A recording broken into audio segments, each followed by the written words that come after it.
see the time is 9 a.m. We'll go ahead and get started. Connie, if you could please call the roll. Bates. Here. Mangum. Here. Nichols. Here. Paulson. Here. Satterfield. Swanson. Here. Dahlberg. Here. And Councilwoman Satterfield, she is excused today. She had a prior commitment that she notified me about yesterday. So before we jump into the agenda, a couple of things that we are going to have the police department go first today, that they had a commitment a little bit later in the day. So we'll change the order a bit.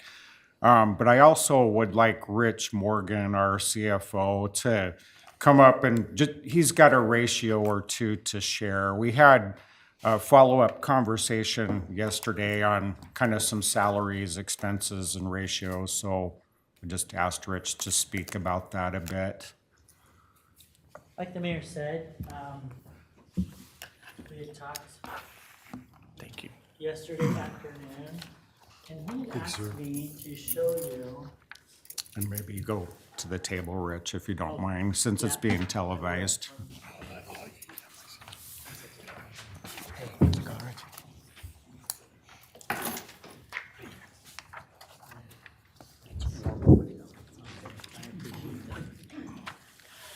So we were talking about some of the performance ratios that I had presented in the treasurer's report the last council meeting, and the mayor wanted me to add one. It's called base payroll to revenue ratio, and I've added it in the report, so we'll track it.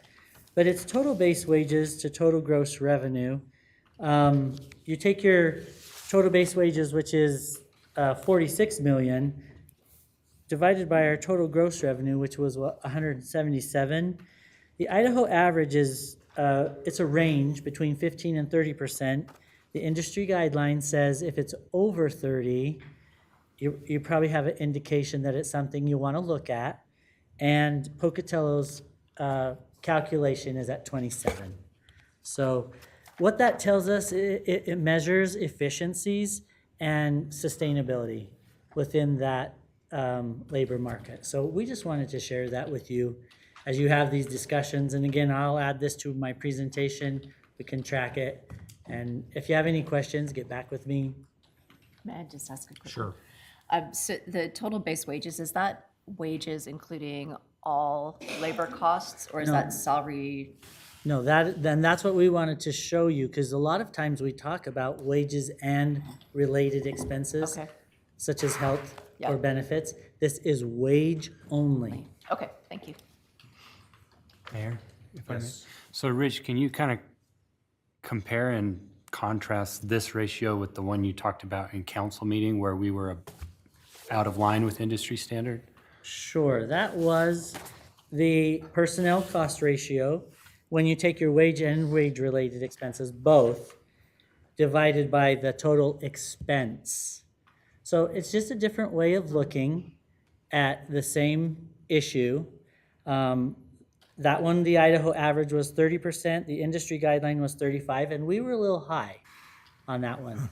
It's probably an indication that we should have discussions. We always should be having those discussions, that we should watch these things, make sure that we stay in line or stay on track. That's what these ratios are meant to do. They're meant to be guide rails to show us what's going on. I can dig a little deeper into that and add it to the treasurer's report as well, but we wanted to get that information to you. And to me, if I followed that right, that first ratio that you showed at council meeting, that included benefits. That is where this one correct. does not. That is correct. Okay, yes, question. Would it be too much to ask for this as a breakdown or ratios by department? Nope. Can I borrow that pen? please? Because holistically, this makes wonderful sense. However, though, by department would give us a little bit more insight on where we're leanest or where we're heaviest at. It's a great question, and it would be a great analysis to do. A lot of times, the city is like a confederacy or a union of different departments who do very different things. So that we can do that. We can get that information for you. while we're on the subject of that, which I think is an excellent idea, are there breakdowns by department? Well, are there statewide averages by department? I will have to look. Okay. I'll have to look at that. I'm not sure. I would imagine, but I don't know the answer to that That might be a question. good benchmark to look at as well. Yeah, well, you need the benchmarks for them to make any analysis. Yeah, for sure. Yeah, sure. Hey, Rich. So we have one ratio that says one thing and another ratio that says the opposite, right? How do we reconcile that? I don't necessarily view it that way.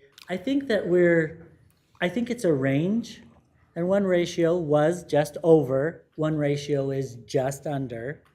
So, I mean, we're Okay. kind of within that range. Okay. Got it. Thank you. So, yeah. Okay, thank you very much, Rich. You bet. All right, so we have Pocatello Police Department here to give their presentation. My name is Chief Roger Shine. I'm the Chief of Police for the Pocatello Police Department. Thank you, Connie, for making this accommodation, making this happen so we could go first and for our schedule. I'll let the people at the table introduce themselves. Eric Anderson, I'm the Deputy Chief. Amy Tusher, Assistant to the Chief. So thank you, members of council, for this time set aside. I get to not only do this today, but I also get to go to the dentist. So I don't know how that aligned with my day. So on the board here is our mission and vision statement.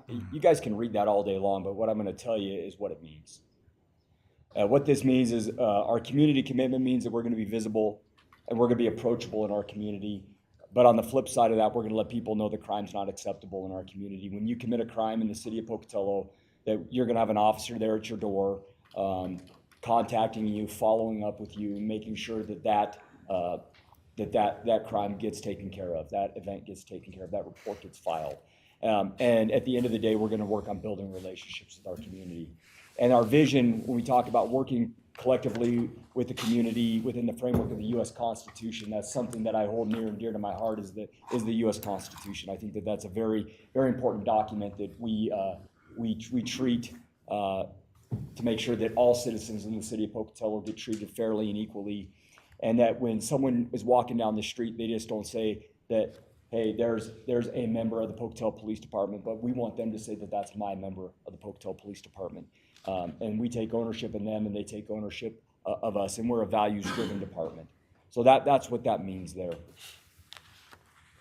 With that, we'll dive into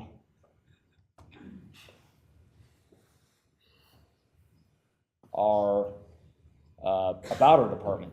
So our staffing levels, we're at 101 sworn officers and 46 professional support staff.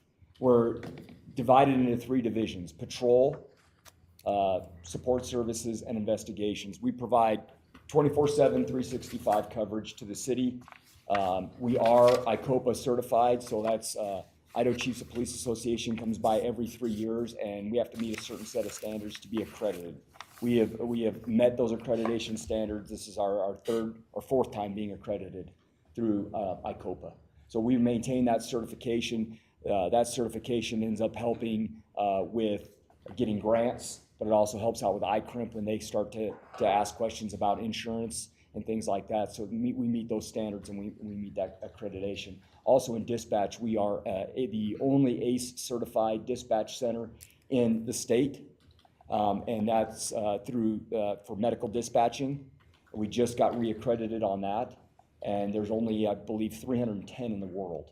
And we're one of those that provide that high level of service for EMS dispatching in our center. Our patrol division works 10-hour shifts. We have 6 teams.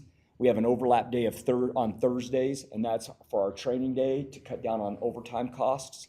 So we have 2 teams that work together. So one team will cover the street while the other team trains. If we're not training, then we're handling specialties, traffic enforcement, team meetings, other types of training. So it cuts down on overtime costs. It's the largest division, and those are the people that you're going to see in the black and white cars that are driving around town. Those are the ones that are responding to the calls that are in the blue uniforms.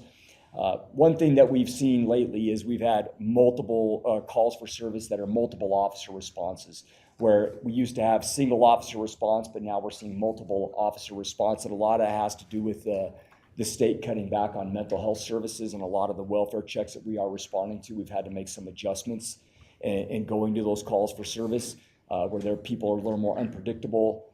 And we want to make sure our officers and the community are both safe. We have a high call volume, but we believe in proactive policing, and I'll give you some statistics of what we do a little bit later. But we put our benchmark is making sure that those calls are handled as if their family's involved when those guys and gals go out on the calls. Our investigations division. So back to patrol, there's a day shift, a swing shift, and a night shift. And on that swings and nights, there's an overlap between 9 p.m. and 2 a.m. because that's the highest call volume time at nighttime, especially on the weekends. That's when the bars are busy, people are driving intoxicated, although we do have DUIs at 7 a.m. sometimes. Our investigations division, that is the detectives. Those are our narcotics, our street crimes, our internet crimes against children, our computer forensics. Those are the guys in plain clothes that you will see. We have, they handle these complex cases, frauds, embezzlements, things that take a little bit more time and more expertise. They have specialized training, so that when someone brings in their cell phone, we have the equipment to plug it in. An example, we had that stabbing recently that happened, and we were able to track down the suspect in a very timely manner because of the cell phone forensic capabilities that we do have. But unfortunately, with all those things, they do cost money. And we actually bring in some revenue from other departments because other departments will send their phones to us and we charge them per cell phone to help offset some of those costs. So we are being outside the box. We used to send all our cell phones to Idaho Falls and outsourced them, but Idaho Falls said we can no longer take that, and then that was getting a little out of control with costs. So we got the equipment ourselves, and now we're taking some revenue in. What is that, about $6,000 a year? So far this year. So far this year, we're at $6,500. And then our support services division.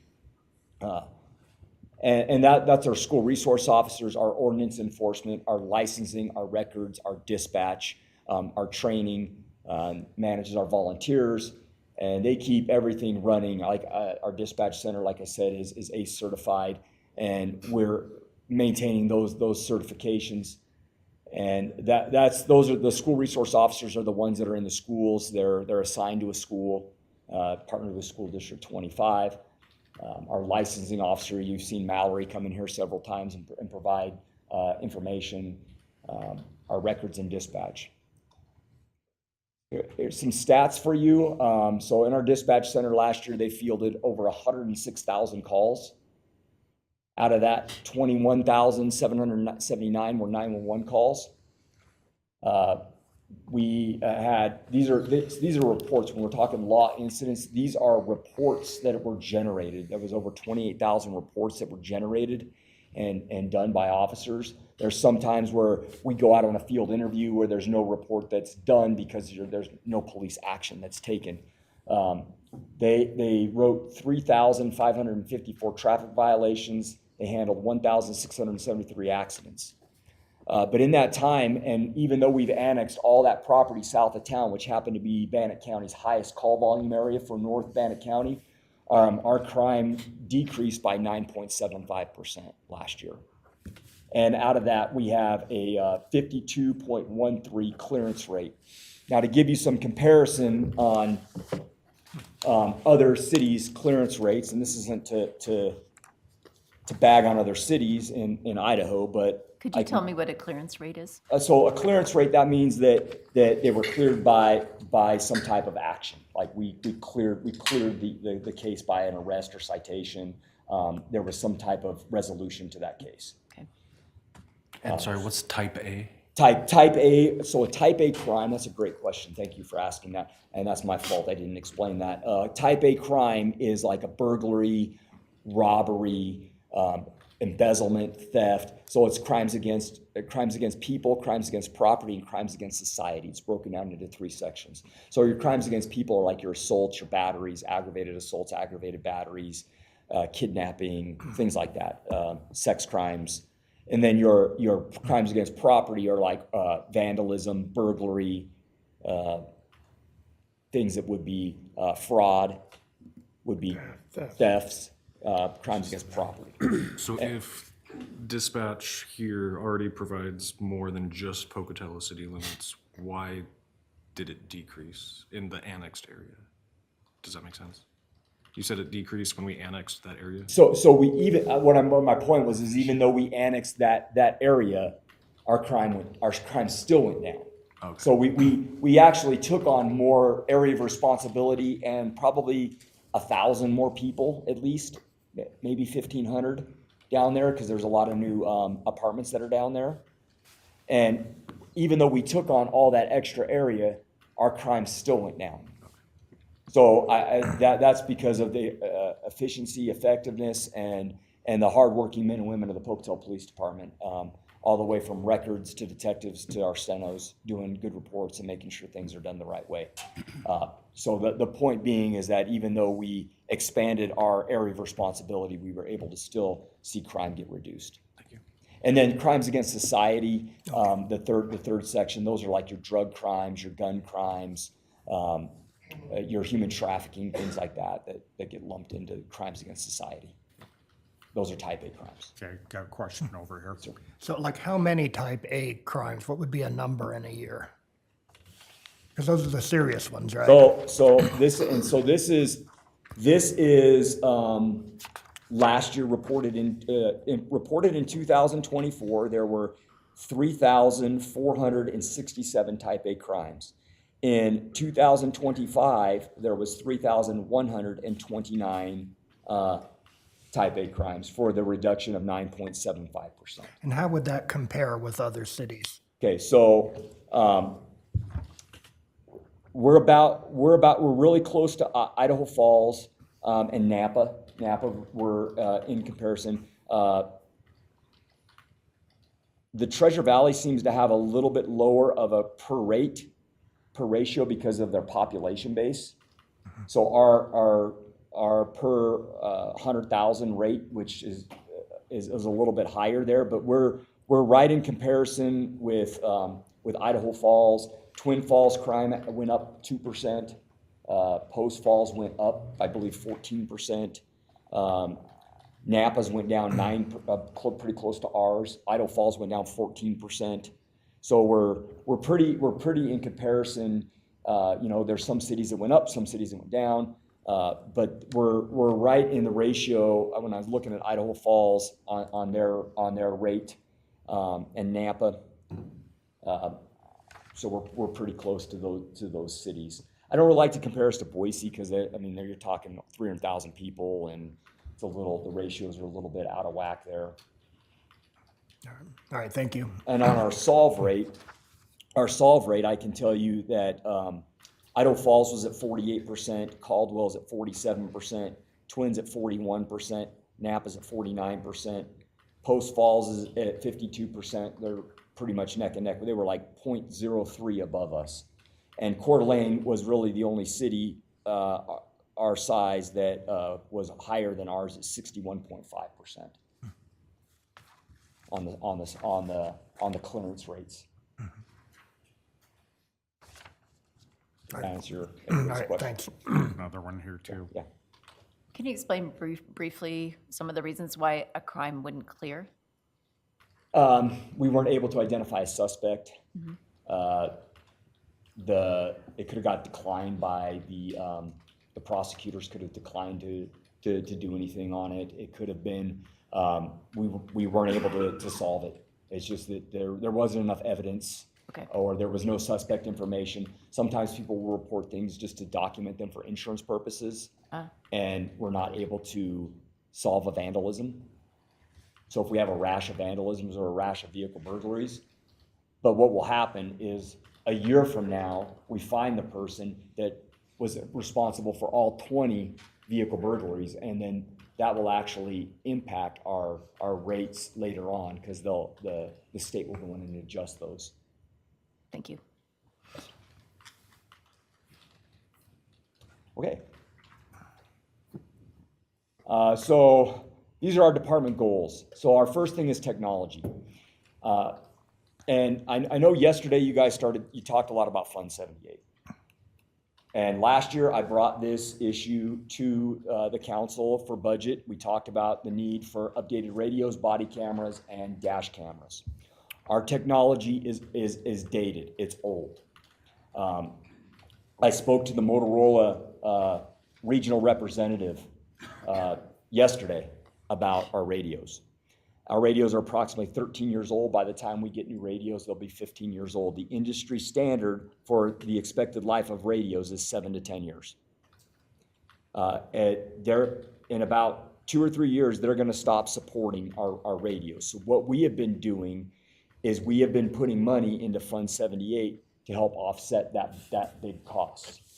I will tell you, we have $828,000 of that is earmarked for us for this radio project. The radio project's gonna be about $1.6 to $1.7 million, and we are looking for grants.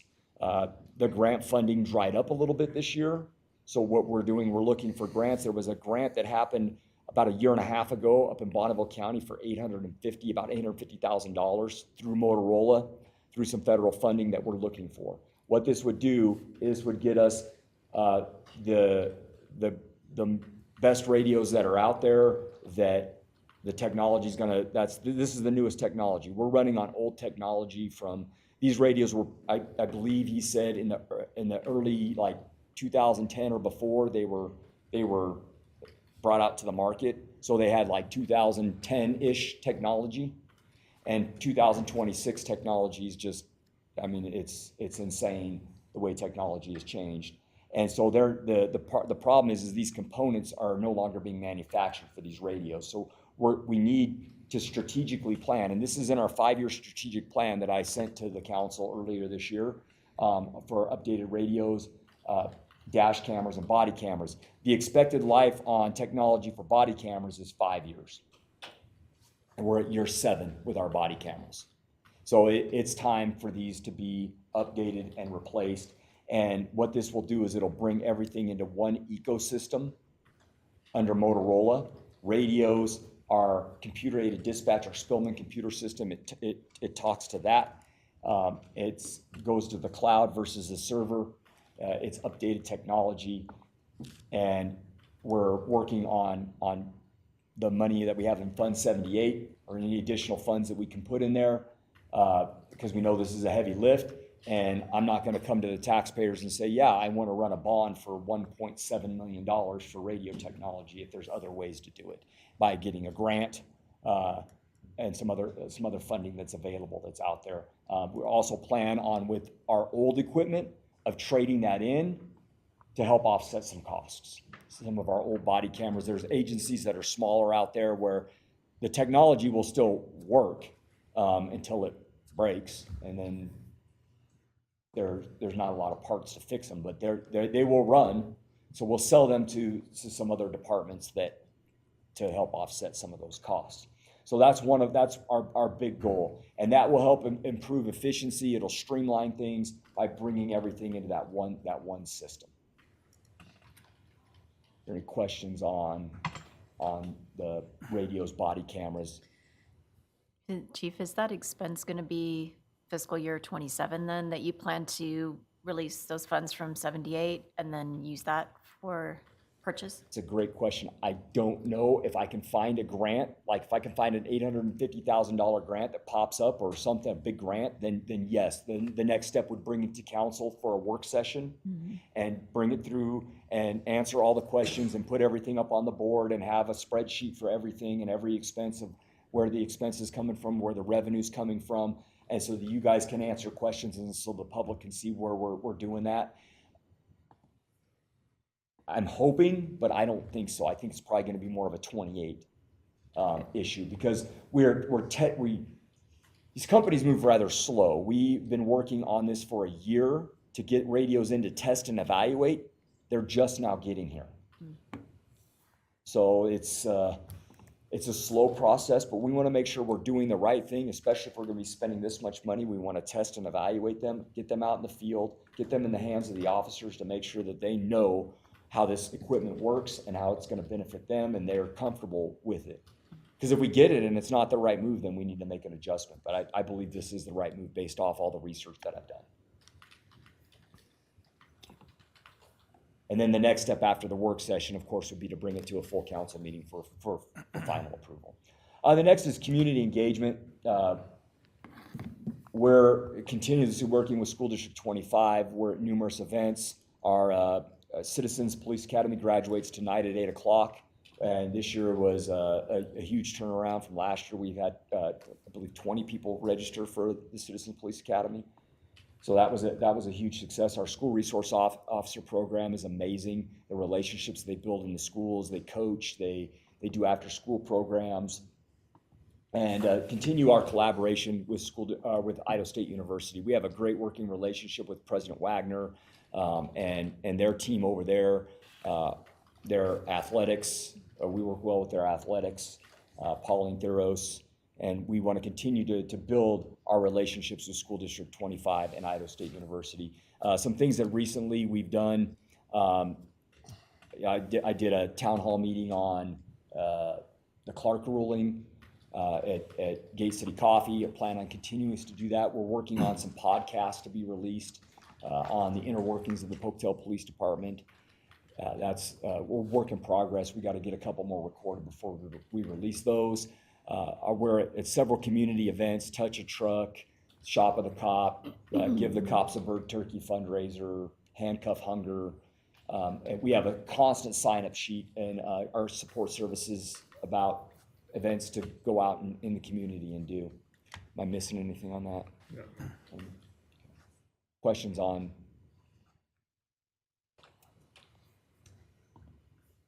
Picture here. This is our annual Turkey Bowl where we go play flag football in the Holt Arena, and that money is raised for our Secret Santa and our Give the Cops a Bird Turkey fundraiser. I think we came away injury-free from that one this year. Yeah, there's been broken noses or concussion. Yeah, someone might have run into the side of my face and it bent their nose. I want an invite for the next game. And the last thing we have working on, and this was something that was brought to council and a lot of discussion about expanding and modernizing our workspace. We're stacked on each other in our side of the building, and the question was asked by Councilman Nichols. Would you be happy if you just doubled your space? And the answer is yes. We're in a roughly 25,000 square foot space that, industry standard is 65,000 for a department our size. So as we continue to look, we're going to work with the city. Even if we had to share space with City Hall, we're fine with that. But expanding this building, whatever's going to work to get us a little more space and get us the things that we need, we'd be very grateful for that. One of the things that we are working on right now is our back fence. If you go back and look at the back fence, it used to be straight. It's not straight anymore, and it's concrete and the weather, and so we plan on replacing that with what that chain link is with the privacy slats. We're working with finance right that, and we'll reach out to building to see what we can do to get that replaced maybe within this budget year, within our own budget. But we do need to find a place for some of our vehicles that, like our mobile command center, our armored vehicle, and a couple of our other high dollar vehicles because they're out in the weather. And I would like to see the life expectancy go past 2 or 3 chiefs from me. Those are high dollar items that we've been able to procure. So I'd like to see a building so we could stick those in to expand the lifespan of them. And as you can see, our dispatch center there, they are stacked on each other in there. For those of you that have done a ride along and come, you've seen how cramped they are in there. And they handle all the the calls for police, fire, and then EMS for the entire county. Here's our organizational chart, and I'll kind of scroll down this a little bit because it's fairly large, because our organization is fairly large. So you've got me and the assistant chief, Amy's underneath me.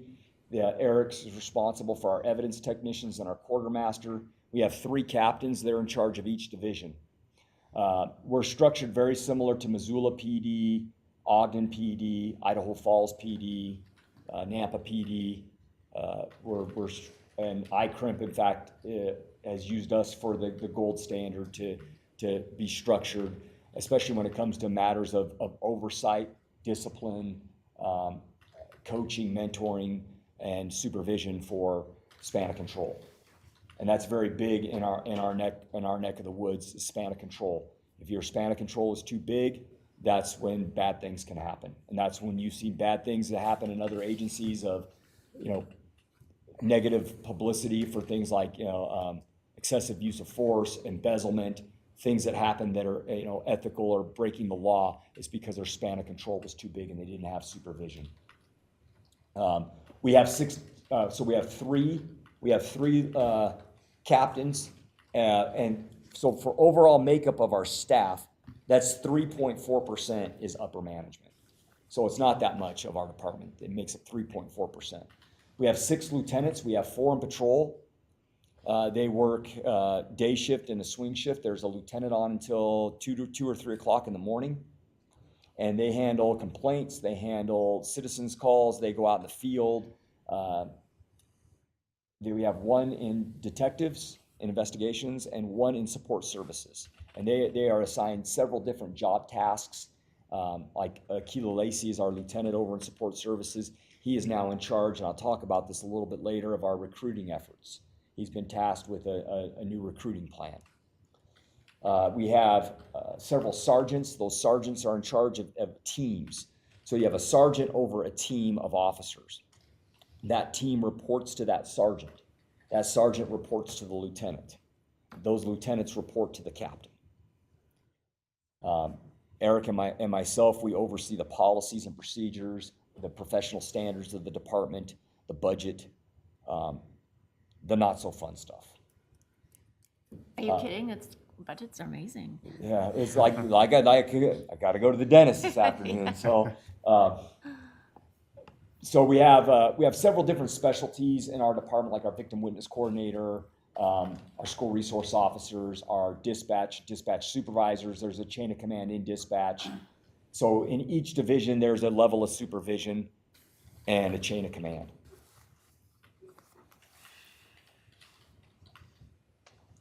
And that's us out doing the Special Olympics torch run. I would like to commend the mayor for running in his Business casual. business casual attire. I took my tie off, so. Yeah. So this is our going into our budget and where we're in comparison. Our proposed budget's just over $21 million this year, and we'll get down into the nitty gritty on this here. So the first thing I would like to point out on our budget is on our revenue.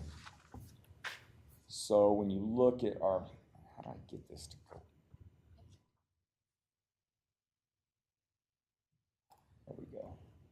So I want you to look at our revenue, $379,542. We had to confirm the amount of money we were getting in from School District 25 to help supplement our school resource officers, and that number is $393,000 and change. So that revenue number needs to be at $393 and change. So that this year, that'll update.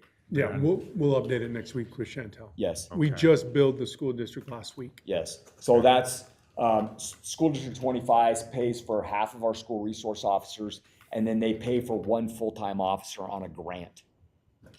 And that totals $393,000. So we're in a partnership with School District 25 on that. Mm-hmm. So that's added revenue that will be coming in. And then some of our revenues, it's hit and miss to say what we're going to get from the courts. So if we plan low but get more, that's always a blessing. We don't know what we're going to get from the courts. So like, and our miscellaneous revenue, sometimes we get more revenue.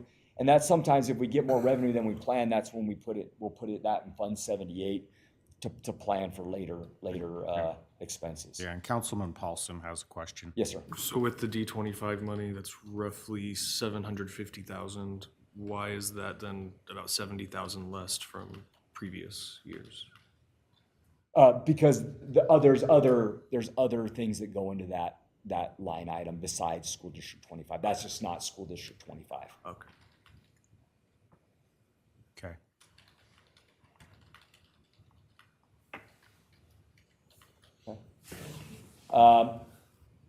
Our salary, that's, pretty much what our wages have gone up.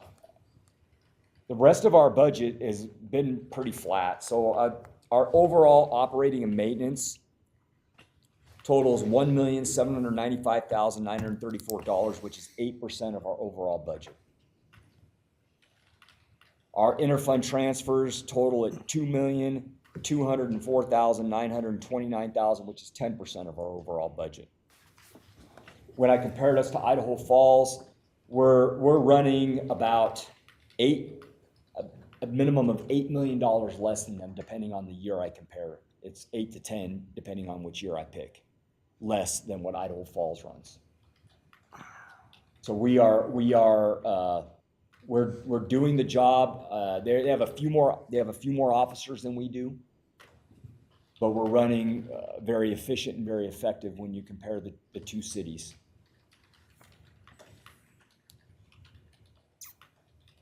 Any questions on operating or?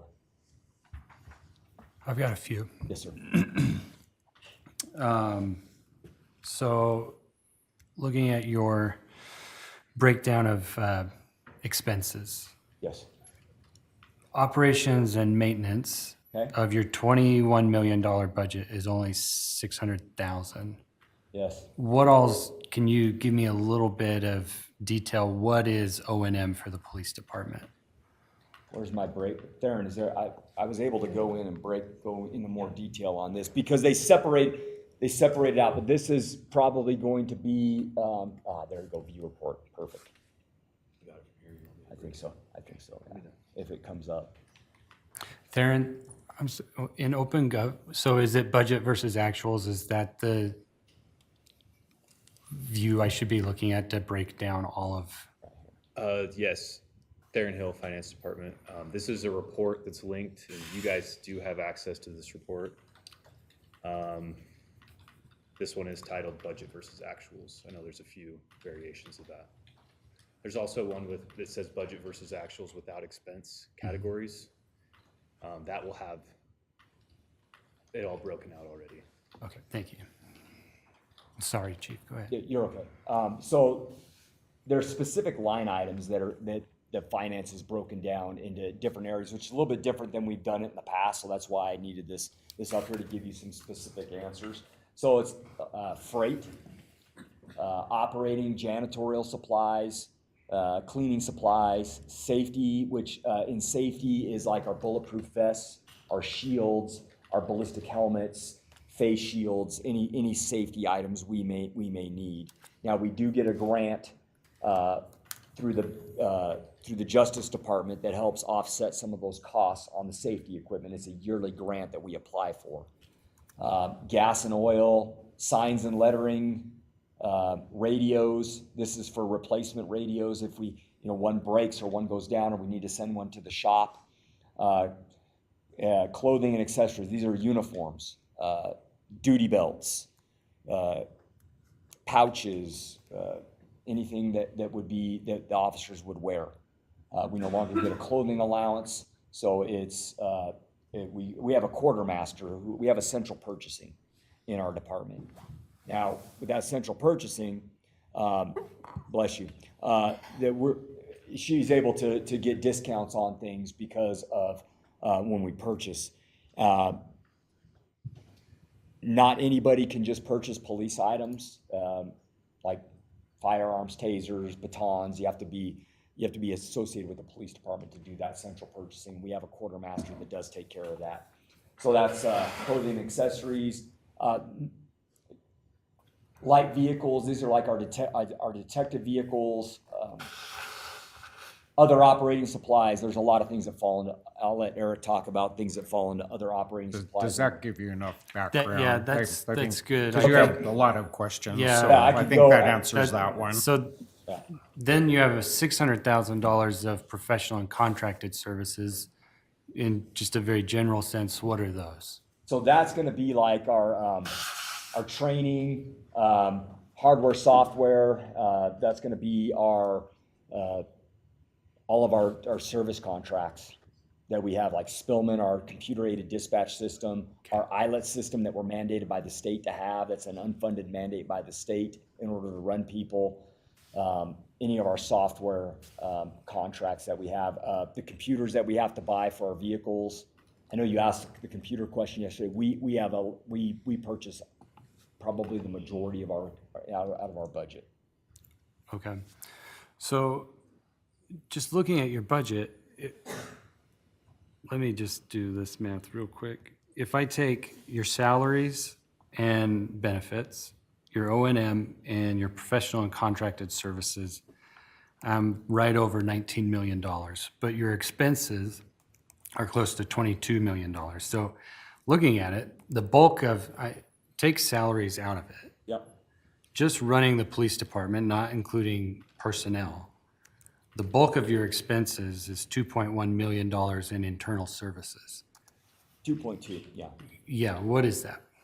So that includes administrative services. That would include like, and the way it's been explained to me is the mayor's office, legal, HR, finance, fleet.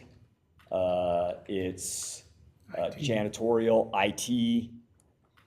It's paying other departments stuff that do things for us. I guess I'm just struggling to understand why the bulk of operating costs is other departments. That doesn't make sense to me. Doesn't make sense to me either. Can finance enlighten us a little bit, or is there, I'd just like a little more detail on, I don't quite understand why this number is so high.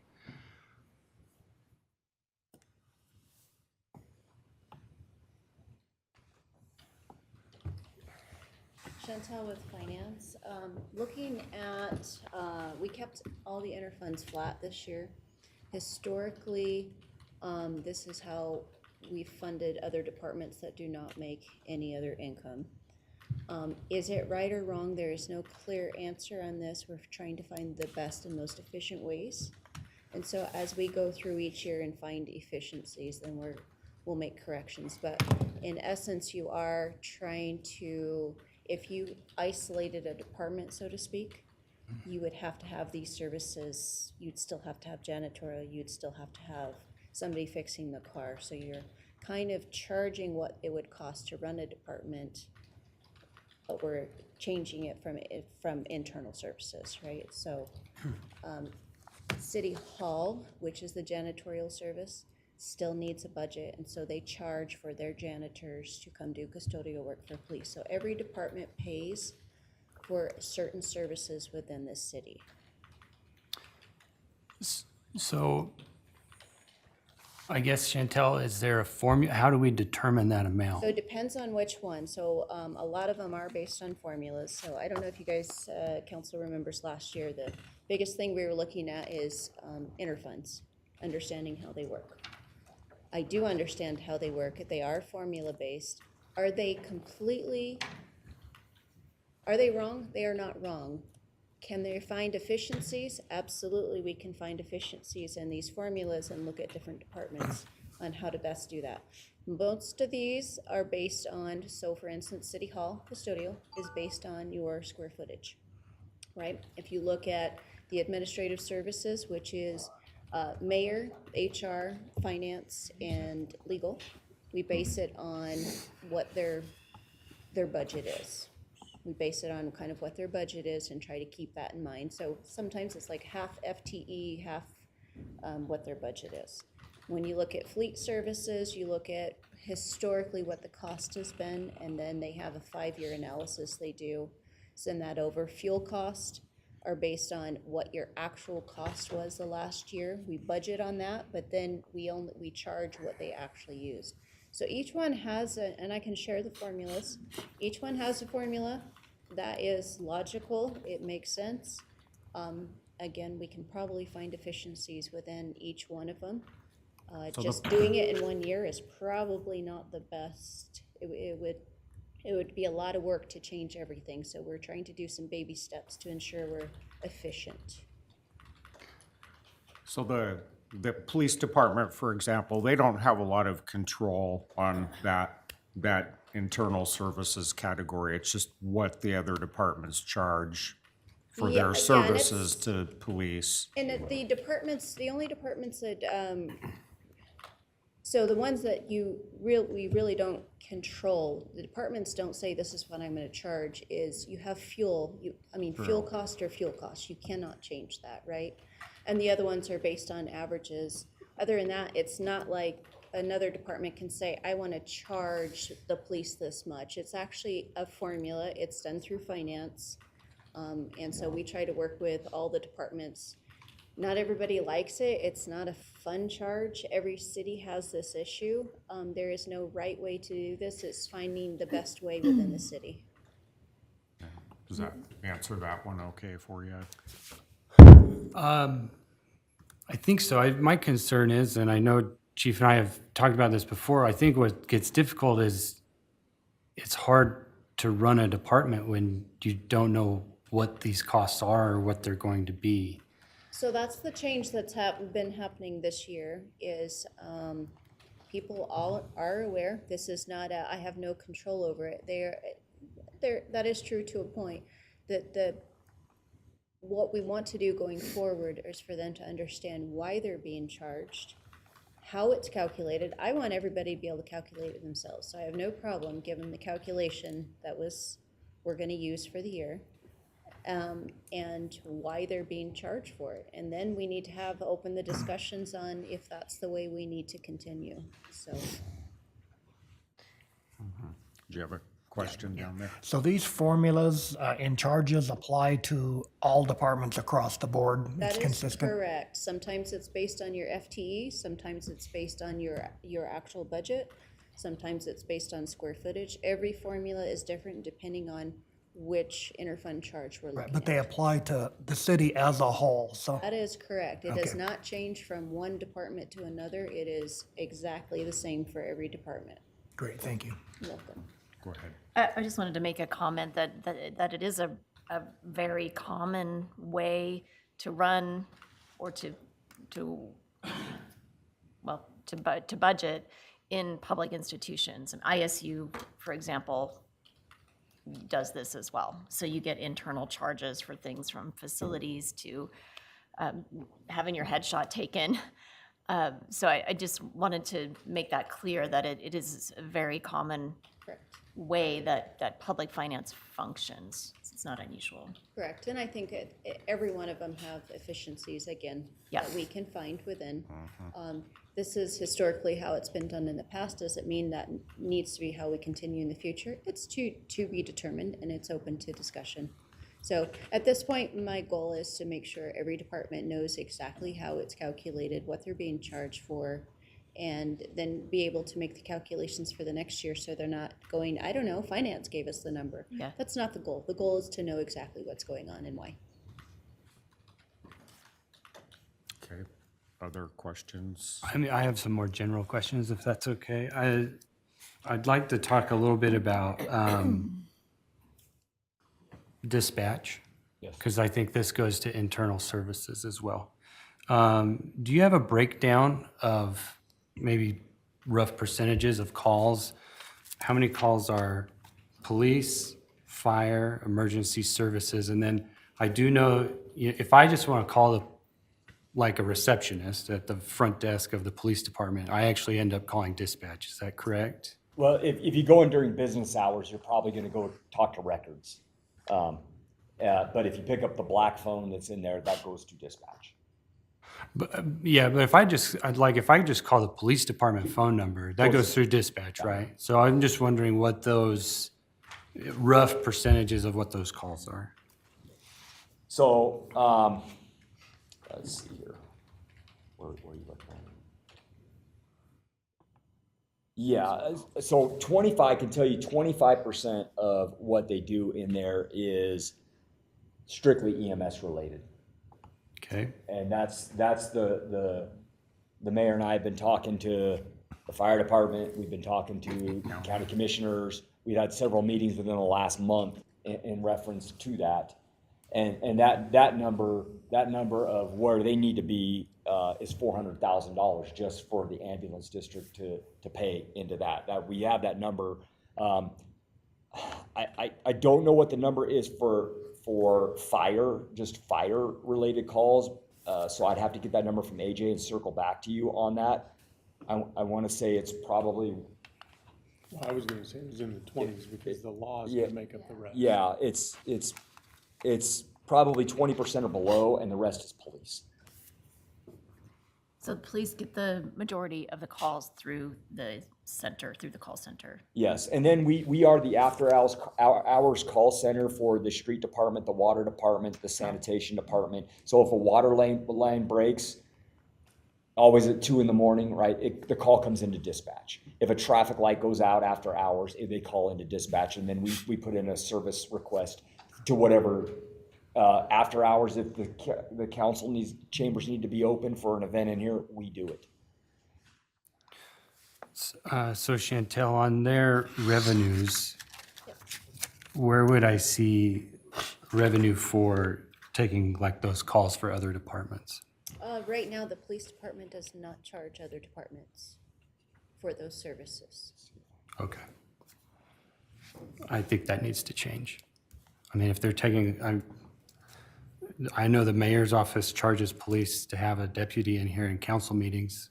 I think if they're taking calls for other departments, those departments need to pay for them. We don't charge anybody for anything. Well, if they don't charge for it, but I mean, Yeah. I think that needs to be charged for. I think if that's how we're gonna run things, then we need to charge for everything. I have another question, if that's okay, Mayor. Sure. As far as staffing, 101 sworn officers, and we have 8 open positions, is that correct? Yes and no. Okay, So I will, thanks for asking that question. We do have 8, it shows 8 vacancies. However, we have 5 people that are slated to start on July the 13th. They're in various stages of background right now. And I've also reached out, I've had several lateral candidates reach out to me, and this, I would attribute this to our union contract that went into effect October the 1st. It has allowed us to be competitive with lateral candidates to come in at a higher pay rate and with some sick leave and some vacation leave that's built into the contract that makes us more lucrative to come to. So I can tell you that since the beginning of the year, we've had 5 lateral candidates come to the Pocatello Police Department, which is more than we've ever seen. Does lateral mean already working as a law enforcement, in law enforcement Yes. somewhere else? Yeah, and that means we don't have to send them to the police academy. It cuts down on their training time, and they bring, one of the guys we hired is a veteran law enforcement officer, and he came to us from Caribou County. But he came from Caribou County via LAPD, and he comes in with lots of training and lots of experience where he spent time as a detective down there investigating homicides. And he has a lot of training and a lot of experience that probably hundreds of thousands of dollars walked through the door for us. So that, and it cuts down on our training time and our expenses. So I'm gonna let the council know this, that starting in the fall of 2027, Idaho State University is going to go along with every other academy across the state. And it's gonna be, instead of $800 to $850 to send someone to the academy, it's going to be $4,000 to train a new recruit.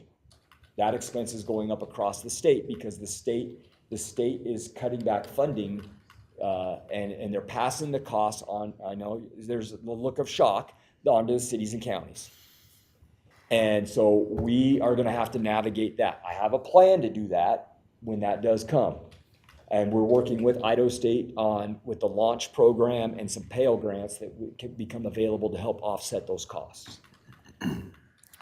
But that is another thing that we're gonna have to navigate, and that would be in not this next budget year, but the budget year after that. So, with the staffing level, so that would leave 3 vacant positions, I guess. Yes. Yeah. How do we determine the number of sworn officers that we should have?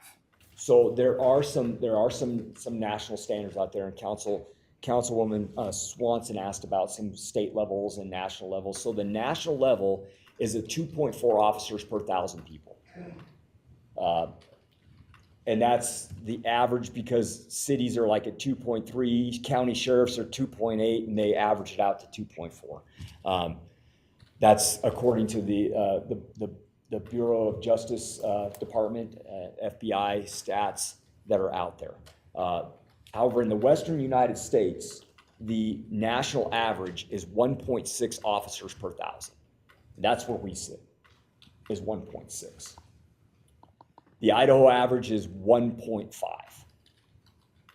However, when you take into account the 6,000 transient students that are here at Idaho State University that are living here part-time, usually from the end of August to the end of May, that's about 6,000 students out of their 14,000 students, 12 to 14,000 students that are there. I got that number from Idaho State University. That's about 6. When you factor that in, you're worried about we're right at the Idaho average. And because we do have to police those people that live in our community. They may live on campus, they may live off campus, but that's 6,000 students that generally we have to take care of. So we're right at the Idaho average when you factor everything in.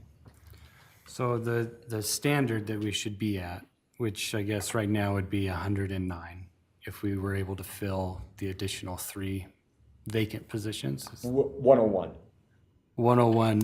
Is 101 that not, is- so the 101 is not what we currently have. That's Correct. just what's budgeted. Yeah, that's if we're fully staffed, that's where we're at. Okay. So being that we're 3 short and we have this number, the ideal number, have we ever been at that ideal number? We're always 1 or 2 down, and the reason is because we have, we had 3 people that didn't make training. I didn't plan for that. We had, and those 3 officers, Captain Higbee, who retired last week, Captain Dillon, who retired in March, and Lance Cartwright, who went to the U.S. Marshal Service on Friday.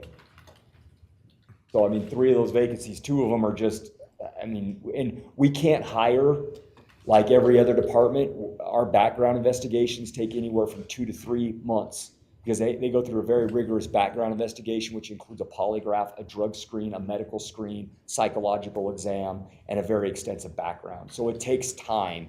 So in order to get somebody up and running to replace Captain Higbee, we have to do another test because our list is gonna be exhausted. So we have to do we just can't put an advertisement out, we actually do a test. Now, we're doing some, because of the new contract and some new recruitment efforts, we're optimistic that we will get those positions filled. But I mean, those are all things that just happen. If we didn't have the 3 guys that failed training, we would be fully staffed. We'd be at 101. We would be at 100. I need to Yeah, chime absolutely, in. I yes. need to chime in for a second. Yeah, We have multiple people that are eligible to retire. You just never know when they're going to pull the plug. And another thing to think about, if we hire a brand new officer that has no experience at all, it takes 11 months from the day we swear them in till they're on the street by themselves. It's 11 months. So by the time we're trying to hire for these people, we're already behind the 8 ball. So are we ever fully staffed? In my 27 years, I would say a handful of times. And probably just for short periods of time. Yes, yes, and I can think of 4 or 5 people right now that could retire. I don't see that, but life happens, and Yeah. Somebody may go next week, it may be next year, we just never know. And to follow up on that, some training that we went to from the IECP, the International Association of Chiefs of Police Association, and the FBI National Academy, had a very telling stat. So with these new people that we're hiring, not the laterals that have experience, but these new people, within 5 years, we will lose 50% of them. And we are seeing that. They come in, we train them up, we make them sign a 2-year contract to stay. But they get into it and they go in and they're like, this isn't what it was like on TV. Or, you know, the pressures are too much, or they just get out of law enforcement. And that's across the country, is that 5-year mark. Once we get them past that 5-year mark, then they're probably going to stay. Okay, I want to keep the conversation moving. Now we're into it so far. You had a question, Councilman Mangum. Deputy Chief, you said that there was a number of people that you could think of that were eligible to retire. Now, where do they fit within the org chart? Are we looking at executive, like not executive, but like higher level? Or are we just looking at like, Right now, the ones I can think of off the top of my head are sergeants and above. okay. Yep. So do we have a succession plan for these individuals? Yes, I mean, we're constantly working on that and training up these younger leaders. Yep. Yes. Okay, other questions? Yes. So I'm just going to be very honest about how I feel in this situation. And I think we just have to put it out in the open and recognize anytime if we were to say we think maybe we should look at reducing the number of officers, politically that's very difficult to say, because that could very easily look like I am defunding police, or I don't care about safety of the community.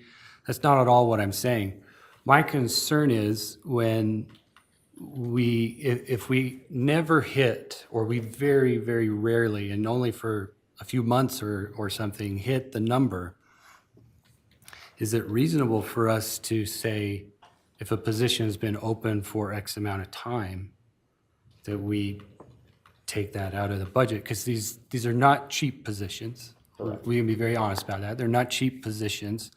And we have the responsibility of looking at the city completely holistically, right? We got to look at parks just as much as we look at police. Now, I say that, and I want to reiterate, one of the most important, maybe the most important function the city does is police, fire, sanitation, streets. Like, I understand where the priorities lay, but it's frustrating on our end sometimes when it feels like we have things we want to do, and a lot of the budget is eaten up with positions that may just never get filled. So I hope you understand that, and I wonder what your perspective is on that. Is that reasonable for me to? Well, I understand what you're saying. However, I think that's that's a dangerous philosophy, and here's why. Okay, so if we follow that philosophy and we say, let's say we want to not fill those 3 positions. So next year, when we're here and we have three people, we have 3 positions, do we say we reduce it by 3 more? And then we just keep going back there. I can tell you when I started, we had 88 sworn officers in 1995. I don't think we've I don't think that, and we had this problem back then too. But if you follow that philosophy, then you're going to shrink the department over time, and then we're going to be back to 1995 numbers, and we're dealing with 2030 issues where we need those staffing levels. I think that if we keep that goal of 101, that meets the standards, and we work to fill that. Because if we start going down that road, I'm not saying, I understand what you're saying, and your idea does have merit, but if we follow that philosophy and we come back next year and we say, well, we haven't filled 3, so let's cut 3. And then the next year we haven't filled 5. And I mean, these 3 positions are, I mean, they just 2 of them just happened within a week. Yeah, got a question here. I appreciate both sides of this conversation, and both sides have merit.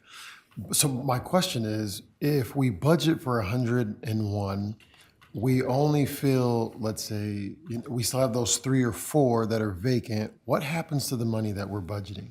So in the past, it would go into the reserve fund. What I would request is that money go, at least some of it, go to Fund 78 to help us fund the radio project for the following year, because then it's already tax dollars that are allocated for, and we don't have to come back for additional tax ask. I appreciate that answer. Now, here's the problem that I see.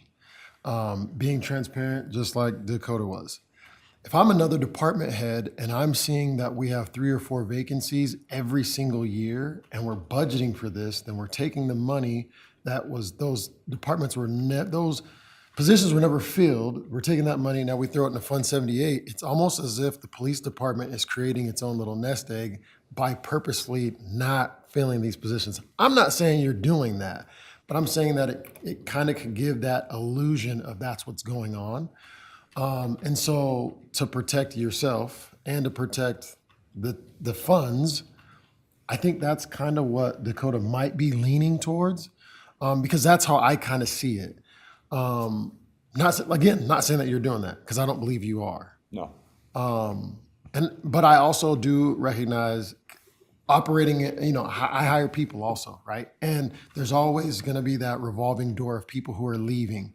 And so you're always going to have an FTE or 2 or 3 that's out there because you always want to keep filling those spots. So it's a weird balance. So my next question is, could we reduce it for a year and then come back and reinvest that to that 3 without running that dangerous line of reducing every year by 3? Here's the problem with that, is if you reduce it by 3, then you're gonna come to me and say, well, you reduced it by 3 and you made it work. And my fear, and counsel, I want you to listen to what I say very clearly here. My men and women pay attention to everything you say, and these decisions you make impact their morale 100%. And if, I'm telling you, our department was the only one in this city last year that made a reduction in manpower. And that, I had to go back to that side, and that impacted the morale of my department. And some people left over that.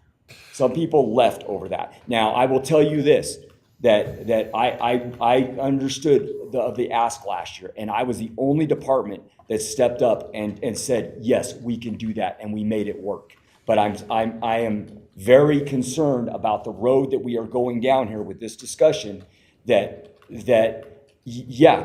asking me, can I make it work? I can make anything work. But is it safe?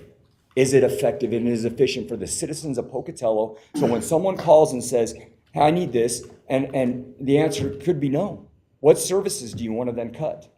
Is the question. So, Chief, let me be clear. I am 100% in favor of supporting the city staff. I am not a proponent of decreasing staff levels and then doubling someone's work and making things inefficient by any standard whatsoever. At some point, you just got to bite the bullet, and services have to go on. It would be toilets got to flush, Yes. Garbage has to be picked up, streets got to be repaired, police got to police. Like we need the services. But we're also looking at financial constraints also. Understand that. And I 100% support the police. You guys do a fantastic job. Financially speaking, how do we secure the finances of the city? I don't want to decrease the morale in the police department. I've asked every single year, what else do you need? Is that enough? How can we support you every single year? And I mean that sincerely. But I also want to make sure financially that we're doing things responsibly in the city of Pocatello. I would like to have a conversation with you offline about Absolutely. that, because I have several ideas that may not be too popular. Yes, sir. Sure, no, okay. So this is a question for finance. Are there other departments that often run at, I would say, not fully staffed because of staff turnover, because of whatever? So the police are quote-unquote not fully staffed, maybe relative 90% of the time. Are there other departments that are not fully staffed 90% of the time? Let's see if I can clarify this. Are you speaking within the general fund or as a whole? As the entire def- city, because it Probably the depends, entire right? city. Probably the entire city, yeah. Okay, so if you look at parks, because they're seasonal, they have a lot of, you know what I mean? They have a lot of fluctuation. So police are not the only one. If you look at more like, if you looked at a division like finance or HR, typically not those types of jobs. It's typically just certain departments because of the restrictions or the people that just don't want to work for, you know, that particular wage or don't look at it, look at a certain job. So it can be citywide, but it's isolated, it can be isolated more to 2 departments at this point. You've got turnover in water, you've got some turnover in WPC. Every department has turnover. That's why HR stays so busy. So just the office jobs itself, I think, tend to not have as much turnover. If that, I don't know if that Yeah, clarifies. got a question here, comment. We have 30 open job requisitions for the city of Pocatello right now. And it varies throughout department. Yeah. And some general fund, some not. And so you're always gonna have a revolving door. And I would imagine that I know every one of these departments or one of these positions is vital to each one of these departments that has this job opening. And so how do we, have we done, let's say this, have we as an HR department or HR team, have we looked at these to see how vital these are to each one of these departments? Or are these job positions that are, these openings, can they be done away with for a season, or whatever? But I would imagine no. But I understand this doesn't have to do with police right now. Sure. And I apologize.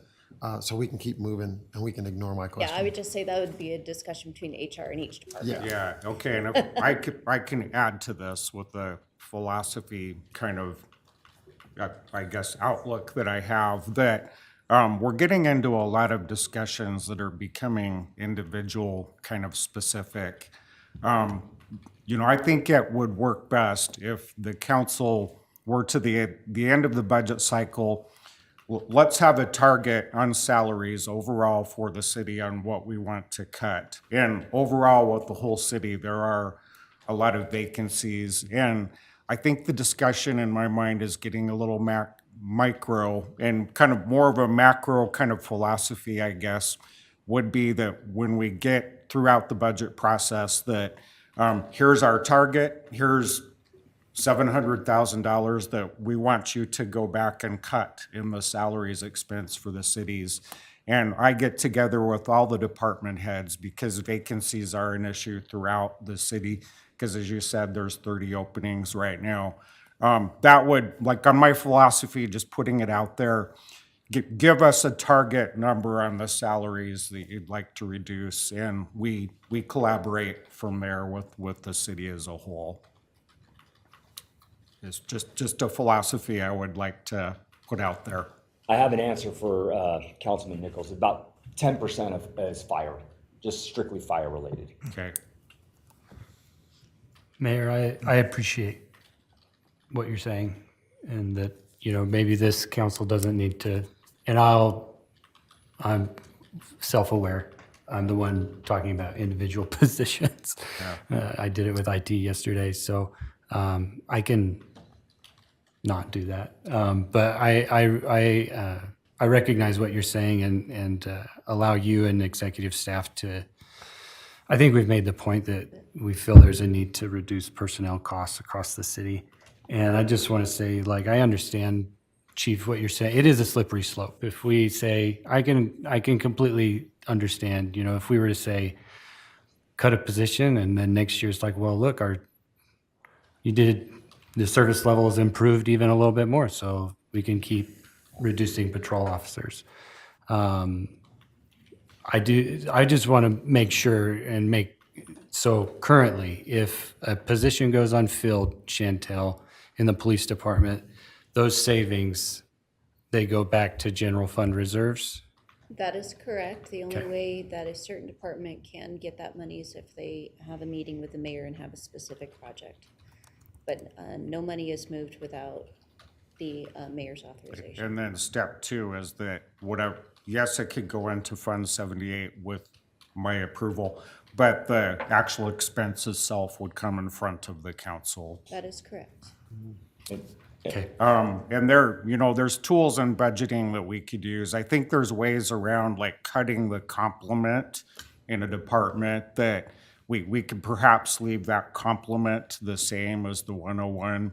But again, if too much salary is the issue in the city budget, we could just have some tools. I don't want to use the term hiring freeze, but we take a close look that I have to approve every hire, every vacated position, or every kind of new job opening. I have to approve that. So that's kind of a long answer, but there's ways to do this, ways to reduce cost without cutting your complement, and we could look at that too. So it doesn't lead down the path that you were alluding to, Chief. And you have to excuse me, I get a little passionate about that. I mean, in 2022, I got a phone call at 2:00 in the morning that, two of my guys have been shot in the line of duty, and I didn't know if they were gonna live or not. And it would be on me to go to their family and tell them that they're no longer here because of that. And that comes down to safety issues of having the adequate people. And then on the flip side of that, of retaining those people with adequate training to respond to our community the way we need to respond. And I fully understand that, and that's why I'm very passionate about that, because I care about this community that we're entrusted to police. If my input, just when we get the whole citywide budget together, you guys can see the big picture. So I think right now, you're hearing the stories, you're seeing what the departments do, you're understanding the vacancies, why they're important.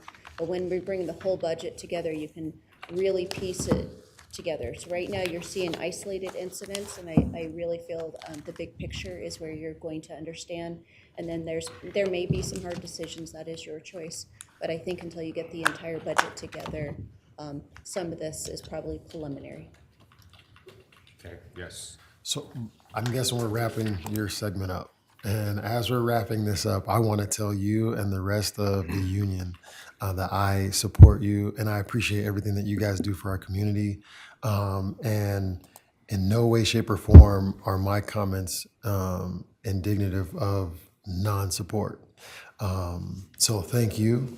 And that's just thank you. All right, well, thank you. Thank you. And with that, we'll move along. Thanks for your patience, Eric, sorry, okay. Yeah, let's take you need 5 or 10 minutes. Let's take a 10-minute break. Yeah, yes.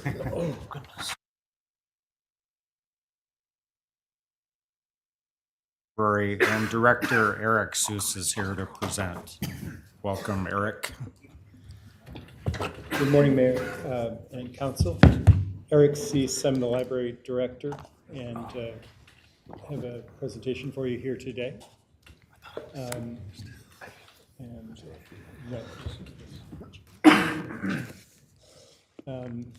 Before you is the mission statement in our department or organization. We'll start with the organization. You can read the mission statement. I think it's pretty valid.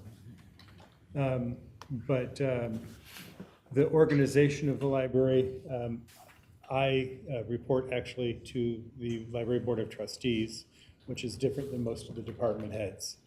I am the only employee of the library that reports to the Board of Trustees.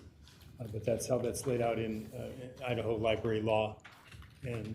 So that's that setup. And I have an associate director who is in charge of a management assistant.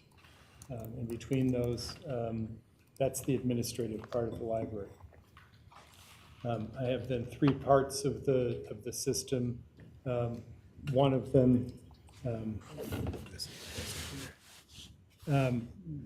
is if you don't mind, it's just easier for me. Eyesight. You get old, it gets harder.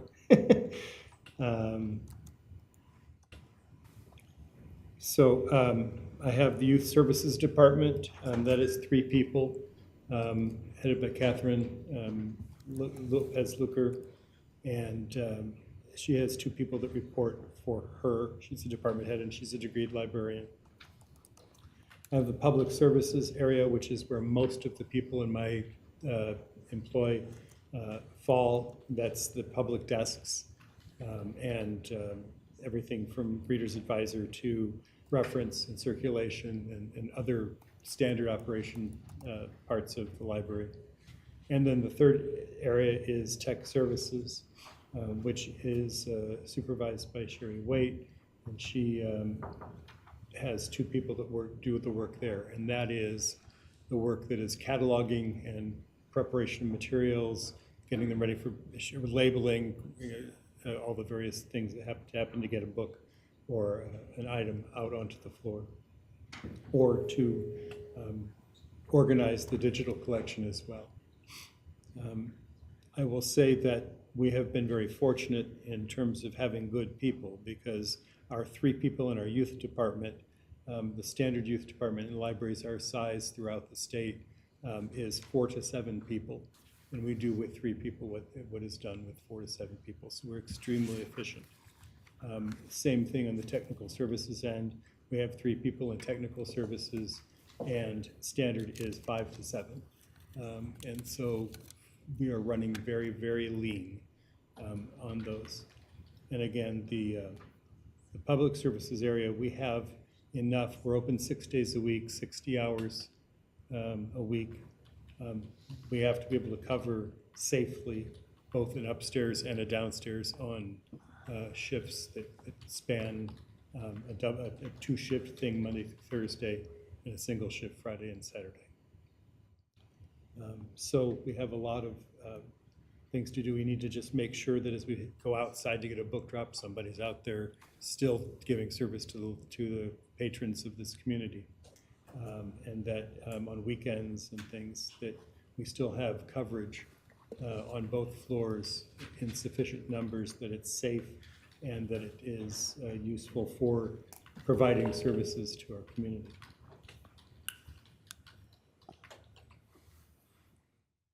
The next screen about the department.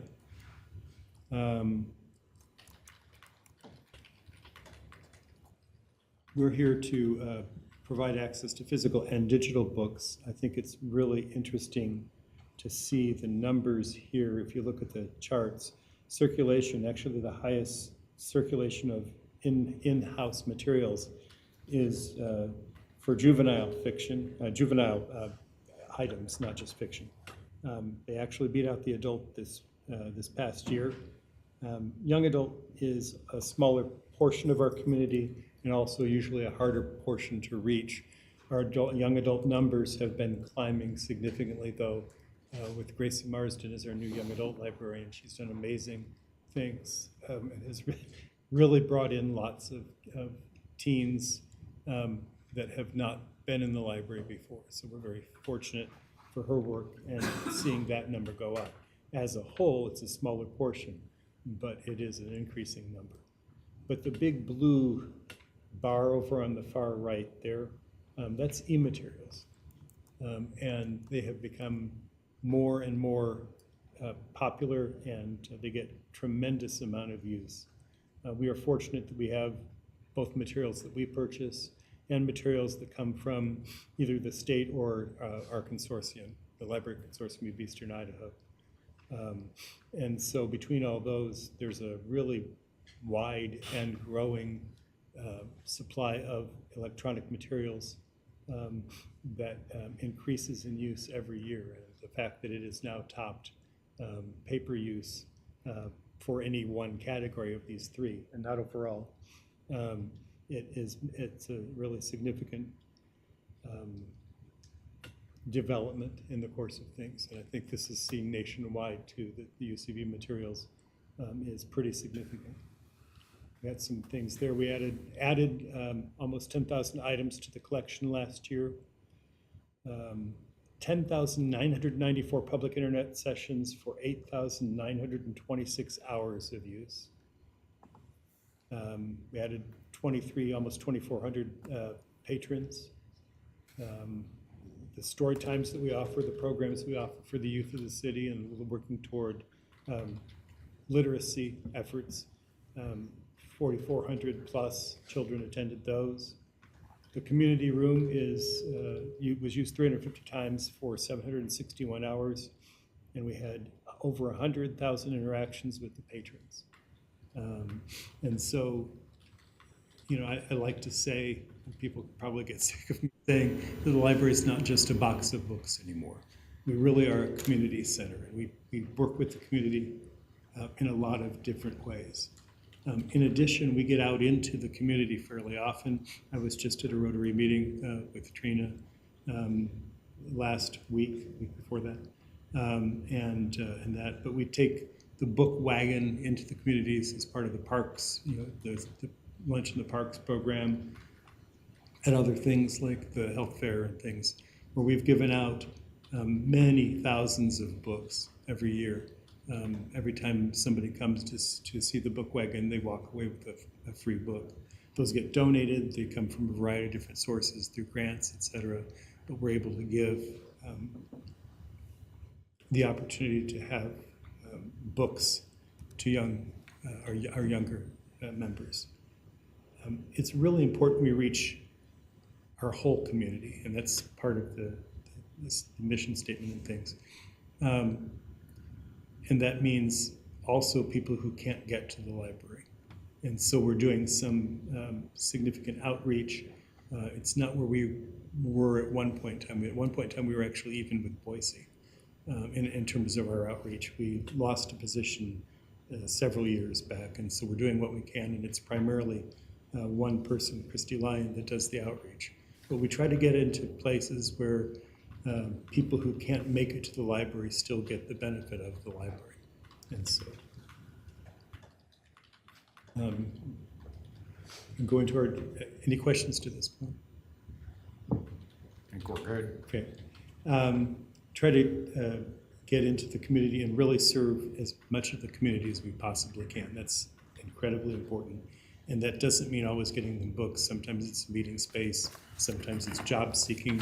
Sometimes it's support for various governmental activities where they need to have access to forms and they don't have their own ability to do that kind of thing. So we really work that. We proctor tests. We do a number of different things.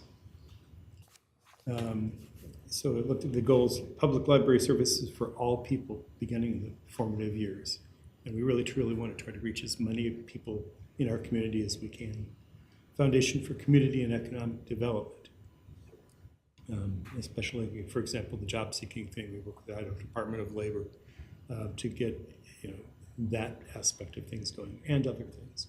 And a gathering and meeting place for culture and intergenerational activities to meet the needs of the community for informational, educational, recreational, and personal growth. That's a big ask, but I think we do it really well.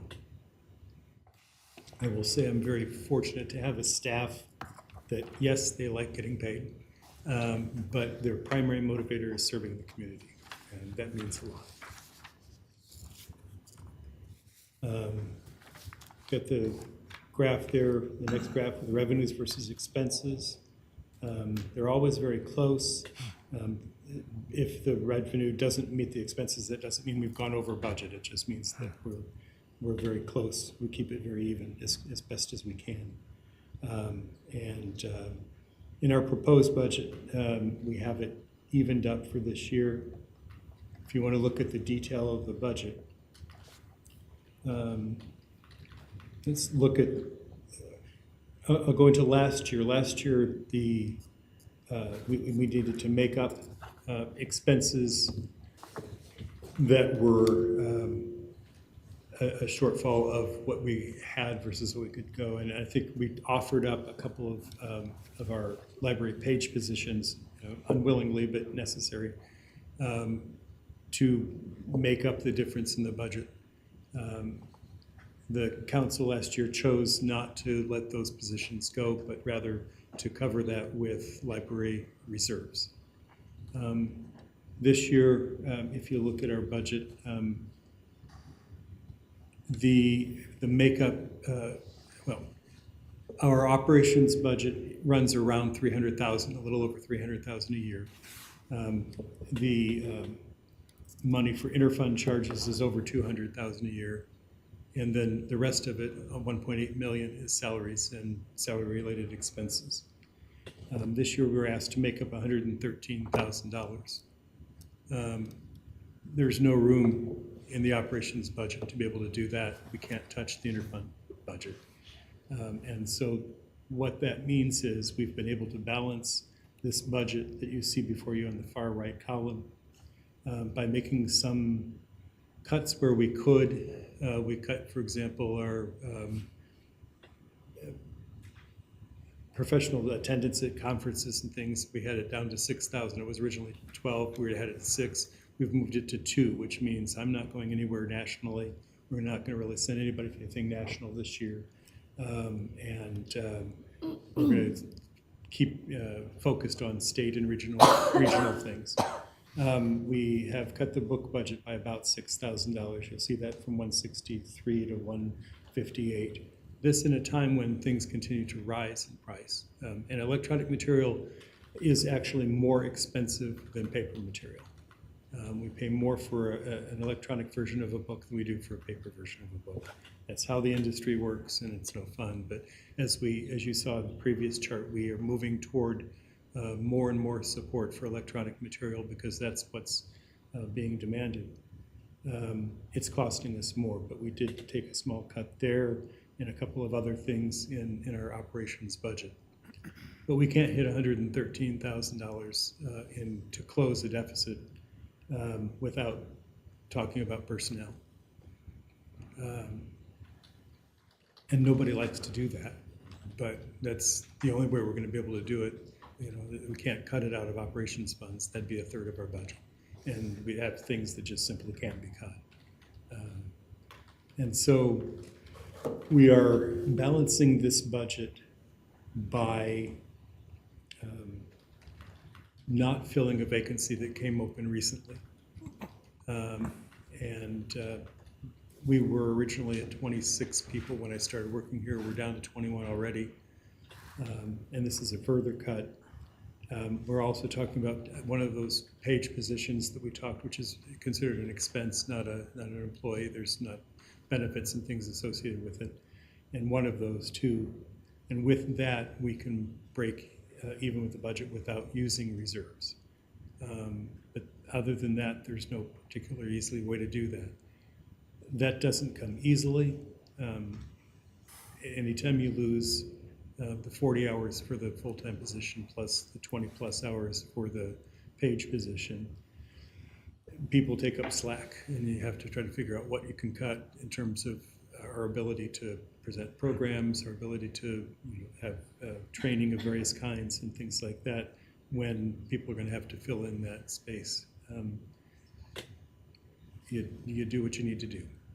And I don't happily lose 2 people, one through attrition and one not so.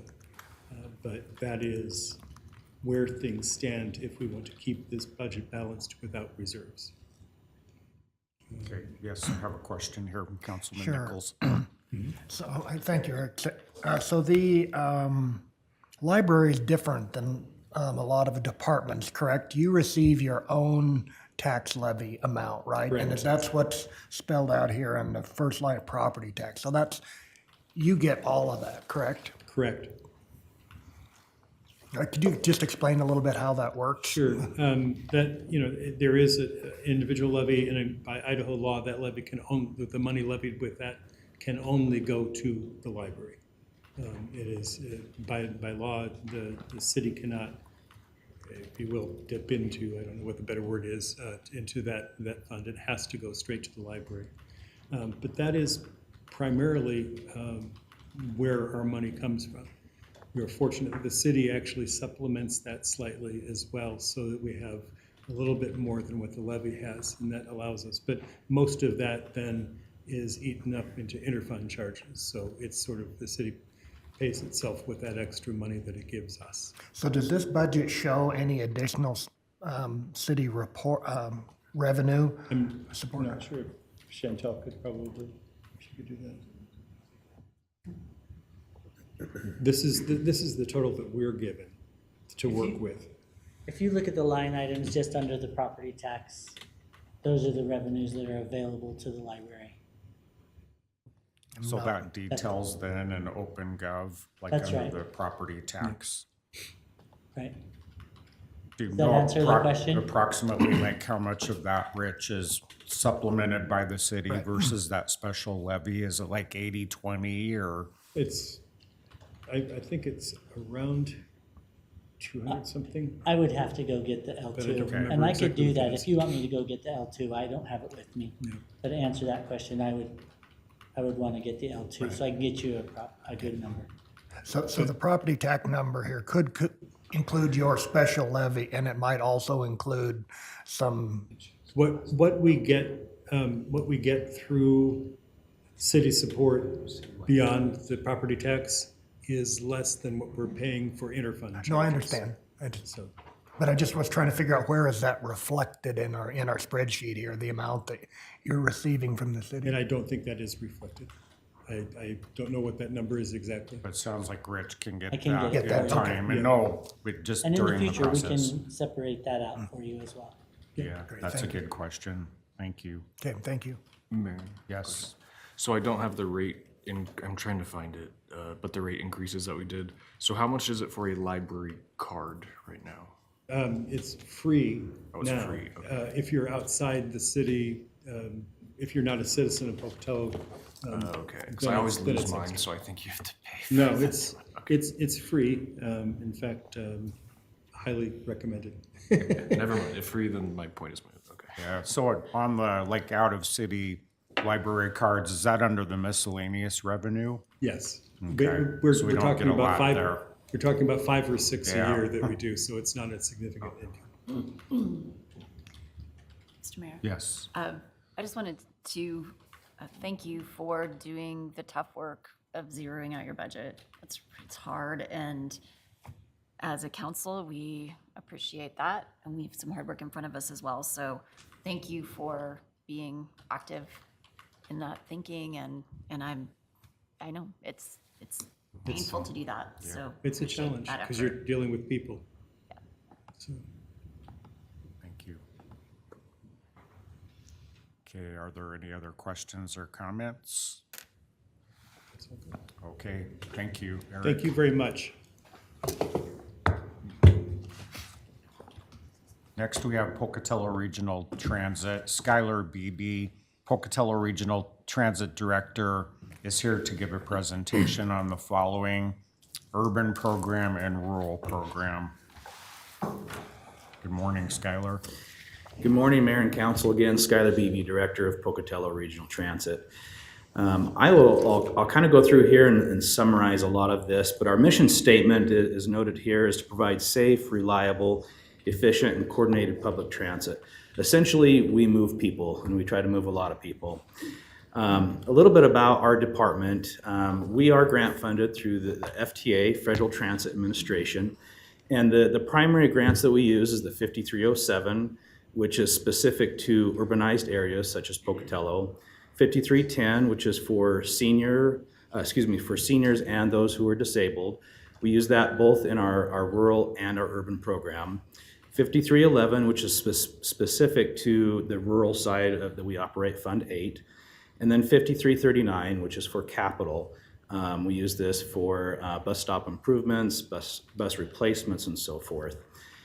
We've been around a long time. We started with SECA, and then we evolved into the city of Pocatello, and so we've done this for a long time. And so again, we are in Idaho. We are the second largest agency that provides public transportation outside of Boise. And so, and we're the only one who provides all the services as it relates to fixed route, bus stop to bus stop, and door-to-door services. And of course, throughout the service area that we provide services in, we provide a lot of important services to those that don't have mobility options, to those who have every mobility option available to them. And so we transport a lot of seniors, those who are disabled, general community members, those that wouldn't be able to get out if they didn't have a source of public transportation needs. Our organization here, we have about 55 employees. That's a moving target because we have so many part-time and variable hour employees. But we have myself, the director. I have administrative support who is full-time. We have 2 full-time operations shift supervisors. We start as early as 5:30 and go as late as sometimes 9 or 10 o'clock at night. Under their stewardship, there's a full-time dispatcher, and then we have 36 bus operators or bus drivers, 39, and 12 of which of those in our urban and rural program are full-time. On our maintenance side, we have 1 full-time maintenance supervisor, and he oversees 2 full-time mechanics, 1 full-time facility maintenance worker, who also shares the role of driving. And then we have 2 bus fuelers and about 6 bus washers. Just a little recap of what we did this last year. We performed nearly 200,000 passenger trips, which equates to about 1,000 boardings a day on a weekday basis. And so, like I said, we're moving a lot of people. We also had our sidewalk improvement project in coordination with our planning department, our engineering, that we just could not do this project without them. They've been key for us. Just to name a few, Becky, Christine, they have been amazing for us, and we appreciate them, and that's just to emphasize the collaboration of departments throughout the city. As the council may or may not know, this was grant funding that we received. There was 3 grants in total that Idaho Falls was unable to utilize, and so the state redistributed, and we had the opportunity to utilize this, so we grabbed hold of it. And then the match that comes from these projects is through the CBDG. And so we did this this last year, and part of this project was Young Street downtown area. And these are primarily for bus stop improvement for access to bus stops. We also, in 2025, updated our website. So if you've had a chance to go to that, we've come up out of the Stone Age, and now you can see the buses in real-time locations. If you click on a bus stop, it'll tell you the next time the bus will be there, what route it will be. So there's a lot of benefit to the community in knowing when the bus will be there. Also, with our door-to-door service, it's kind of like Amazon or UPS, where it gives you an idea of when the bus is going to be there. It will send out reminders of your trips. And so it's been very beneficial. We've gotten a lot of good feedback from the community members. In 2025, we also had purchased a heavy-duty bus. We purchased about 6 medium-duty buses. 1 medium-duty and about 6 light-duty buses. That was really important.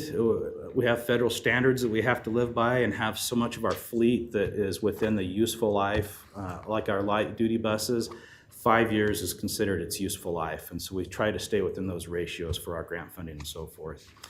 Also in 2025, we had no reportable safety or security incidents. That's a really important thing for us. Otherwise, we could get in trouble with our federal grants as well. This year, we have our summer youth program. We are in our 6th year of doing this. And this allows our youth 18 and younger to ride our system fare-free, our fixed route bus stop to bus stop. And every year that's grown. This last year, we performed over 3,000 trips. And a little bit of significance, I put on here, we received over $3,500 in contributions this year. If we were charging a fare, we would get about maybe $1,500. Students in that are 50 cents. With $3,500 may not sound like a lot, but that equates to about $7,000 because we can use this as a donation and match towards our grants. So it really sustains and supports the program and allows our youth to access the community and all the great things that we have. Another thing that we have a continuation of is our travel training program and our outreach, our mobility management, essentially, if you're aware of the Southeast Idaho Council of Governments.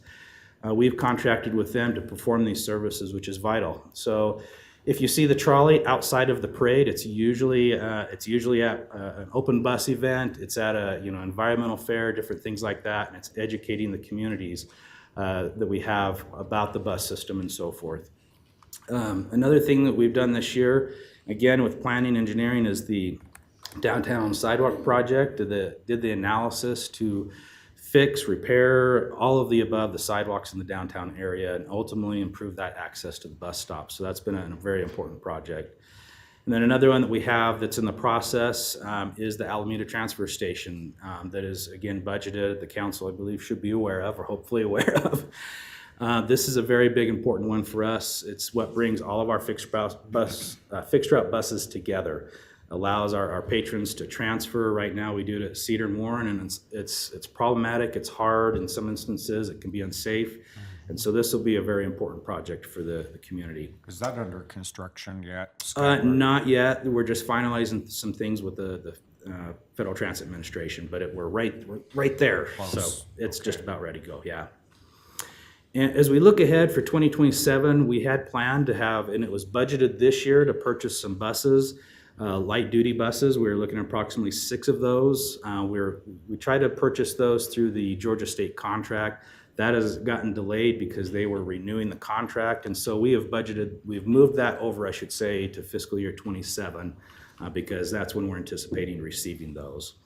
And then again, as we work towards utilizing the last grant that we had from Idaho Falls in 2027, we will again have another sidewalk project that will be a continuation for downtown.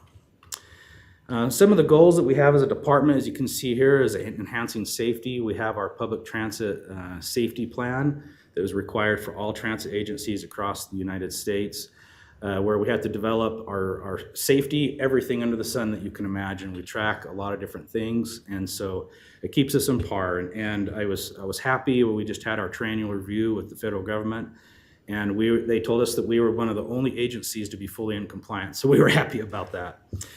But again, increasing accessibility, we know that we are not the perfect system and that there is multiple needs out there. And so we are constantly looking for ways to improve the system and the accessibility.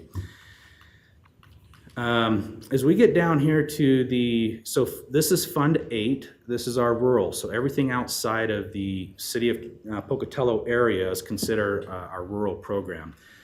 This fund does not involve any city match, any city funds at all. In both of these, you will notice that our expenses outweigh the revenues.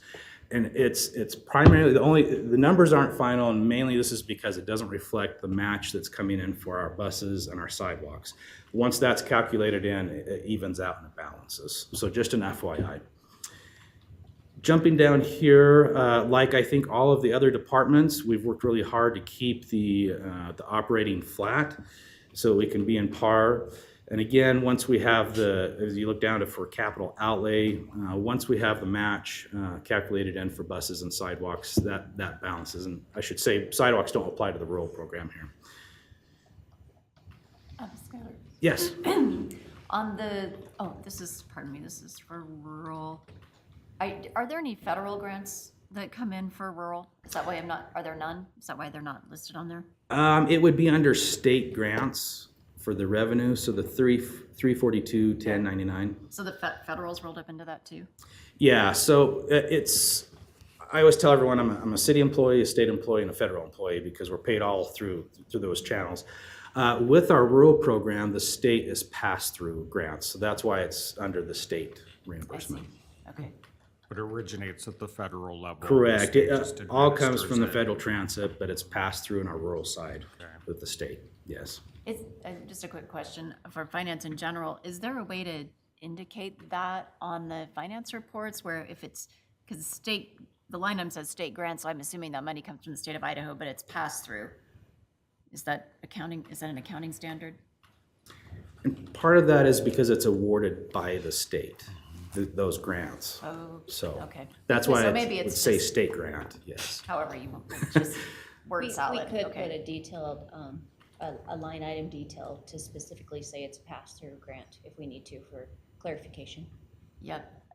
I also think that would help because I think it would add just a little bit of accountability to the state because the state has put the squeeze so much on municipal and county governments that it is not the state that is funding us here. It is federal money that the state is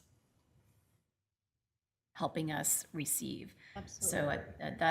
So it's generally an important issue to me, how the state has squeezed. Absolutely. It's local very government. easy to add a little clarifying detail in there. Okay, thank you. That was a very polite way to say that. What's that? A very polite way to say Was I so polite? Give credit where credit's due or not due. Yes, thank you.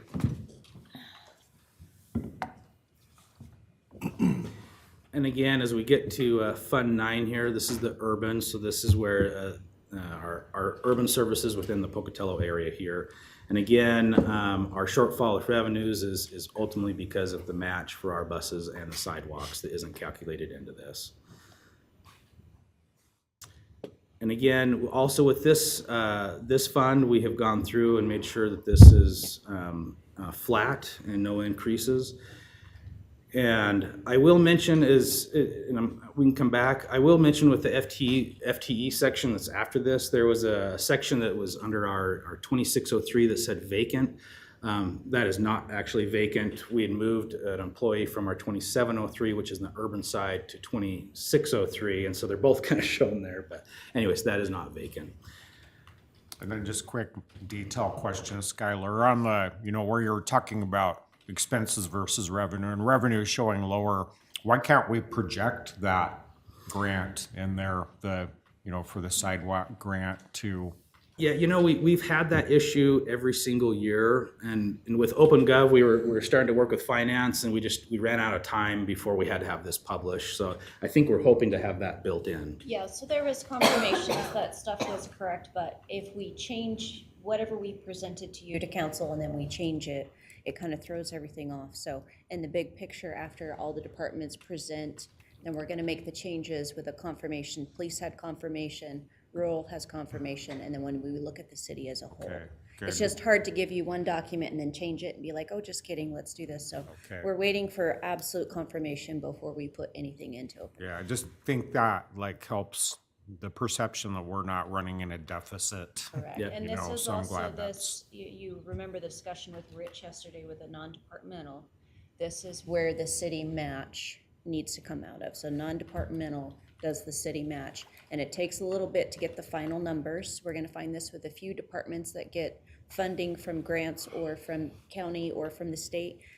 We're a little early, and so we just kind of have to do our best guess, and then as we get the final numbers, then we correct it before you approve the budget. Okay, great, Okay. thank you. Okay, Mayor, Yes. I've got something. So, tell me if I understand this correctly. You've got $3,376,000 in revenue, expenses of $3,554,000, so you're short $177,000, right, according to this. So will that be made up with property tax revenues? I'm just trying to figure out how much the taxes have to support your No, department. so that deficit there, we have about 105,000 that is matched for the buses. And that's money that our department already has that we build through advertising funds. So we provide our own match for those buses. So it's about 105,000 for buses, and then we have about 90,000 that's sidewalk side. Right, I'm just trying to get a handle. Looks like you're pretty close to balancing your budget there. What's Yes. the amount of city In both funds, contributions? it's actually a little bit excess, so we're in the positive. So no taxpayer support of your department? Not with the excess here, no. Okay, Yeah.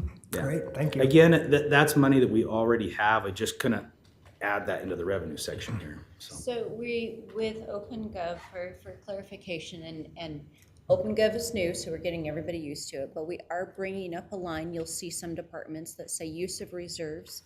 So what we would do to show that transit would balance is bring up use of reserves and show the 109, whatever money's coming through, to help offset that, and then we'll show if there's any adjustment, then we would increase the city match as needed. But that's how we're gonna make the revenues and expenses match, is different line items for clarification. So could you give me just the pie chart on that? So what slice of pie do Pocatello taxpayers pay in your total budget? So just over $700,000. Just over 700,000 out of a budget of 3.4 million. 3.4 million? Yes. Okay. And where does that show on your revenues? That is down towards the, I can't move this, there it goes. Go up. You need to go up to your revenues. Oh, revenues, sorry. Yes. Up, keep. You're fine. Oh, here we go, sorry. Yeah. So right here, the non-reciprocal, 393.9900, I gotcha. 737. Okay. That would be the city's contribution. Is that non-reciprocal? Nobody's gonna know what that is if we've got a citizen looking at this. Right. Like what non-reciprocal is. Is there a way to make clear that that is Yeah. city tax Yes. we have dollars? our- Okay, thank you. Good catch. Mayor, I have a question real quick, and I don't, hopefully I'm not getting ahead of you, Skylar. I don't know if you've made it quite there yet, but on Fund 009, the urban fund, in your capital outlay, 959, almost $1 million. A little less than half of that, 434,000 you've got for building and improvements. And we budgeted that same amount last year and 329,000 in 2025. Can you just explain what that's for? Yeah, so that is rollover for our Alameda transfer station. It's rollover. Most of these projects have rolled over for sidewalks, buses. $525,000 of that is for buses on that one. So it's essentially rollover for projects that got delayed. Okay, all right, perfect. Okay. I had a quick question, just generally about budgeting. So after we account for the grant match that's coming in, you said you're gonna be in the black a little bit, right? So when a department creates a budget that has more revenue than expense, what happens to that extra revenue? And what I'll say is in the urban program for our grant rules, we're not allowed to have a positive. It essentially has to be zeroed out. And so in our rural side, we're allowed to have excess. So we can make a profit essentially. That goes towards capital that we can, buses, any bus stop improvements. But on the urban side, if there's any excess, we essentially have to pull that off of our operating expenses before we apply it to the grants. So we're not allowed to have any excess in the urban side. Okay. And so the excess on the rural side, would that be something that would land in Fund 78? No, No. no, that has to stay in that fund. Has to stay in Only that. thing, anything in general fund can roll up to like Fund 78 or a general fund. This is a completely separate fund and it has to stay in that fund. Okay. How many departments run on a separate fund, an isolated fund like this? I had the number in my head, but now I'm counting numbers and I'm like, Okay, I yeah. don't remember. There's a lot of numbers today. Yeah, there's a Yeah, lot of numbers. is it half the departments? Is it a third?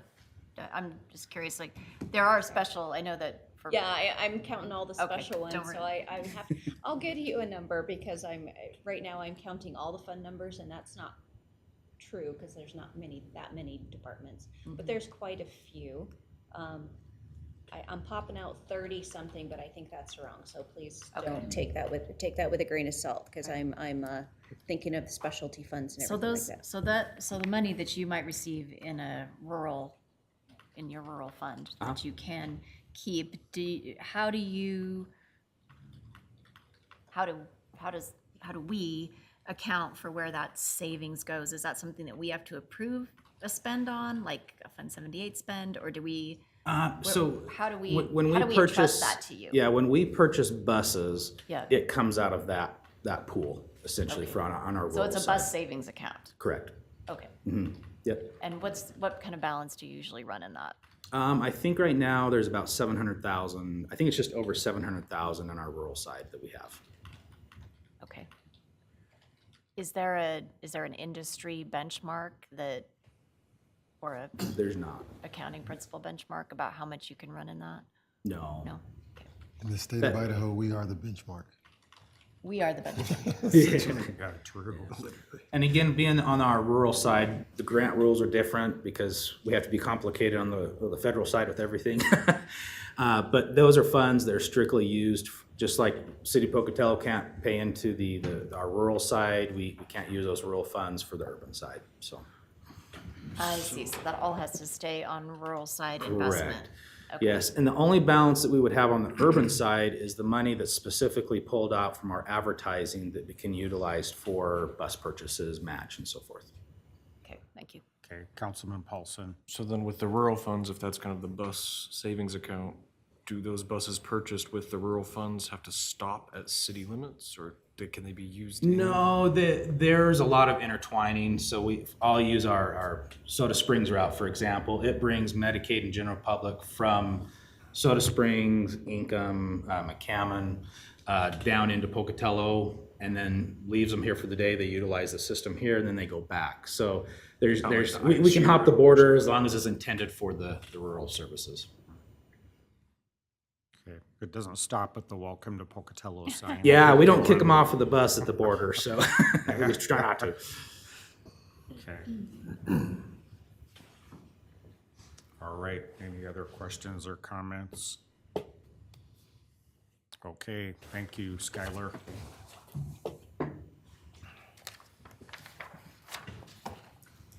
Okay, next agenda item is Pocatello Regional Airport. Alan Evans is here along with Christy to give us a presentation on their budget. Christy Hines.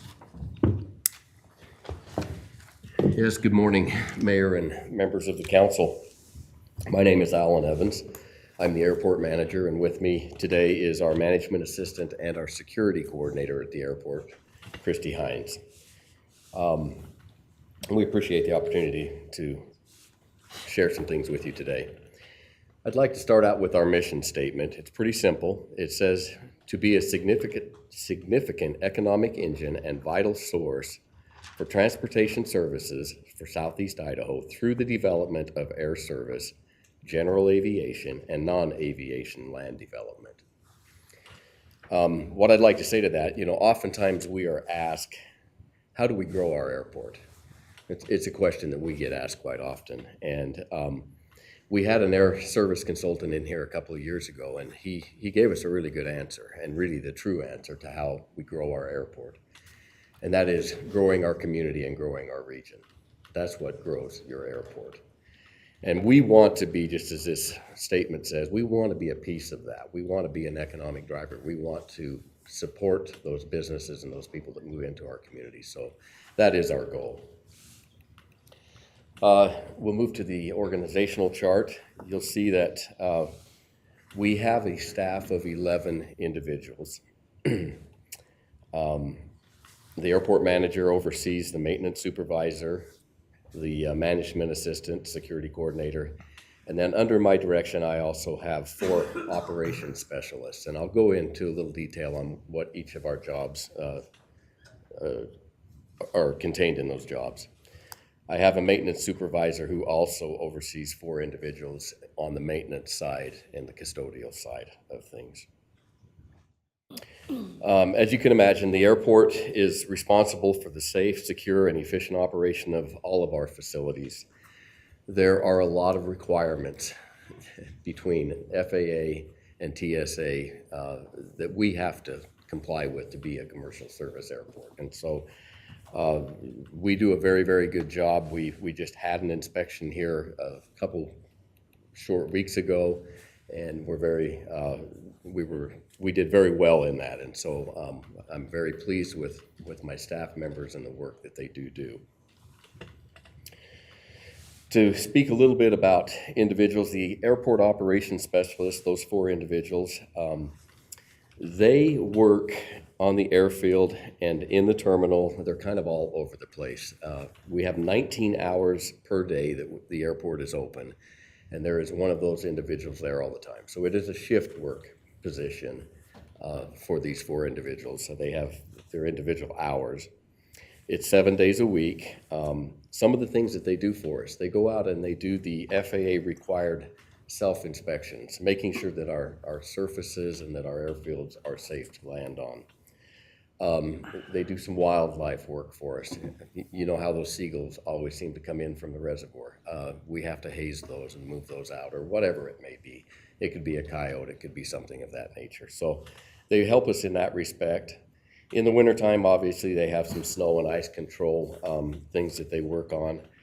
When we have construction projects, they're out there making sure that once that construction work is done for the day, before we open that surface back up, that it's safe and usable. They do help us with security access control. One of the biggest things that these individuals do is they issue what we call NOTAMs, and those are notice to airmen. And so it's an FAA system where they put the current conditions at our airport so that the pilots that are flying in or flying out will know what's going on at our airport. What are the surface conditions? What surfaces may be closed? Is there some signage or some nav aids that are not working? And so they issue those NOTAMs, and that's a number of NOTAMs every day, quite honestly. It's a full-time upkeep of making sure that those are current.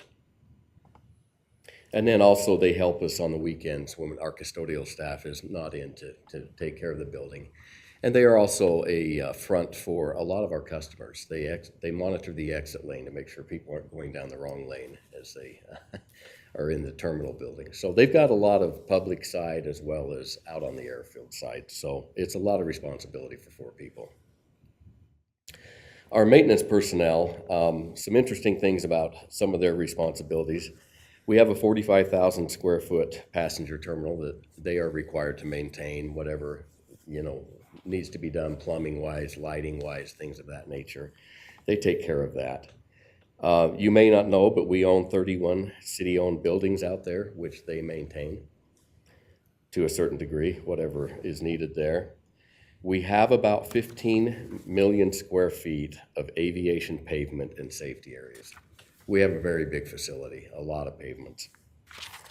There's a little more than 8 linear miles of airfield lighting on our airfield, which is a lot. And that's all double wire, so there's about 16 miles of wire in the ground to operate those lights. We sit on 3,200 acres of property out at the airport, and we have obviously the aviation side as well as the business park side of that. These people also take care of all the landscaping so that the facility looks good. And on the aviation side, they are required to mow a lot of those safety areas out so that there is a clean safety factor without having animals or a chance of fire or things of that nature. So they do a lot of mowing in the summer. Wintertime, totally opposite. They're in a plow, except for last winter. That wasn't very good. So they do take care of everything that we own out there, all of the city assets. And as I said, it's a pretty small amount of people that take care of that. One of the comments I often get when my FAA inspectors come in and do an inspection is they are amazed how efficient we are with the number of people that we have. And I will just say to that, it really is the people we have that makes that work. It's not the numbers, it's the commitment from my staff. And so all across the board, so I appreciate that. As far as administrative staff, that would be Christy and I, and we oversee the regulatory functions. We have about 65 tenants at the airport that we oversee those leases and deal with their needs. We take care of the airport marketing, the air service development, the security program. Right now, we are in the process of rebadging almost all of our people at the airport, which is about between 300 and 350 badges. And so Christy's been very, very busy the last few weeks getting that all situated and making sure people don't lose their access to be able to work at the airport. Our department also manages all of the administrative and financial functions of the airport, which is payroll, accounts payable, accounts receivable, budgeting, grant administration. Obviously, there's a lot of grants that we get with the FAA, and we have to keep up on those.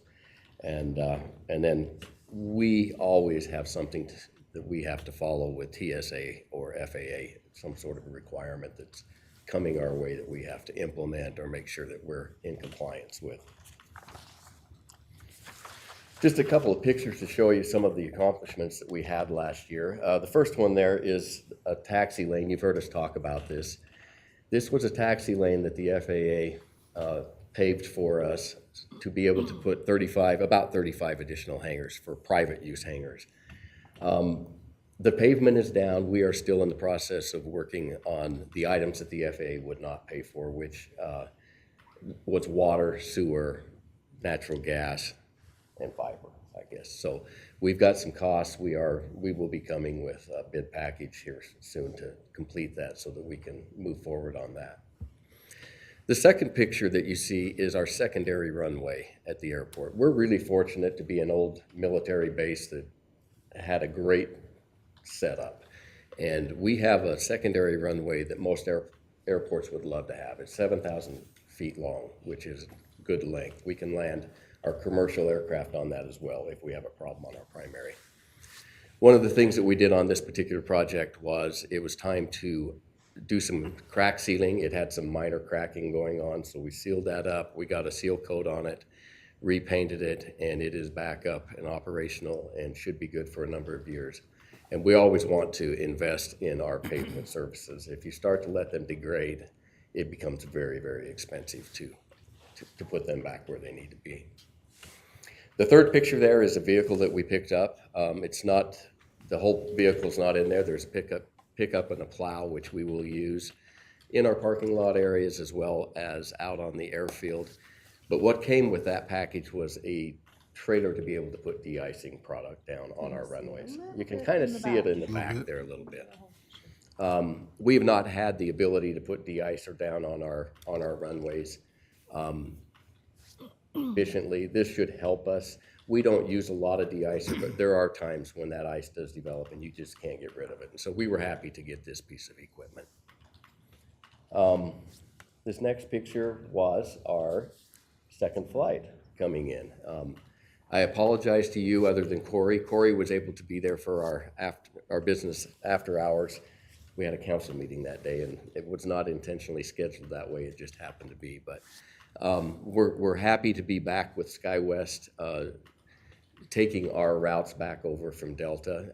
Most people will see there will be no visible difference in their service.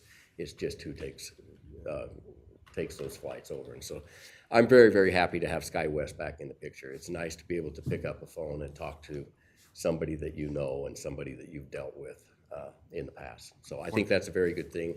We have a fantastic SkyWest staff out there. Yeah, and one thing that's different though, aren't they? They're 50-seat capacity, same. Yes, it's same size of aircraft. size but aircraft. less It's a 70-seat seats. aircraft, but they've taken some seats out of it. And I just flew to Nashville a few weeks ago, and it's a comfortable aircraft. It's a nice ride to Salt Lake City, so people should still be very happy with that. I thought it was great.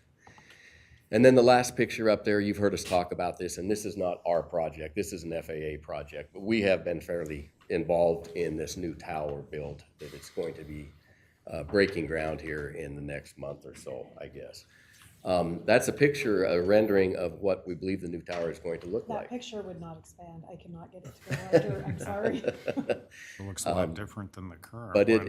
it's going to be a very, very nice improvement. I'm happy to see that the FAA is willing to spend some money at the airport in improvements like this. It'll be a better facility for our tower guys to work out of. The visibility is actually more central than the current tower we have. There's some real improvements with what they're doing here. So we're excited about that. Some of our department goals, just moving along. Obviously, we always want to maintain a safe and compliant airport, and that is our top goal, is to make sure that we're in compliance with the FAA and TSA requirements. We want to enhance and maintain our airport infrastructure and our assets. The city has a lot of resource out there, a lot of assets out there, and so we do the very best that we can. We try to keep the painting up on our markings out there. We don't always get a federal project that will paint it for us, so we have to do that on our own many times.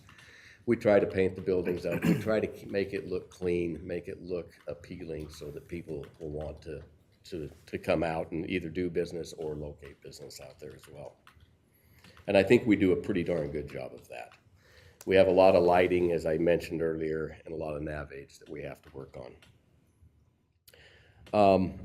We support air service and economic development. We work very closely with Portneuf Valley Development, formerly Bannock Development, in requests that we receive and helping them with requests that they get as to whether their businesses that maybe could locate at the airport. So I think we have a good relationship there, and that's one of our goals, is to maintain that as well.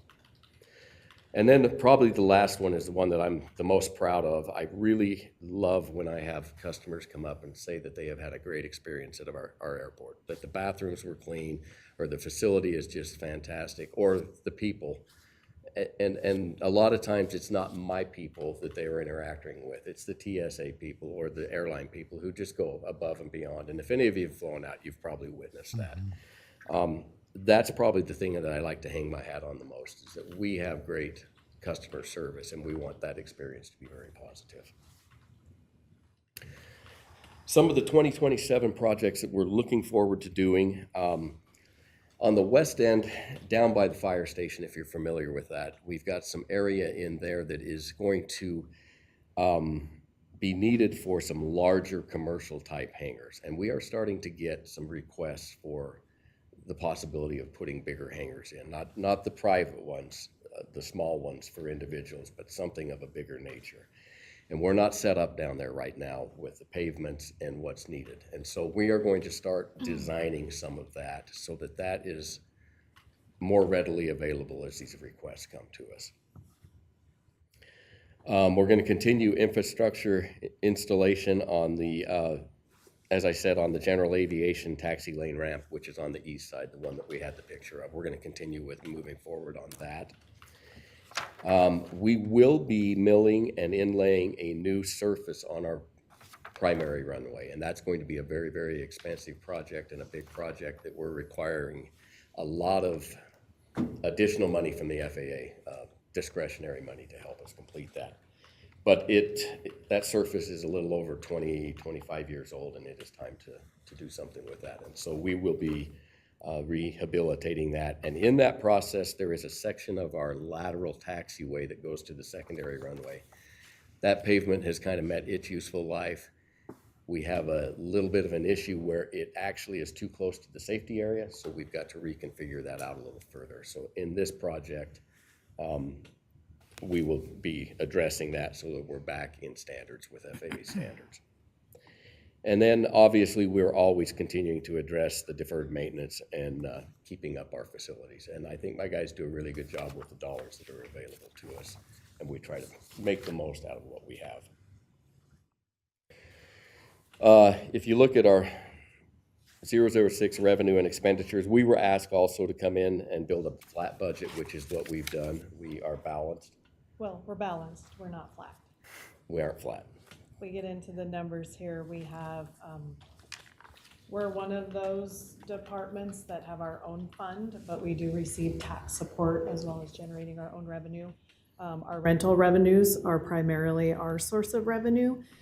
We do increase those, and as part of that increase, we were able to increase our revenue, and so we have increased our expenses accordingly. So it's a higher budget than last year, but it is balanced to our revenues. Yeah, question down here. For FY '25, it says the budget was $30, but the actuals were $300,000. That's a wild difference. Is that a typo, or is that? Where is that at? Right down here at the bottom. What line are you on? Revenue dash expense fund 006. $30. The last line. So that would be revenue minus expenses, so it's the difference between revenue and expenses. 25 actuals, the difference most likely would have been,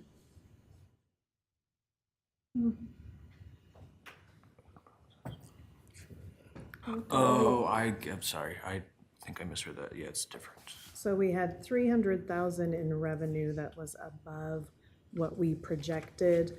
You can see our rents there, the 531,000 is what actually came in. We budgeted 373. It kind of flip-flopped in a different line item, but some of our landing fees was the biggest one there. That was a fire season is very hard to budget for. We get landing fees and fuel sales off of all of our aircraft activity. If there is a heavy fire season, you're going to see a lot of revenue, but we cannot count on that, so we typically budget it very low. So it would just be the difference between our revenues came in significantly above what we had budgeted. A good portion of that was landing fees for fire season, and then some rents, additional rents. Question down here. So all the roadways out there are not part of the actual airport itself, Thunderbolt and all those streets. Do you maintain those, or does the street department maintain those? So they are part of, well, how are we doing this, Tom? Street is starting to help us out. Historically, the airport has been responsible. It is airport property. Street has been great. Tom has been great to work Yes. with, and they have come out and like plowed our entrance road this year and done a little bit of street work. Tom can speak to And there is what they more have, work to if do they out have any in their pavement plan for next year. Tom Kirkland, Public Works. So the roads out there aren't actually right-of-way, they're easements. So it's kind of like a big parking lot out there with a bunch of land in there. And so technically where they're not right-of-ways, it's kind of a gray area. But work needs to be done, and so Streets has been out there performing work the last few years on that. And we're talking those small, narrow roads without a shoulder. Yep. Is that what we're talking Yeah. about? Pretty much every road out Most there. of them are that way. Yeah, out there, other than the main entrance. Right, Yep. the main Yeah, the entrance is main- pretty good pavement, and Thunderbolt is. The rest of it is actually the older runway. When we milled it off, we laid it back down on those surfaces to kind of upgrade those. So they're not built to real high standards. We have been investing some money out there in streets. Yeah. And then snow removal as well. We've been, So if there was a big pothole or a asphalt failure in a section, your department handles that? Yeah. Okay, great, thank you. Normally, my guys will, if they got Can go out and resources to patch do it, they'll down do too. it too. Yeah. But Right. yeah, these guys have been doing a little more out there, and we appreciate Perfect, that. thank you. Thank you. Another question? Yeah. So the year that you had an overage in your revenue, what happens to that money? Where does that land? And so since we are our own fund, it goes into our own reserve reserves. fund. FAA requirements, airport revenues can be used for nothing other than operating the airport. So it can't go back into general fund, nothing like that. So it stays in airport reserve funds. Reserve. What's the balance in your airport reserve fund? Right now, it's around 2 I million. think it's close to 2. Which sounds large. We have the runway project that's coming up is going to be almost $30 million. It's going to require $1 million match. This is in a different fund. 072 is how we do those. We'll get to those Yeah. numbers in a minute. But how we typically match our grant funds is through passenger facility charges, a portion of every ticket we sell. As you can imagine, with COVID and going down to one flight, that is not enough to match. We normally get $1 million a year in grant funding. This runway project is going to be $15 to $30 million. We have to come up with $1 million in match money, not just the $60,000 we normally do. So we have purposefully been building reserves. We received COVID funding. The airports got grants during COVID, and we purposefully did not expend a big chunk of that so that we could have match money when it's time to do this project. So how much is in reserve? 2, did you say? 2 million? It's about 2. 2 million. about So that's 2. earmarked for grant match and some of these projects that you have listed for FY We'll probably 27. use some reserves for this hangar development to The put some of putting the in the gas, infrastructure in. water, and That's where we're looking sewer to- lines, it will come out of that as well. Are you able to use any of those reserves for kind of the other areas of the airport, like those narrow roadways, et cetera? Like they aren't part of the runway or anything with that? Nope, it is still airport property, so yes, we can use Anything. our. Okay, so our anywhere funds on in the it. airport property, you can Right. use those reserves. But they have to be used at the airport. So. Sure. Okay, All right. moving on to Fund 072, and maybe Christie wants to talk a little bit about that. I don't know if you had any more Any questions questions on about that? our 006 numbers. It was about a 10% increase in our total revenues. Some of our line items historically have been low. Our maintenance guys do pretty much all of their own mechanic work, plumbing work, electrical work. We never seem to have enough money in supply line items. So the extra revenue we used to bring those line items up to historically what we've used. And then we've also put a little bit in, just for your information, into our consulting line. You'll see the professional services, professional and contracted services. There's a big jump there from 39,000 to 99,000. Since we did have some extra revenue, we have put in to do what they call a passenger demand analysis and a route analysis. That's just something when you want to look for additional service, or every 5 years or so, you should redo your demand analysis. Tells you where your passengers are going, how many people you have in the community that fly, what airports they're using if they're not using yours, helps identify what your next step might be for additional service. They're expensive studies done by professional consultants, but since we had some additional revenue, that's a big area that we put some into. So you'll notice a big jump in that And one. we'll want that as we approach other, a United or whatever, possibly to Denver. They'll want to know that information. Okay, the 072. This one looks alarming. You see a big jump in our graph there. That is because of the runway project. Like I say, this is our grant fund. This is where we do all of the airport improvement projects. Those are funded around 93.75% by FAA and then 6.25% for our match. Normally, we get $1 million a year in our standard entitlements. They finally upped that to 1.2 million after 30 years. Airports finally got a 2% increase or whatever it was. But when you have larger projects, the FAA has a pot of discretionary money, and depending on priority of projects, you can then get discretionary money to help with your larger projects. So that's what the big jump in 27 is we're gonna get a lot of discretionary money to help with that runway. I will caveat that you will probably see this next year too, the way FAA grants come and go in the cycle of construction year. Most likely, most of the construction is going to take place in 28, but just because we don't know the timing, we made sure to budget enough in 27 that if grants get rolling and we can get started, we'll have the expense authority for it. So, and it is an in and out. We don't, as much as we get in is as much as we spend. So what our grant will be, plus our match, is what we will spend if the project goes over, you amend your grant or work it out a different way. So. Is that a quick question? Is non-reciprocal here mean property tax again in 3939900? No, non-reciprocal, you'll see it's 0. 25 actuals. That was a weird one. Okay, so I believe what that one was, and I'm sure they don't even remember, but funding between our 006 and our 072, because we were short on our PFCs and on our match. If I remember right, what this was a passenger facility charge. They add $4.50 from every ticket that's sold goes to the airports to help with their match on grants.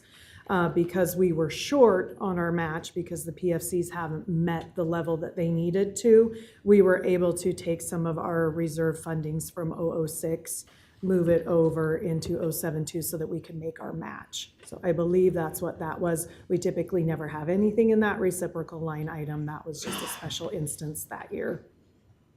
And that was FY 25. Right. Is that non-reciprocal title common throughout the city budget?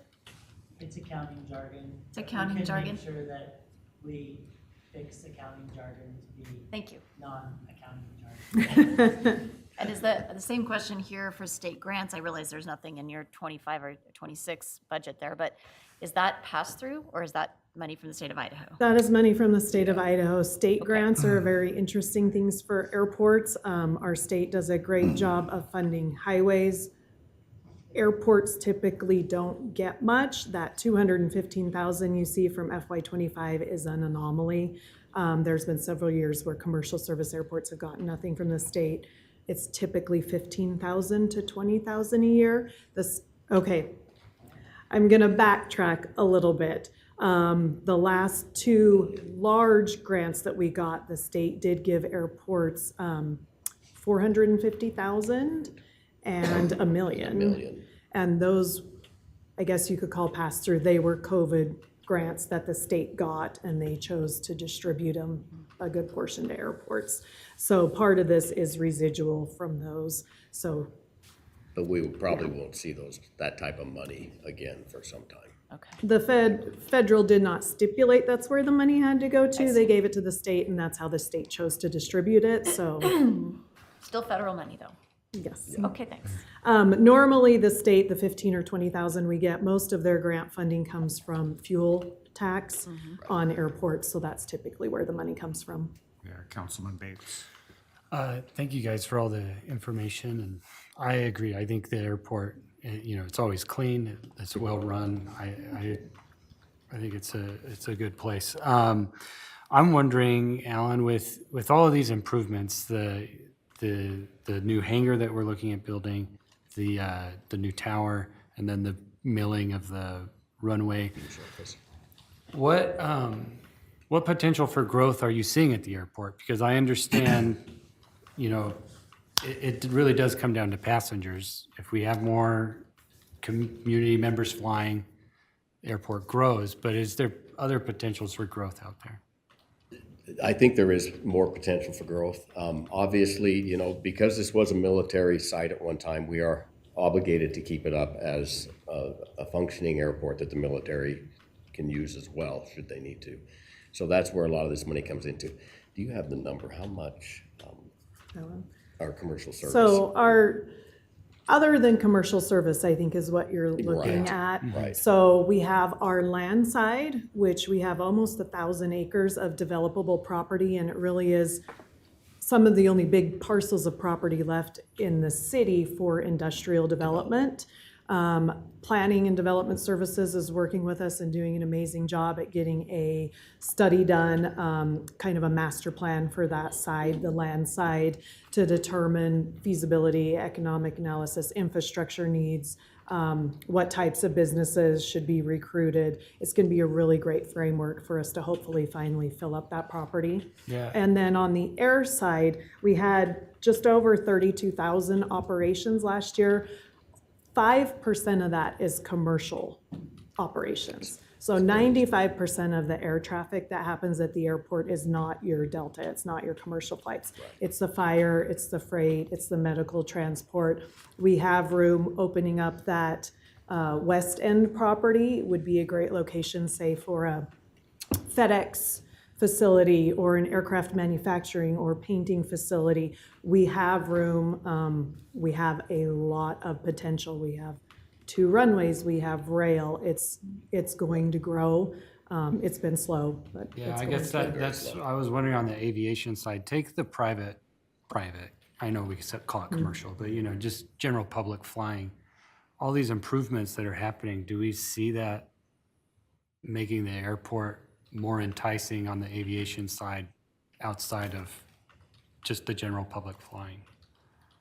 I think so. Yes, the size of the airfield for, it actually is intimidating to your general aviation. They typically don't like dealing with a tower or things like that, but because we have kind of the best of both worlds, we're not terribly busy air traffic wise, and so your GA still like to come here, but we have a tower, we have a very long runway. Boise has 2 runways that are longer than ours. They're the only ones in the state that have a longer runway than us. It's very wide, so we can accommodate just about anything. So it lends itself very well to heavier industrial aviation uses, if you would say. Yeah, another question. And so as we continue to do the airport improvements out there, and to follow up on Mr. Bates's question, any chance that these improvements might help us get a morning flight? There's some good news coming. Okay. It is not official yet, but we hope to make people happy this fall. Good, thank you. And then Alan, or Christie, can you touch on that cohort that we're part of, like with the smaller airports and what we're doing yes. there and that fee we pay? Yeah, we could talk to that just a little bit. We, and you haven't heard this, but there's a group who has been established called Restore.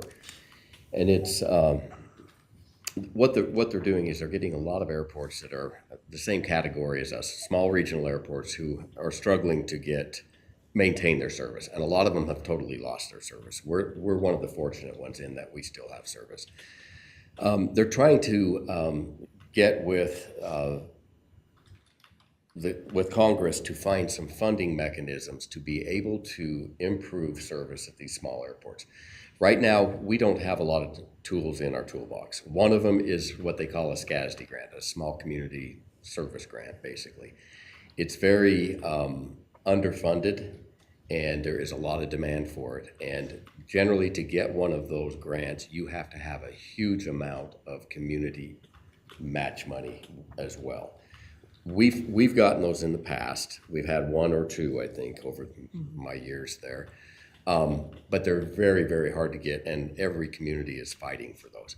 What these guys are looking at doing is taking a portion of ticket sales that come from So it's the international travel, what they're lobbying for right now, and they haven't brought a bill yet, but what they're lobbying for is to increase your international arrival fee by $5. It's already $300, I think, if someone travels in from out of country. Increasing that by $5 a traveler. There is so much international travel that I believe, I'm gonna get the amount wrong, but it was over $100 million a year that would provide for this program. SCASD has historically been about $15 million a year. I think it might be up to 30 million right now.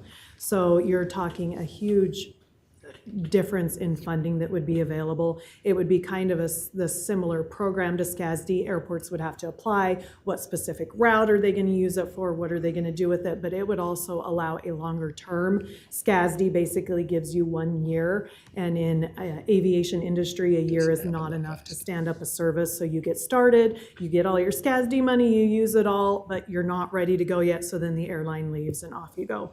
So it would let you have it for up to 5 years. It's a great mechanism. It's a great idea. So we have signed on to that, and they have a lobbyist that's kind of spearheading it, and we hope to see some movement here soon. They should have a website up soon too, so we can guide you there when that website gets up. You can get more information. SkyWest, by the way, encouraged They us did to encourage us. join That's a this good cohort. point. Yeah. And one of the problems with SCASD, once you get a SCASD grant for that purpose, you can't get it again. You can't ever get another one again So for the same if it doesn't purpose. work, you're just out of luck. And it's an interesting thing. I think most of you are familiar with airlines, but in small regional communities, they do not take on risk. The community has to take on the risk, so you have to offer revenue guarantees if you're going to get additional service so that the airline is insured they're not going to lose a bunch of money when they're trying to get that service stood up. So it's a necessity. We think this will is possibly a really good method to change some things for small airports. So we are on board with that. Yeah, it's a good thing. Where we at? Okay.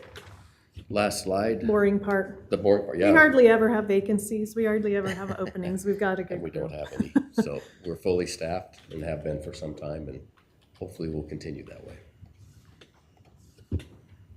Any questions on, any other questions we could answer? Looks like we're good. Okay. Okay, thank you. Thank you for having us. Thank you for everything you do. Council, do we need a 5-minute break? Okay, let's take. It'll be 5 quick. minutes. Yeah, let's take 5 minutes. Okay.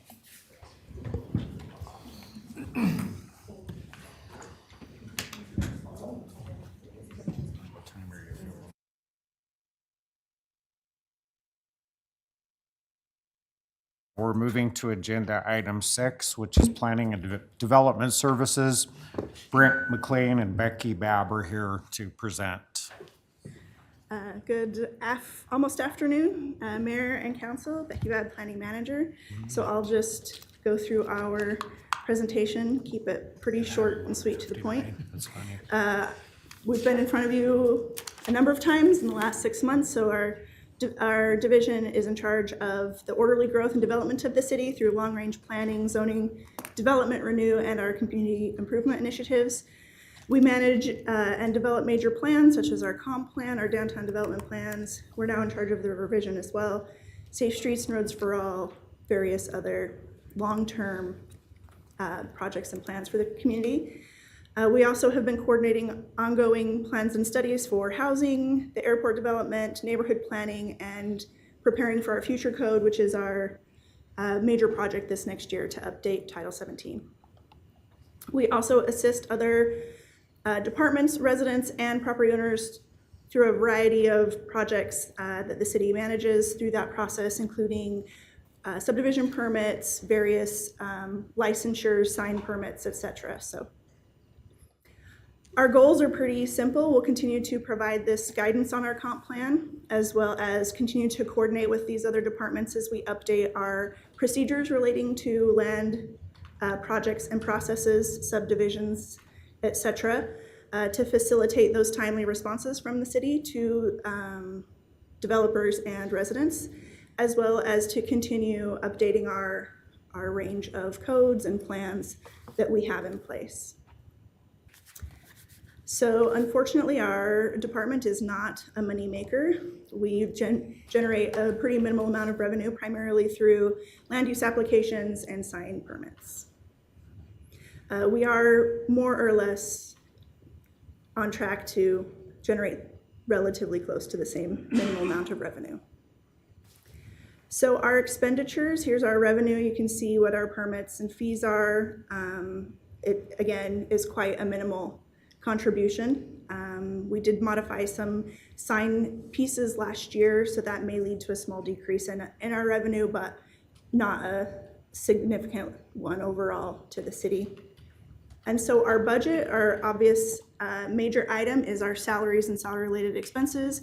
We have 4 staff within planning, myself and 3 planners. We are fully staffed.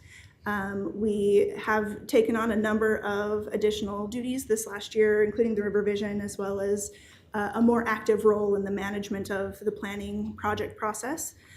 So those, we are fully staffed. We do not have an open position. And then our other line item that is reasonably large is our professional services budget, which this year will be primarily dedicated to updating our zoning code.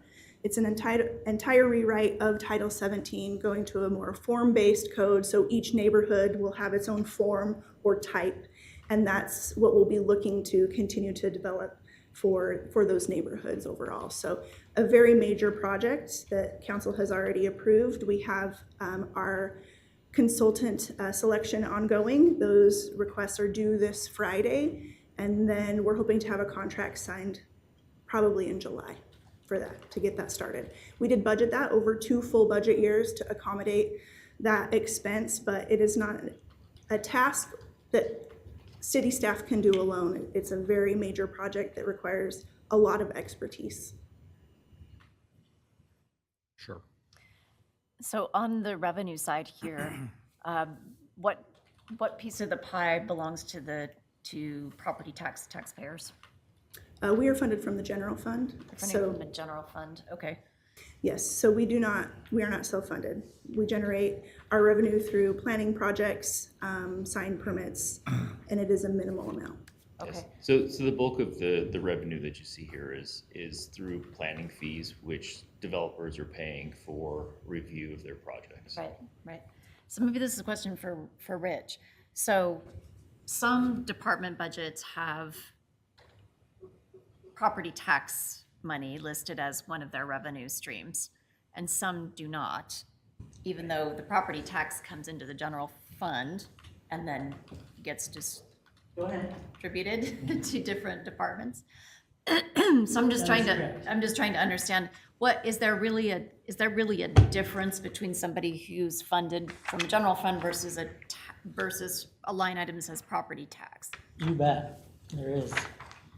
When you see a property tax line item in their revenue, you're looking at liability insurance. They have their own levy. Street fund is a separate fund. Recreation Now, that one's a little bit different. There are 2 departments for recreation in the general fund, but there is also a recreation fund, which is 004. The general fund being 001. A cemetery fund, airport, we just heard from them, they have their own, the library. So that's what you're seeing. So the general fund runs the other departments, and when you see the difference that you're seeing here, you're gonna see a large, next time we meet, it'll all be put together, and you're gonna see a multi-million-dollar line item of property tax that funds these departments.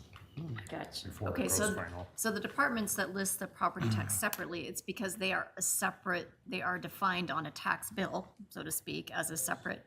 That is correct, they're a separate fund. So, okay, thank you. And we're not one of the departments that charges interfund transfers. We do a lot of work with other departments, but we don't have revenue that we generate that way. That is not a decision that I would make. I'm just letting you know that that is also true for us as well.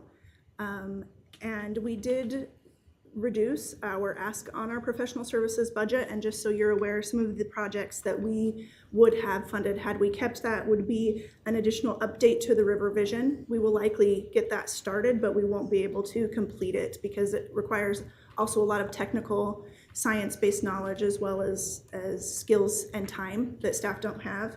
We're looking at doing a public art campaign that we also will likely not be able to fund, as well as, some wayfinding signage, additional neighborhood plans. We'll do those as best we can, but we did reduce that ask from last year to try and contribute what we can to the ask that we're making.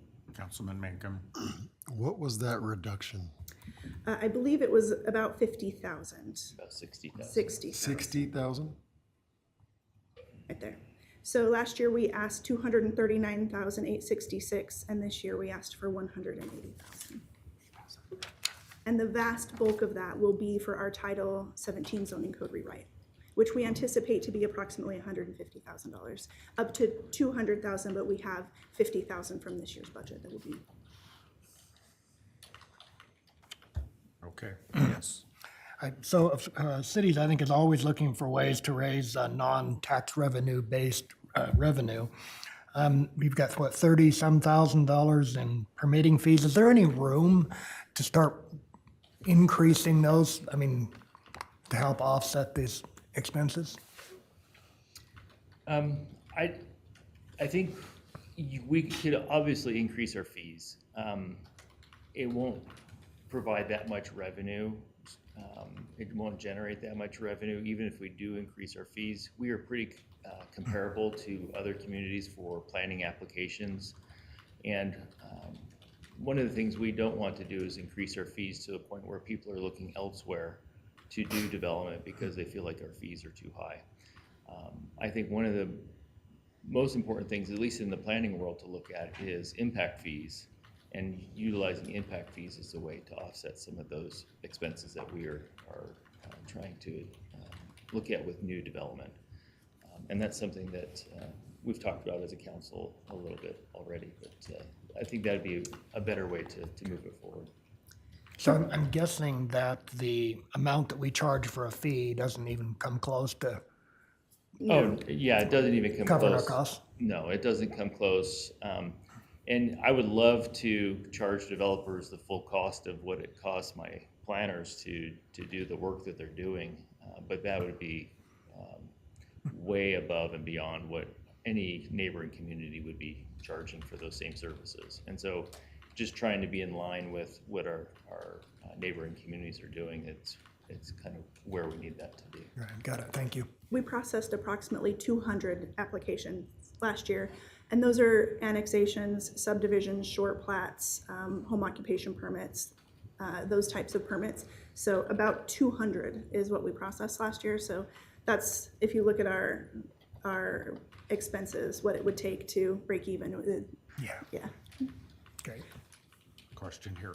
Yeah, so it looks like you're predicting a decrease in planning fees by, I guess, almost 40%, it looks like.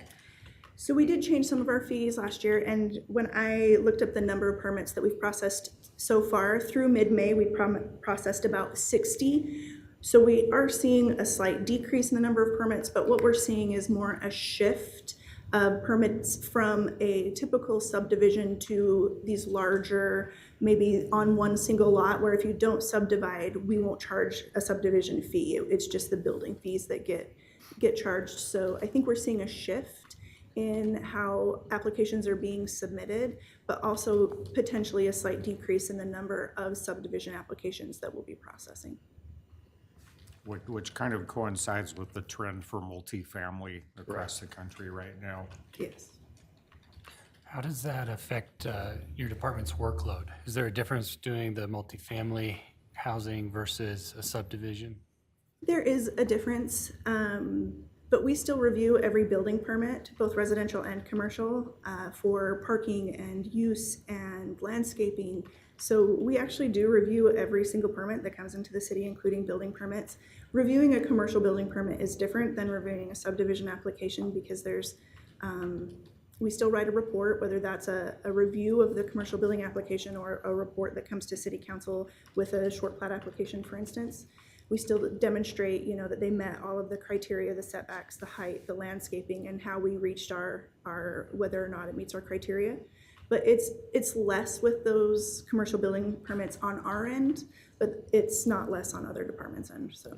And part of the difference is with plat, we're having to go through a whole hearing process, whether it's going to planning commission and city council, and all the advertising that has to go along with it. So there's a lot more steps when you're looking at the division of land versus just the development.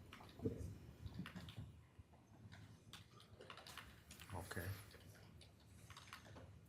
I think we're good on questions for now. Is that great? Yeah. the end of the presentation? Yeah. Okay, thank you. Oh, I'll just stay here. All right. Next, we have Grants Division, Grant Funds, Alternative Transportation. Christine Howe, Grants Manager, is here to present.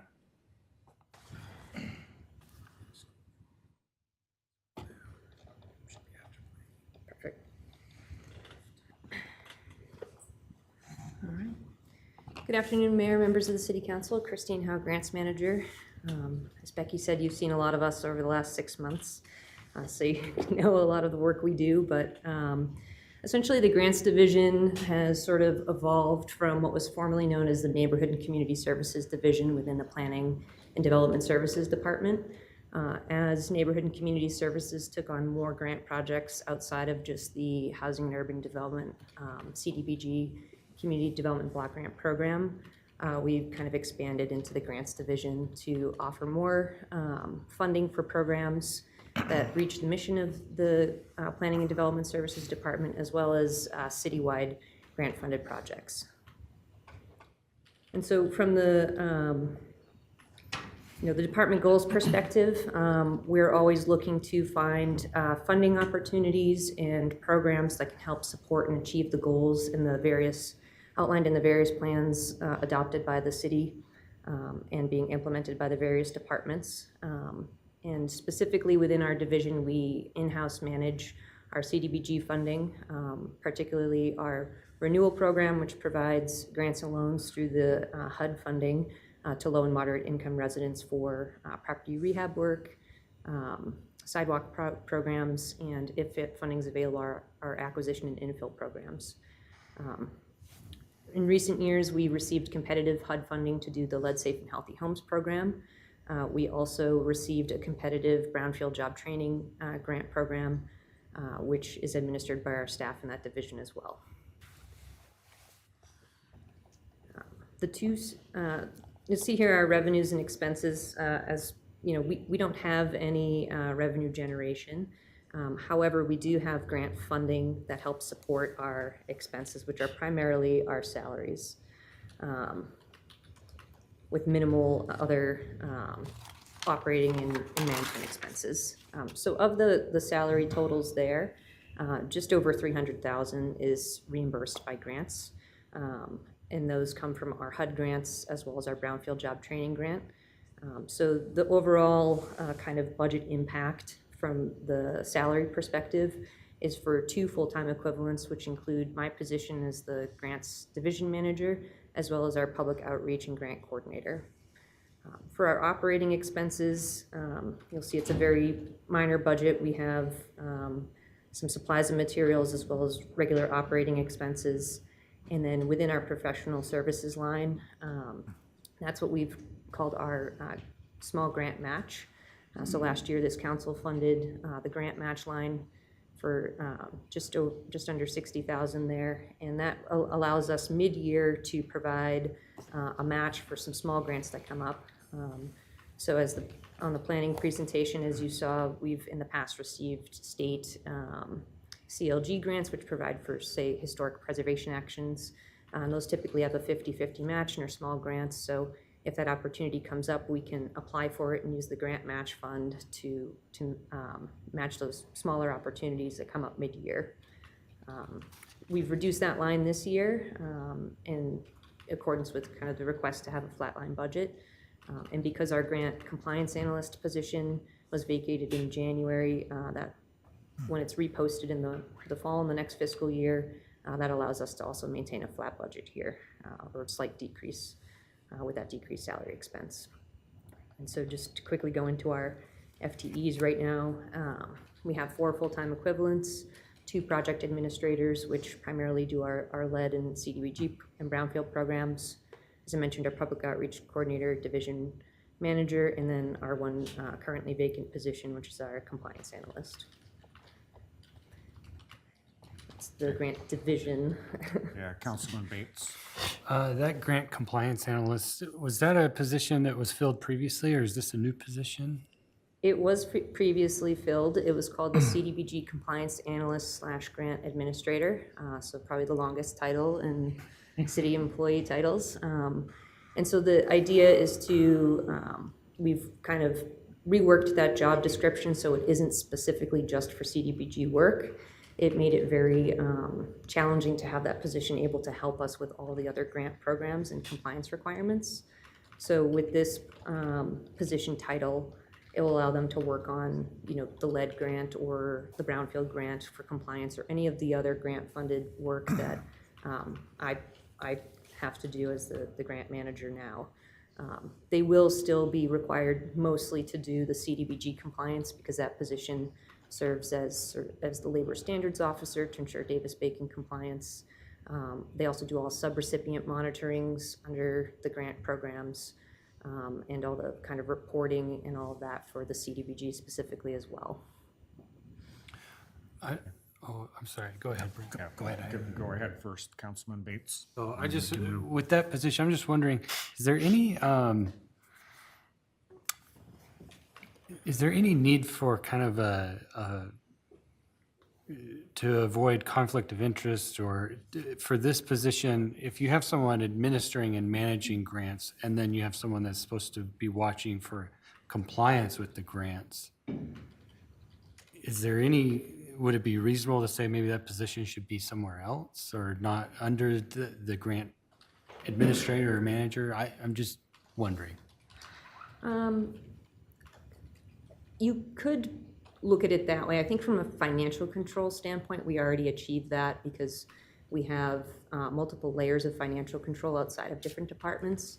This position is more so looking at, the compliance for the subrecipients and the administering of contracts and things. So within the federal regulations under 2 CFR 200, you have to do a subrecipient monitoring, and we have 6 or 7 subrecipients under the CDBG program, and then 2 or 3 under other federal grant programs. So from that standpoint, they are outside of kind of managing the folks that they're monitoring. And there's also kind of monitoring standards that we adopt. So it's kind of less of an internal control. It's not really an internal control, so to speak, but they do participate in our internal process for how we do drawdown reports and get our reimbursement requests. And then those items are then audited or monitored by the federal agencies. So it's important to have that position so there's that check and balance. So, they compile the reports and then I would review that and sign it.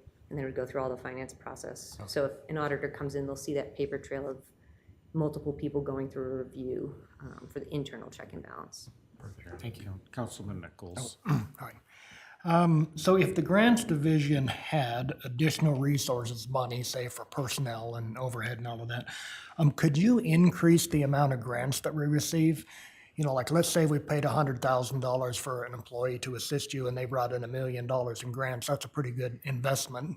I mean, is there room to do that, or are you pretty much where you should be now? I think, we've been pretty successful in bringing in a lot of grants. So I think the best way to do it would be to utilize the existing staff to allow them to have more flexibility in what they work on.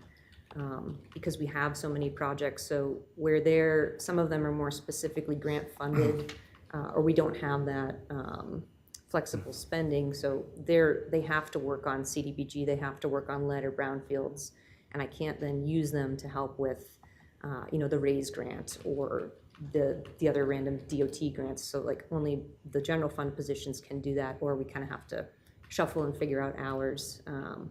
So I would say if anything, the grant compliance analyst, if they're fully moved into general fund, that would give them that flexibility to work on multiple different types of grant projects without the restraint or the restriction of it being specifically funded by that grant. And so the staff of 5, I think is sufficient for where we are now. And I think any department will tell you we have a lot of projects going on, a lot of grant funded projects, which I'll get into in the next portion of our presentation. But there's always opportunities out there we could go for and try to get, but it is just, you need a lot more project managers. And that's also the idea of creating these, the project administrator title here. Those were both formally specific. One was the lead program administrator and one was the CDBG property rehab specialist. And by making their titles a little more generic, I can now let them work both on lead and CDBG without being so tied to just those two. And they're both also doing the brownfield job training program, so it's an expanded role. Right. I mean, your department does an amazing job of getting grants. But is there anything else that the city of Pocatello can do, or excuse me, this council can do to help you in your department? I think, just having us fully staffed where we're at with that, a little more flexibility. So, having more of the positions at the share of the general fund. And then this grant match line has been proven to be pretty helpful because that allows us mid-year to identify an opportunity. It may be small, but if it builds over the years, that will help us deploy those funds. And then our projects are always oversubscribed, our project demand. So particularly the sidewalks have come up a lot. We've been able to do great work this year in partnership with PRT, but we just exhaust the CDBG funds so quickly. So if there was a fund that we could pull on to support the sidewalk projects, but not have it just the CDBG funds, or use that as a match for leverage, that would allow us to do a lot more. So less from maybe existing personnel standpoint to reworking how that personnel can operate, and then adding in some more almost like capital funding to help do more projects and more to hit those needs, particularly for sidewalks we've noticed, and then our rehab programs as well. The match component of these grants is always the roadblock, and where does that money come from? And that line item for that grant match is very small when you think about what opportunities are out there. So as we look at future grants, that line item will need to increase so we can actually make headway with a lot of the grant match requirements. All right, great, thank you. You're welcome. Another question? Yeah, so you said a grant match line item, is that here in front It's of us? under the professional services and Oh, contracted services. that's- is where it lives. That's grant match? Yes. Okay. There's only so many account lines in Navaline that have distinct names, and so instead of creating a brand new one that no one else would use, we've used the professional and contracted services line. Okay. And can you explain to me again how is your entire expense line covered from the general fund? No, only a about 200,000 is. So of that 555, 865, Yeah. we anticipate 301,122 to be reimbursed for the salaries through the grant programs. Through the grant program. So really, the true cost to the city for running this department is 200,000-ish. Is that right? Yes, just about that. Okay. Is there a better way to represent that in the? Yeah, we are going to add in this other revenues, the 301, 122. We just weren't 100% sure how to properly account for it, so I talked to Chantel before this, and we'll get that updated, so that bottom line will reflect a little better kind of what the FY 25 budget looks like, 25 actuals look like, so. Okay, gotcha.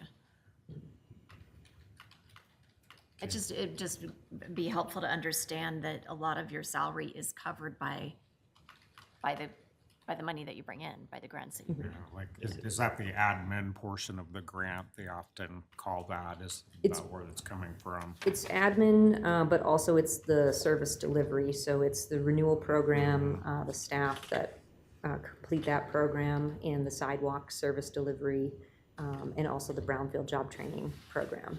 So there's 4 program sources, or 2 grant sources there. The admin from CDBG is only $75,000, so it does not cover even one employee. And the service delivery, isn't that like making payments on the loans and you come ahead? Is that the? It's the employee time to manage and operate the program. Yeah, okay, So, sure. to deliver that service, essentially. Yeah. Got a question over here, I believe, or we're good? Okay. Okay, so I'll go into the grant funds themselves. So in addition to having a general fund line, we also manage the grant funds. And so these all exist in what we call the 081 fund. And this is a way of tracking them separate from general funds and ensuring that we can show similar expense and revenue and project code those expenses with a particular grant. And you can read this summary here. We administer grants from a number of federal agencies. As I mentioned, we kind of historically always had HUD grants, and now we've expanded beyond that to multiple departments, and also have both federal and state grants in here. And depending on match sources, sometimes we'll have private match donations come in, so we administer those funds in here as well to make sure everything's tracked and the match is going to the appropriate project. Here's a summary of the divisions. So in order to track this, as I mentioned, we have the 081 fund, and then within the accounting system, these are called departments and divisions. And so we've used the department and division coding to track the grants that are separate from each other. It's a way of ensuring that we don't kind of cross over certain funding areas and have everything easily tracked within their own account lines. It eliminates some risk of mistaken spending and miscoding things. So when we initially started this division and department process, we were going to do that per grant, and then we started getting a lot of grants. So we kind of shifted to more of either the federal agency or the grant types. And so you'll see here, for example, in the brownfield line, we originally only had the brownfield assessment grant, but we got the job training grant. So now any US EPA brownfield related grants we'll put here in this account line. And you can see there's a number of them in there to allow for tracking. And some of them, for example, the Brady Chapel, we don't have any grant funding right now, but we possibly might get an award in July. So we don't fully close these out or eliminate them if we anticipate there's future potential grants or projects related to that particular item. And so I'll just go through the summary for this next fiscal year. As you can see, our proposed revenue and expenses are equal, and that's because these are reimbursement grants that already have match dedicated. And so all the funding for these projects has already been anticipated. And we're anticipating about $9.2 million in grant projects next year to be underway. Yes.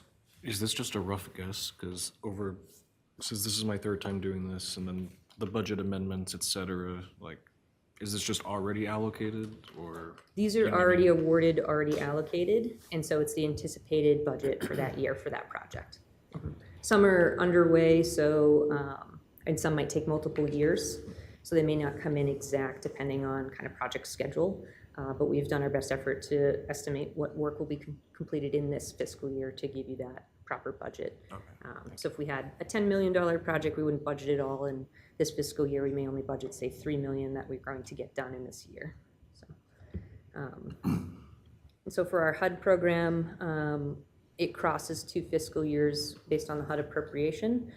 So again, we anticipate the revenues to be equal to expenditures.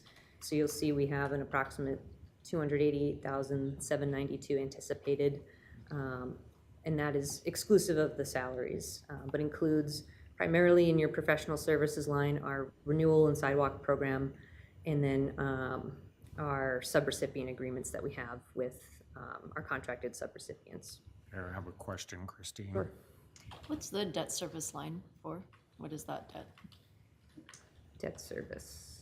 I believe that is an. Oh, that's a revenue. Yes. How is that, how is debt service or? So those are our program incomes that we receive as people pay off loans, or we generate program income from the loan program under the renewal. So this debt service is under expenses, right? So if you So scroll- that might be is that a finance? Do you want to break it? Scroll down. Drop down. I'm not sure that was one we put in.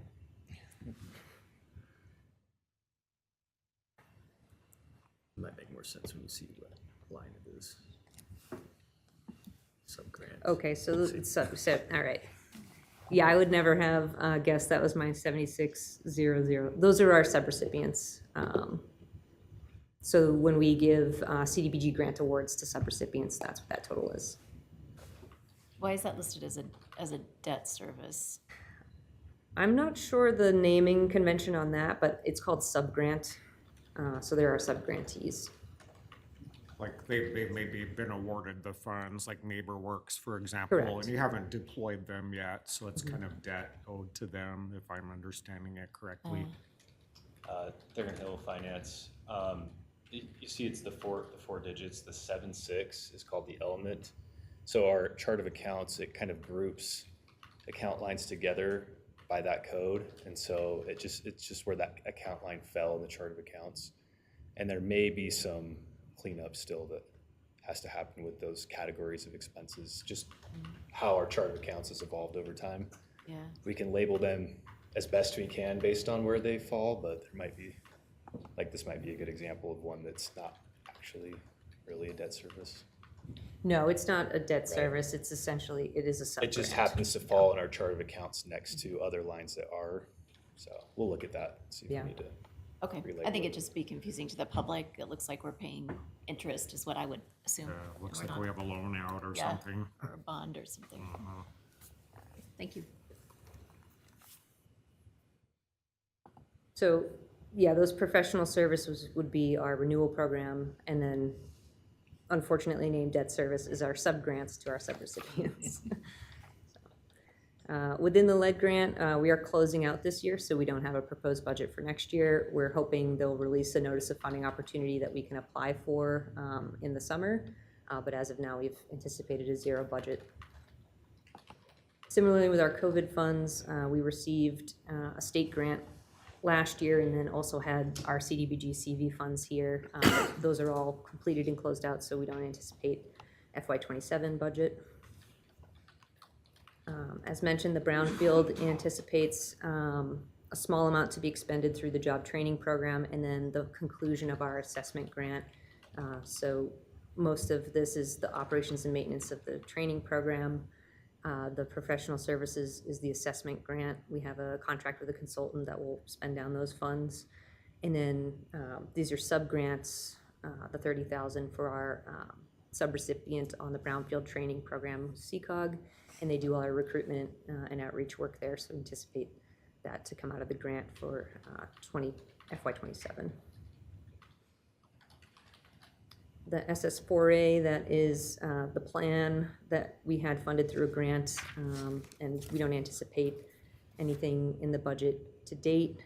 As you know, we've applied for an SS4A grant that we'll hear about in November. So if that happens, we'll then do an amendment on this line. The Brady Chapel restoration, we have included some grant match for a grant we applied for in July. I'm a little more prospective about that grant application, so I've included this in the proposed budget, but this revenue would come out of the grant match reserves from FY26, which you've kind of already earmarked. If it isn't awarded, then that will just go back into the general fund.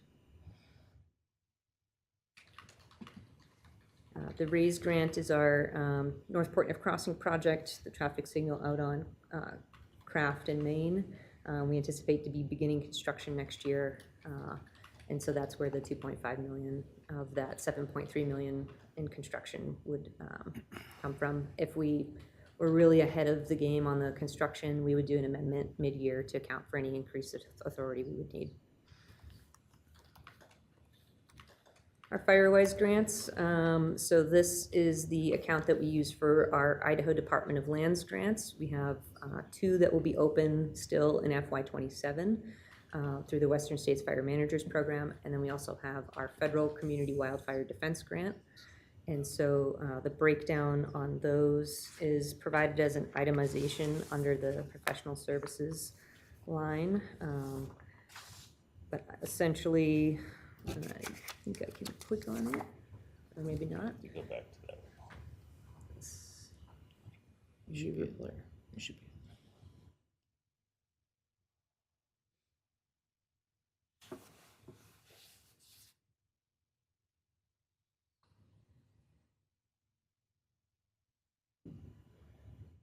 Well, most of it is from the CWDG. It's about 940,000 in CWDG, and then the remaining amounts include the implementation funding from the Western States Fire Manager interchange project that we've presented on, and the round 3 funding we got for West Bench tree removal.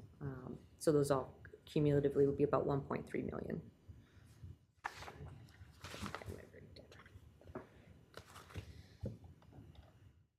Oh, there it is, okay. I thought I had a chart in here. So you can see the 22 is the fuels treatment on the benches, the FY23 is the interchange work, and then the CWG is the 950,000. What was the interchange work, Christine? We have hired a consultant to do Firewise and Waterwise designs on the Pocatello Creek interchange and other interchange areas, and after they complete design, we'll use the remaining grant funds to do some implementation of that design. And so it will likely just be a small installation on the interchange off right. Pocatello Creek. Our 8006 is our Parks and Trails grant fund. This is where our tree grant lived, as well as a few others, such as the Simplot River Access. And currently next year, we're only anticipating our Recreational Trails Program grant for $85,000, which is the parking lot at Upper City Creek. See that there.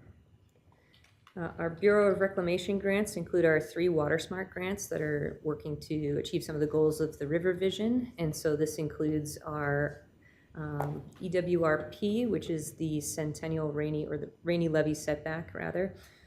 We also have a planning grant for $270,000, which is the work we're doing with our oxbows. It's complete design. And then our WaterSmart Cooperative, which is, excuse me, I have, the planning is for the Portneuf Watershed Partnership work, which is developing a North Portneuf Watershed Master Plan, as well as some modeling work. And then the cooperative is for the finishing up of the oxbow design, which should be completed earlier in FY27. And again, these are all grant funds that we have, so expenditures will match the revenues. Our EPA community grant, we have a community grant that was awarded to complete extension of sewer on Johnny Creek. So that project is anticipated to fully take place in FY27. And then we also were able to retain some funds for the South Fifth Complete Streets and Sewer project that was terminated. So this anticipates expending those remaining funds we have to complete some more of the design work on South Fifth Sewer. So on the Johnny Creek sewer, I know we had that issue with the contractor backed out that was supposed to take place this year. Are we safe to still have those funds available for next year? We anticipate we'll have to submit an amendment extension. So there's always a risk that that may not be approved, but we'll work on that and anticipate doing it in FY27. We haven't completed the termination with the contractor, so I don't want to advance any more on that at this time. Okay.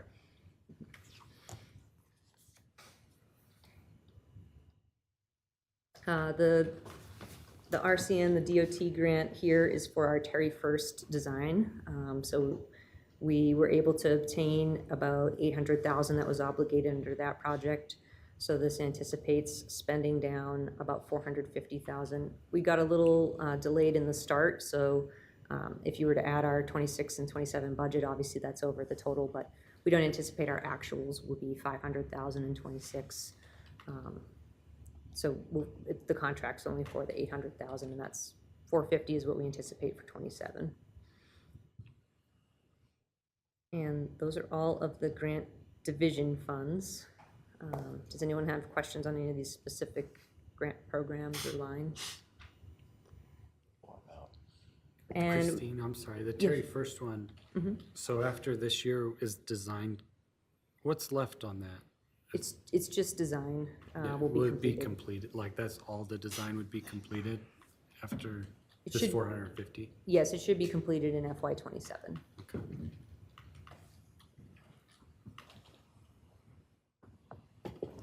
And then we also work with Public Works on the transportation alternatives programs.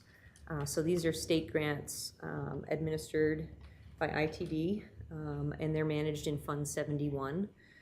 And these programs are essentially all of our alternative transportation improvements, so multi-use pathways, sidewalks, curb and gutter, those type of projects.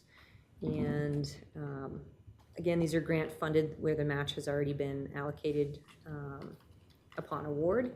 And so we projected out the proposed budget for the projects we have underway under the TAP program. And it includes the South Fifth sidewalks. So those are on the east side of South Fifth, essentially from Constitution Park, I think, to Jason Ave, and we received a TAP grant for that. So the state will release the funding kind of in tranches. So the first part of that project is going to be the design, and so that $76,000 is for the design. For the Brennan Trail, there's a small amount of design left to be done, so we anticipate that will go into FY27, which is why we allocated $20,000 for that remaining design. And then the Brennan Trail construction, that's the anticipated project cost, $842,000, and that will take place in FY27. So those are the three projects funded under the TAP grants for FY27.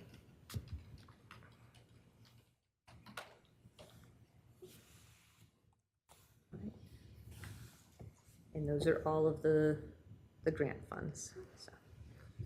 Thank you. That was a great overview, and I think it kind of coincides with that point we were making, that more grant writers, yet do we have the capacity, do we have the matching funds on hand? And there's a lot going on. I see the merits of a second grant writer, but our bandwidth is only so wide. Yeah, and a lot of the grant writing is intensive in time at the beginning. You know, you may spend 4 weeks putting together the grant application, but really managing it over the course of that grant, whether it's 3 or 5 years, that becomes a challenge if there aren't enough staff to help do that. Just staying on top of all of the communication, reporting, all of that is challenging. We're doing a good job with the staff we have to do that, but that's where, you know, the more grants you get in, the more staff you need to help manage that and ensure you're complying so you don't have to pay back those funds. Yeah, had a question. Yeah, have we looked at contracting any of our grant writing? So if we see an opportunity and we just don't have the staff, do we ever contract that out? I haven't. We've had some really good grant interns the last couple of years through ISU. So we've been fortunate in that way that they've been able to help. And, you know, Becky, the planning manager, has stepped up to also participate in the grant, like help with the grant writing.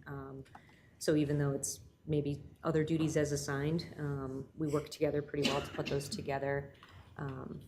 I've seen in the past, communities pay grant writers $30,000 or more, you know, $10,000 to put an application together.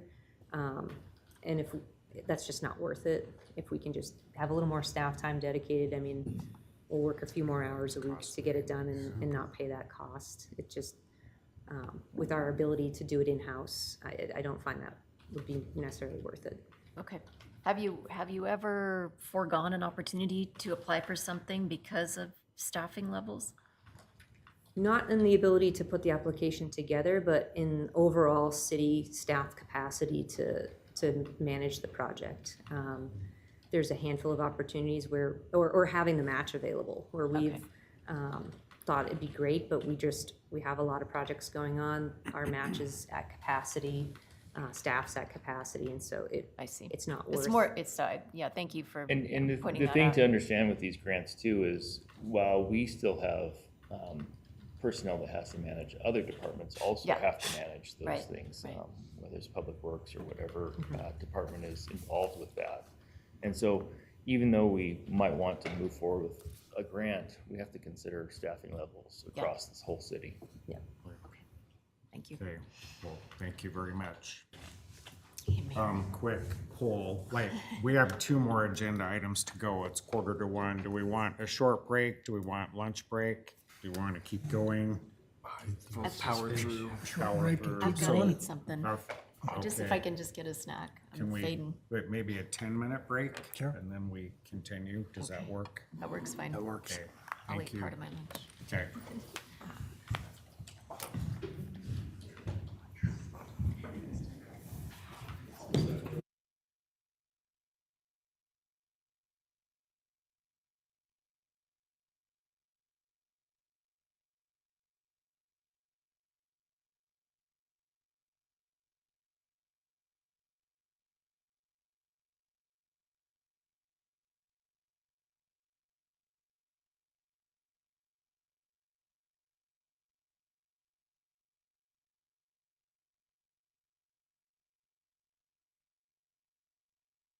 Number 7, which is animal shelter.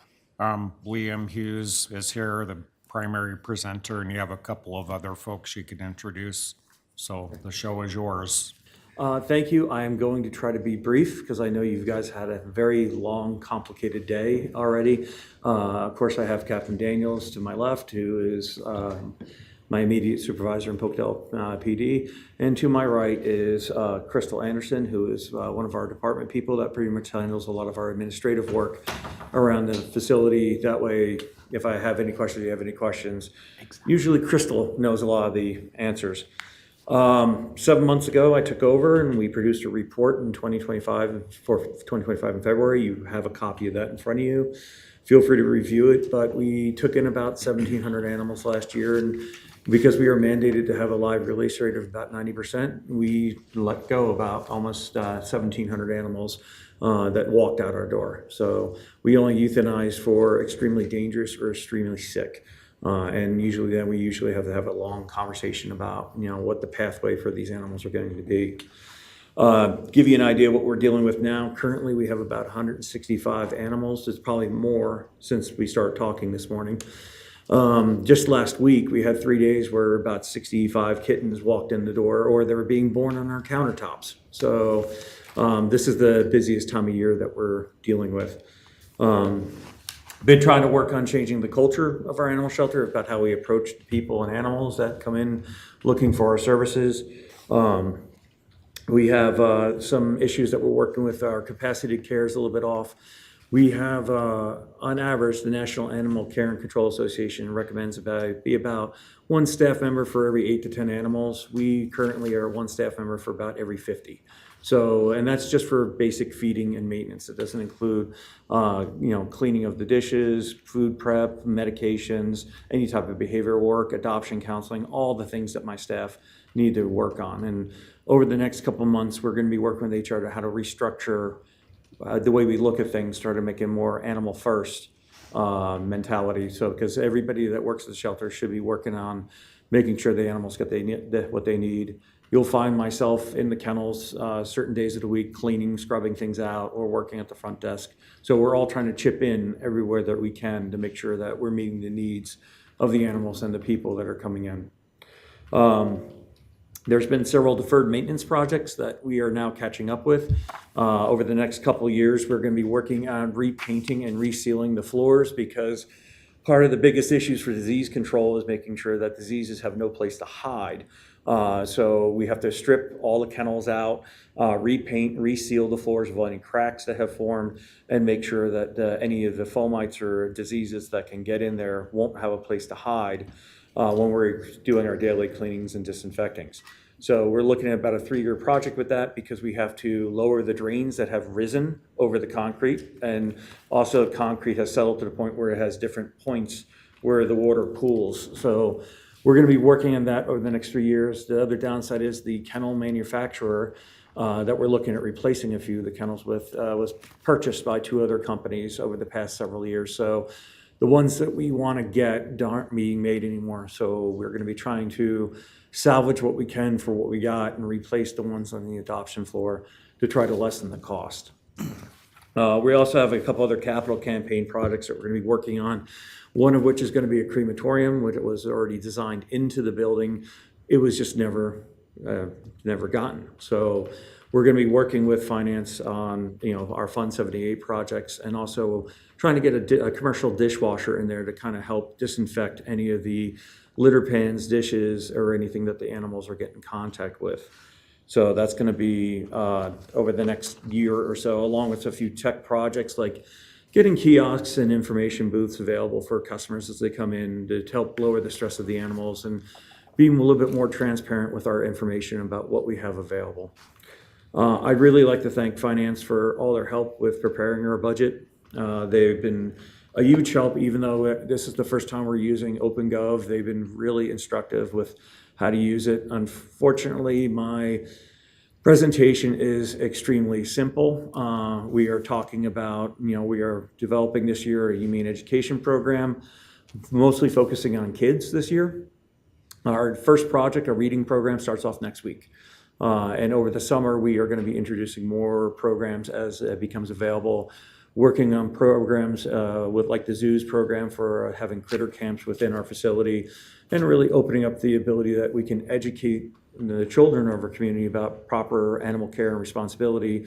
So they bring that information home, that translates back into the home, so that way we'll have more licensed dogs, less animals at large, more animals getting the care they need, and less strain on our resources at the animal shelter in the long run.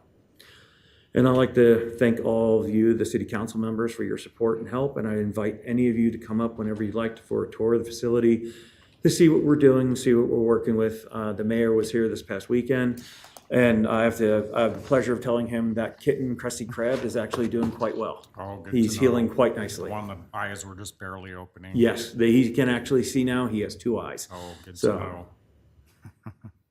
So I'd be more than happy to answer any questions, but we did try to keep a flat budget because we are a service to the community. We're not really known for generating revenue, but we do generate some revenue. We will be increasing some of our adoption fees for this upcoming fiscal year. So that might be one of the things you'll be seeing over the next time we do this, the next budget. So most of our costs are usually going to be salary related.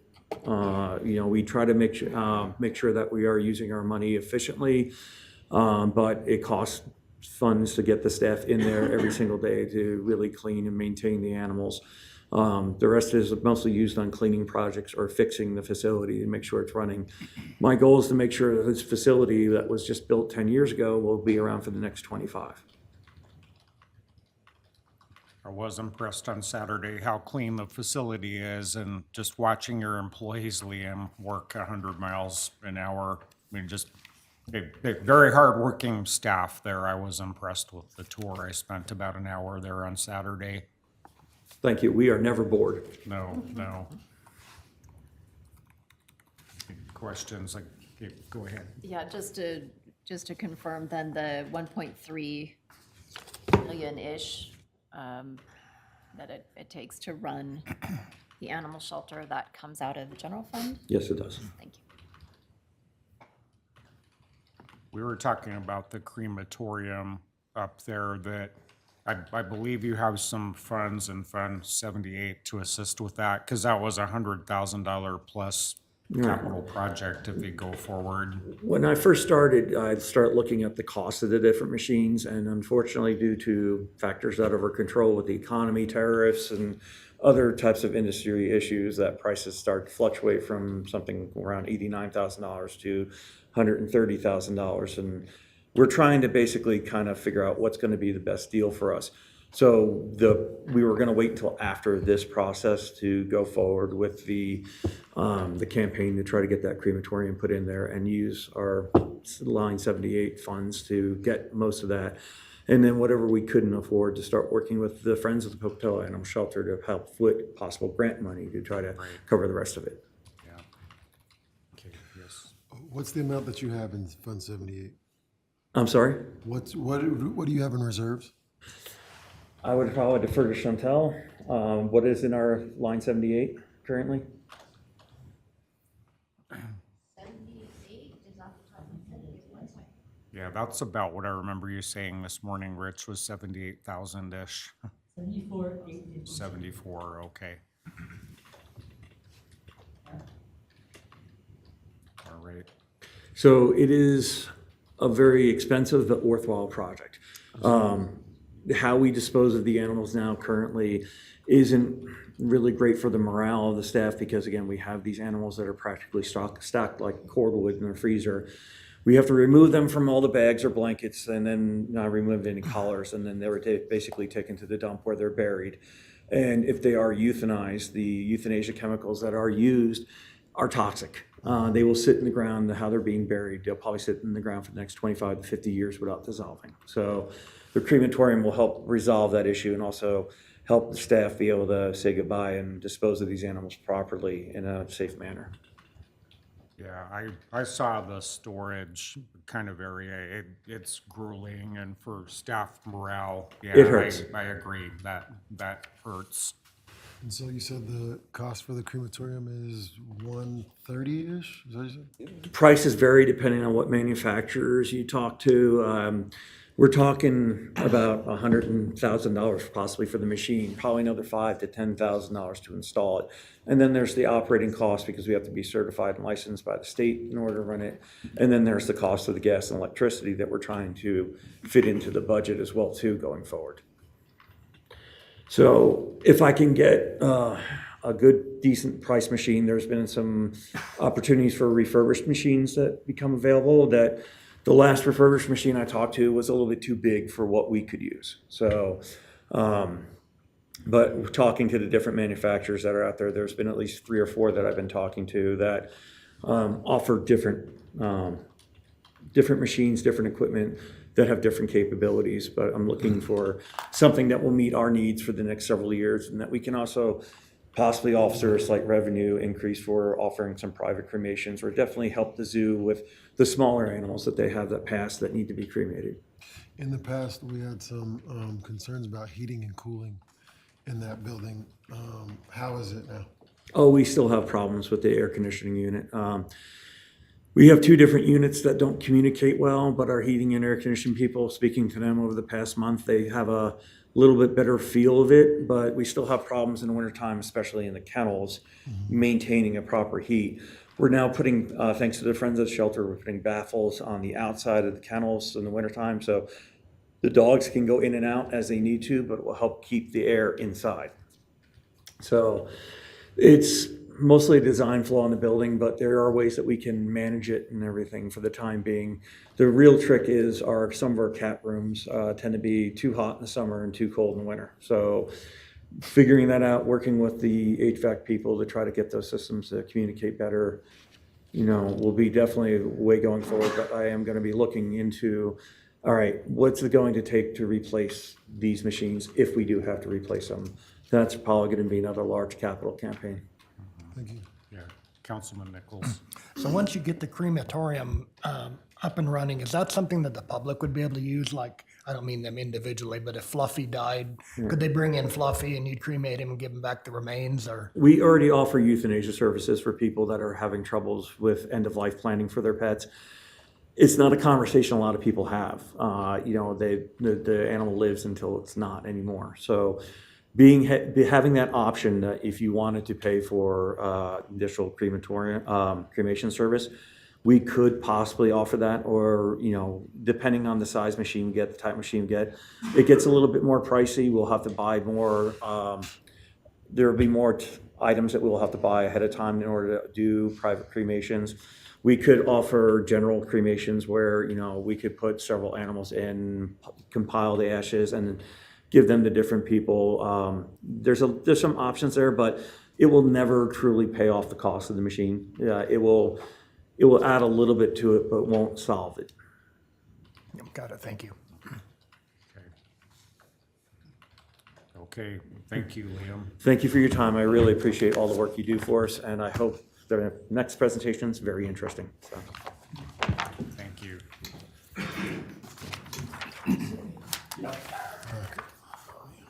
Okay, last but not least, we have agenda item 9, Fire Department Ambulance. Shane Grow, the interim fire chief, he will lead the discussion.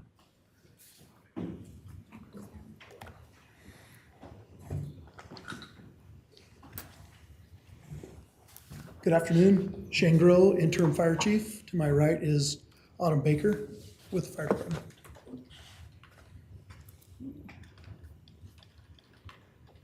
Let's start with our mission statement. Yep, so our mission statement is to help people. We are dedicated to preserving life and property through prevention and professional compassionate service. You can see our organizational chart here. Pocatello Fire Department operates 24 hours emergency response service for citizens and visitors of Pocatello and Bannock County. The department strives to reduce loss of life and property through innovative approaches, technology, informed decisions, high standards, fiscal responsibility, and collaborative relationships. The PFD houses an Idaho Technical Rescue Task Force 3A team, a hazardous material response team for Region 6, and is contracted with Bannock County Ambulance District since 1978 to provide countywide ambulance services not only to the residents of Pocatello, but to all of Bannock County. The Pocatello Fire Department is actively involved in fire prevention and public education activities, and we offer station tours, preschool visits, and educational opportunities. We visit with schools every year during Fire Prevention Week, and we are available to help businesses with fire safety and fire extinguisher classes and information. Some of the things that we've done this year, you can see a picture of our new brush truck that we got. We're pretty excited about this one. It's pretty cool looking. It looks like a big monster truck. We got a tiller truck this year that will provide aerial services to the city. It's now in service. What's that? It's now fully in service, so. Yeah, it's now fully in service and operational. We're working with planning. We've got a $5 million grant over 5 years for wildlife mitigation. Currently, we're working with the mayors of Pocatello and Chubbuck and the chief of Chubbuck fired to get an automatic aid so that we can provide better service for the citizens that are on the border of Pocatello and Chubbuck, and just delay that response to provide better response and better service for the community as a whole. You can see we're also doing working with the county commissioners on the South County ambulance expansion. And our hazmat team has worked with the military division of Idaho to improve our equipment and apparatus. You've seen some grants come through that are pass-through grants. They're providing a couple of new trucks and new identification equipment to improve our response to hazmats. Like I said before, some of the educational opportunities that we provide, we work with 4 different universities and the high school students to provide EMT education and paramedic education and ride-alongs so they can get practical experience there. And with the high school students to give them some EMS experience and fire experience. Some of the challenges that we're facing, we came in flat last year, minus with our budget, minus about $1,000. On the operating. On the operating side. What that does for us is that really stretches our training hours. Where training is really kind of one of our fluid things that we can operate from. So if we have expenses go up like tires or fuel, what the easiest course of action to do is to send, like, for example, we planned on budgeting last year to send 3 people to arson investigation school.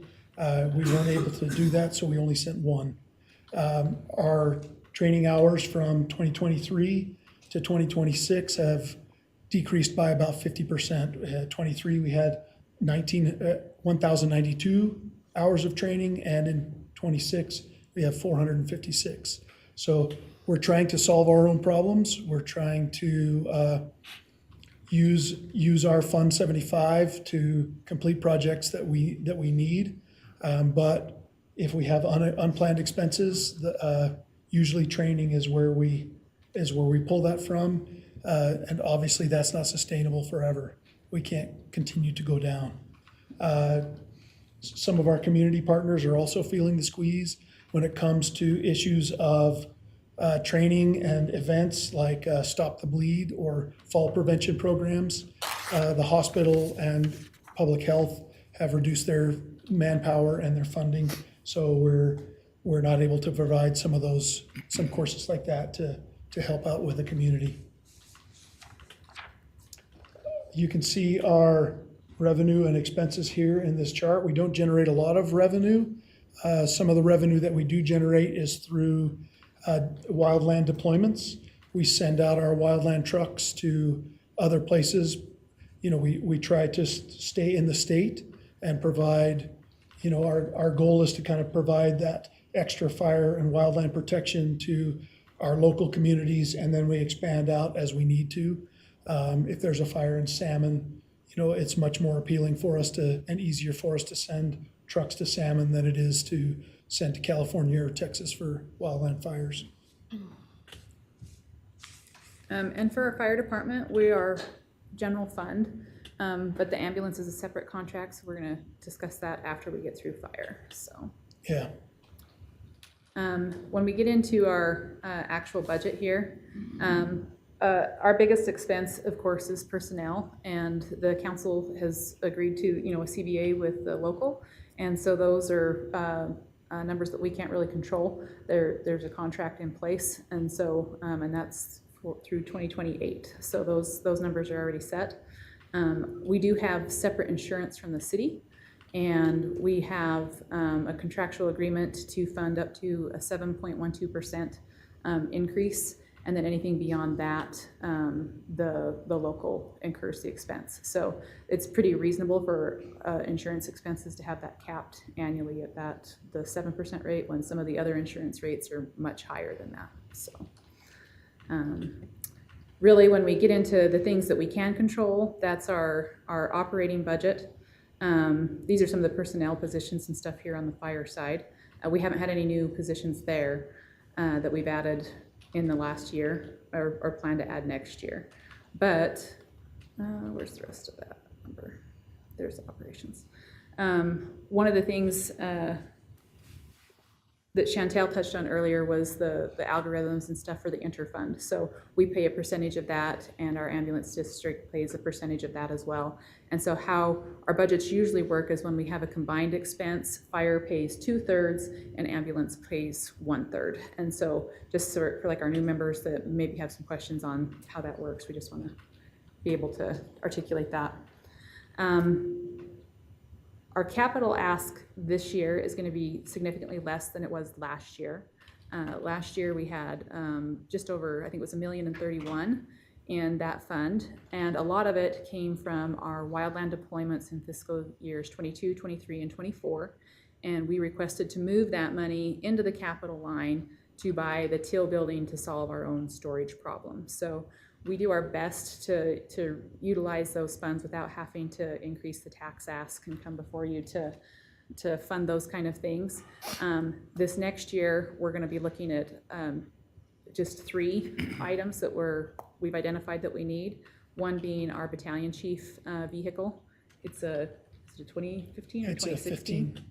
So it's getting a little older. It's starting to have a few problems. We think it's still usable. We would like to keep it to be a transport for our wildland deployments when we're swapping crews, but we probably need to look at funding a new vehicle so that's a reliable unit here in town. And so we're asking for $80,000 in that capital line for that. We also have the day rooms at each station, and our recliners, quite a few of them are broken. The guys don't spend a whole lot of time in them, but when they do, it'd be nice if they weren't tipping over on them. And we're looking at replacing 3 stations there, and it would be about $22,000 is our estimate on that. And I had put on there as a Station 3 roof repair, but I should have just left it as roof repairs because we're looking at 2 roofs. We have the Teal building that probably needs a roof repair and Station 3. And we thought it would be 3 in the fall, but if you've drove by Station 3 in the last week, you're gonna see a lot of shingles out there on the grass. So we're reprioritizing, probably trying to do that with our capital that's left this year. We'll come back in front of you to ask for that. And then possibly moving the Teal building to next fiscal year to cover those repairs, because they're just at that point where they've reached their end of life, and we've got to get it fixed before we have a bigger problem on the inside of the building. So The Teal building, where we're just storing vehicles in there, it has 2 or 3 leaks in it. We're not as concerned with having it drip on a vehicle as we are dripping in living space. I'm sorry, did that come up in the inspection? I don't remember that. Maybe I'm just Yeah, it did. misremembering. It did? Okay. it did. And so we were prepared that it was going to need a new roof, and we initially thought that it would probably be about $100,000. We're looking at other options, and there's a company that seals them, and so it looks like it'd be much more affordable, maybe in the $65,000 range. We've got one of our assistant chiefs doing some research on what the best option is to fix that, and so we'll probably be back in front of you asking to do that. Station 3 probably this year. We'd like to get that done since there's shingles flying off every time the wind blows at this point, and then the Teal building later. So on our operations side, we do have a few expenses, and I think we need to acknowledge that, you know, prices are going up, and so some of those include our maintenance agreements. They're annual contracts, and they increase, and then our tire line. I don't know if you've priced tires for fire trucks lately, but they're super expensive. And especially with our new tiller and stuff that is in service, at some point we're gonna have to put tires on it probably a year out. And so we did ask for a request there. And then I think there was one other line, radios. Radios and vehicle maintenance. But it's not to buy new radios, it's just to maintain the ones we have. And then vehicle maintenance costs are going up too, so there's a small increase there as well. So those are just the numbers that we thought we needed to bring to your attention. We do have some long-term expenses that we're concerned about in the future that council should probably be aware of, and that is SCBAs and our pumper trucks. What's an SCBA?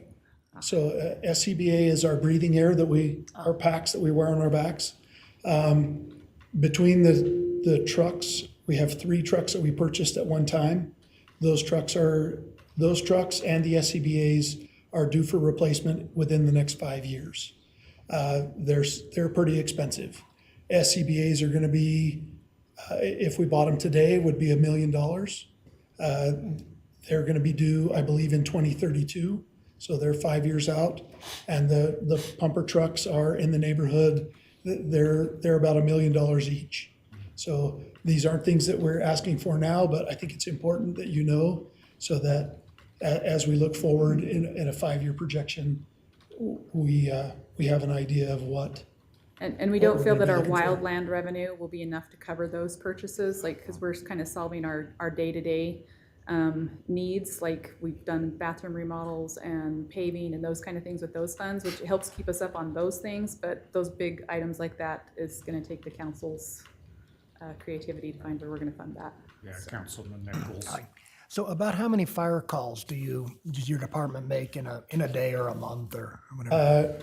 We've got the fiscal year of 25's numbers, if we can give you those. Fiscal year of 25, we've gone on 9,775.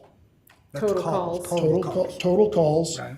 Fire calls, we've gone on 1,596. And EMS calls is 8,197. All right, great, thank you. I have a question about accounting for the capital outlays. Is there a separate fund that you put savings into for those capital outlays? So we've been using Fund 75, it's labeled fire apparatus, and so when we have the additional revenue at the end of the fiscal year from the deployments, we ask that money be set into Fund 75, and then as these things come up, that's when we dip into that and do the budget amendment. We'll come before you to move that in to a line where we can expend it. Do you know what the balance in Fund 75 is? No? I want to say, we've got a couple of budget amendments that are coming up, and so I think it's going to be about $375,000 is what I'm estimating. Is in there now? Because we're going to have some budget amendments that pull out of it. Okay. I'll have to ask Chantel. Okay, so we're not anywhere approaching the 3 million you need for new trucks? No. Okay. Because it had a balance, I'll have to ask. 168 on that one? Okay. And those amendments are coming to us soon, I assume. On the 4th, is that one? Next month. This month, is this Thursday or something, isn't it? Yeah, so the budget amendments should be coming forward Okay, this week. thanks. I'm wondering, Chief, on the trucks, you said we bought 3 trucks all at the same time. Do we have a replacement plan? How do we plan those? I know police, they do 4 vehicles a year, and how do we plan for trucks? Yeah, when they purchased those, I believe they got a good deal. They got a package deal by buying 3 at a time, and they leased them over 10 years. I think that's in debt services. Yeah, it's not that's showing our- on this one. Yeah, that's our payment for those. But That number is not correct. That needs to be updated because it's over 200,000. The payment hits October, like the first week in October each year, so we need to make a correction there on the debt services line, because that's where that payment for the pumper trucks currently sits. yeah, but as far as a plan, we don't have a plan. That's why we're hoping that you can help us come up with a plan. Yeah, I mean, it would make sense to have staggered, so you don't want to have $3 million part replacements in 1 year. Yeah, and that's an option if we choose to do one at a time, one every year, or instead of 3 at a time. That's certainly an option. The problem is as they get older, the maintenance cost of them goes up. So the longer you keep them, the more they cost to maintain. I'm sorry, I didn't realize, so we lease our trucks. We don't. It was a lease to own. Oh, okay. Yeah. And they do several programs. They do programs where if you pay up front, they'll give you a discount. I don't know if you remember when we purchased the hazmat truck last month. That's what the hazmat team through the state is doing. Mm-hmm. They prepay, and they gave us a $100,000 discount for prepaying, but it still takes 2 years for them to build that truck. So they're operating on your money for 2 years and giving you the discount of $100,000 or so.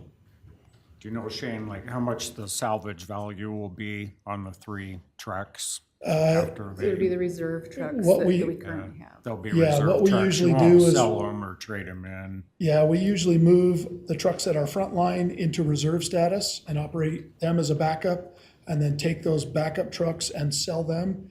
They usually don't bring in very much money. When we replaced these 3, I believe we got $15,000 for all 3 trucks when we sold them. Wow. So they depreciate significantly. Okay. The tiller, when we got the tiller truck, we sold that reserve to Central Fire in Rigby. That truck was almost $2 million our new truck was almost $2 million to buy, and we sold our reserve tower truck for 85,000. So I'm so sorry, it's been a long day, but remind me, so the 3 trucks, the $1 million each, what's your current plan? Like, when are you thinking, it's not this year you're suggesting, when would it be? No, 5 years in 2032. Okay. Yeah, we've got to spread that out some way. Yeah. Yeah, and that's why we kind of wanted to bring it up, so that you have the at least awareness of what's going on, and the understanding that we're trying to put as much money away as we can for that stuff, but we used our Fund 75 this last year to do some paving work, to repair some stairs at Station 1, repair some stairs at Station 2. We bought the Teal building, which allows us to store our vehicles inside, but even with that, we still have vehicles stored outside. We immediately filled it up. Sorry, Mayor, what's our balance in Fund 75? Have we exhausted that with the tiller truck? No, that's what Yeah, that's- Chantel was saying with the budget amendments. Oh, okay. Will After be the bu- 160. It will be Will be 168, 160, yeah. okay. Not a lot to work with. It's right not, now. and so like small it may help fund like, a roof repair, those kind of things, Yeah. if we needed it, if we had to ask for that. But those are the kind of things that we've been trying to solve on our own as they've come up. But wildland deployment money isn't guaranteed, so we don't know how much we can replenish that Fund 75 each year. But when we have that opportunity to have extra revenue, that's where we put it to do those kind of things. And the Western Fire Chiefs are working together with the fire apparatus manufacturers.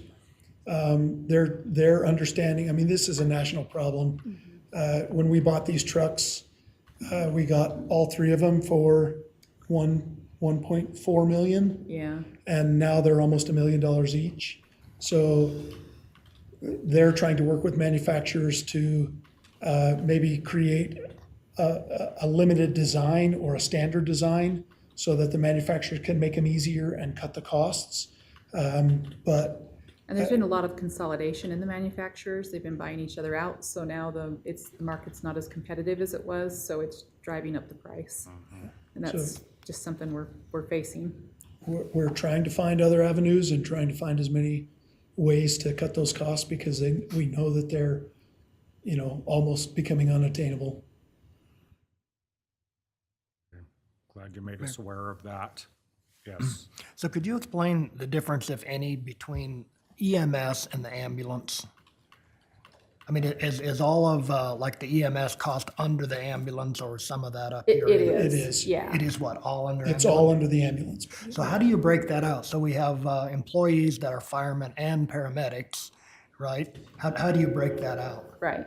So we have some split employees. So if you look at like Shane's salary or my salary, where we're staff, we're 2/3 paid out of budget and the fire budget, and 1/3 paid out of the EMS budget. But then we have set positions, medics, that are paid 100% out of the EMS budget. And so those positions, like, we check them each year to make sure that they're in the right categories when they run the personnel numbers and the projections for them. And so those people stay specific to their budget, and we stay specific to fire. So we don't add any new positions without going through the process that everybody else does to request a new position for fire. And then we actually did it even on the EMS side last year. We requested 6 just so that the positions would be there, but it would be totally funded out of the county's EMS budget. So it doesn't impact like the decisions that you have to make on the funding.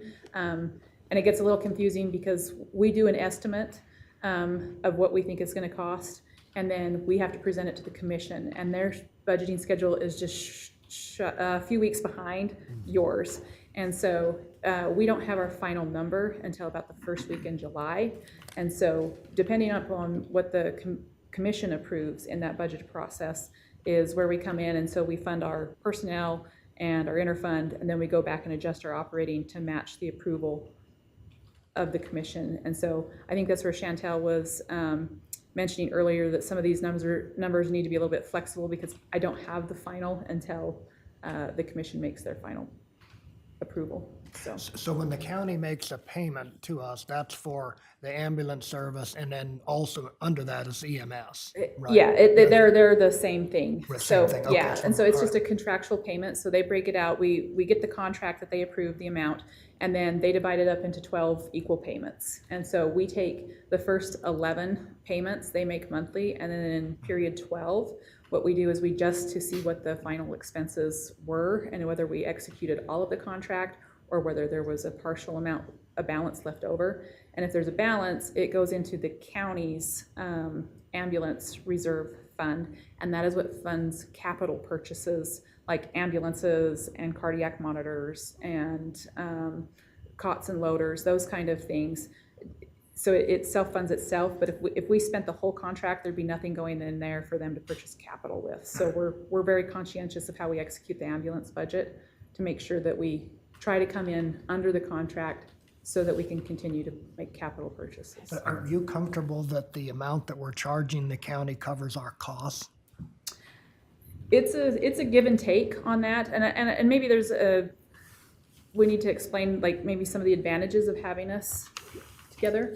And that is like when we have a big fire like the Charlotte fire or the Highland High School fire, those medics that are paid out of the EMS budget are also firefighters, and we can call them back, and that gives us a depth that the city alone wouldn't have. We wouldn't have those resources because we can't fund another 26 positions to have that many firefighters. And so we do get a benefit from it. We're not making money per se. It's kind of a break-even option. We're not profiting from it and moving money into general fund, those kind of things.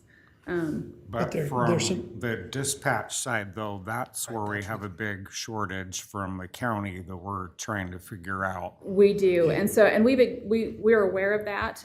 It's been known for a couple of years, and I think we're at a point where we've got an opportunity to start moving those discussions forward with the commissioners. They're on board. We've talked to Chief Shy, and I think we're working on a strategic plan to try and address some of that dispatching expense, so that we can make sure that they're paying their share. So just for regular EMS services, when you present a bill to the county, do they ever argue with you? Or do they just? No, well, so they give us the money and we pay the bills except for capital expenses. So if I buy, they hold on to the capital money, and if I purchase an ambulance, I send them the invoice and their accounting pays for that out of their capital funding. Now, the contract pays our daily expenses. So if I'm buying medical supplies or tires or fuel, those kind of things, it's out of that monthly payment that's coming in that they're spreading out throughout the year, and we're paying those. And so far, we have given back about $200,000 to $300,000 at the end of the year to the reserve for capital. So yes, they are funding their expenses. And I think there was like 1.2 or 1.4 million dollars in there now, isn't there? There is, but that's going to go down significantly because we're going to make a presentation to ambulance. them, and I'm asking them to buy 2 ambulances at $450,000 apiece. So I'm coming in with a $1.1 million ask into their reserve this year. And so that's what they fund will be up to them, but that's the money that we have generated from revenues and taxes. And maybe that's something that not everybody is aware of, that taxes do not cover all of the ambulance district. They only cover about 50%. And so the levy that's there covers 50% of it, and then the other 50% of our budget comes from the revenue we generate by transporting patients, billing insurance, Medicaid, Medicare, and then we have our internal billing department that collects those funds. And so we have to meet our revenue projections to hit that full contracted amount, and then they make the payments back to us for that contract. So And an interesting it's thing. a complicated. Yeah, and the couple of things, like we had a meeting with Commissioner Huff and Chief Shy and the two of you. You know, we were asking, we've been probing a lot on that shortage from the county that we have with dispatch. And Commissioner Huff's idea was that dip into that reserve you were talking about from the EMS, the 1.4, but you need a lot of for 2 ambulances. So that idea was not practical. We kind of left a meeting thinking, oh, we're gonna catch up a little bit with dispatch, and that failed. So just FYI, but we need to have another follow-up meeting with Commissioner Huff, and there's still that lingering issue. I think it costs us $400,000 a year on what we pay for salaries toward the dispatch. Right. And So there's a big shortfall from the county that we need to figure out. And it's been that way for our entire contract with the county. They hadn't paid for dispatch services, but we do realize that EMS is now a big portion of our response. They're 85% of our calls. And so it's time to address that issue. And I think our commission is open to hearing those discussions.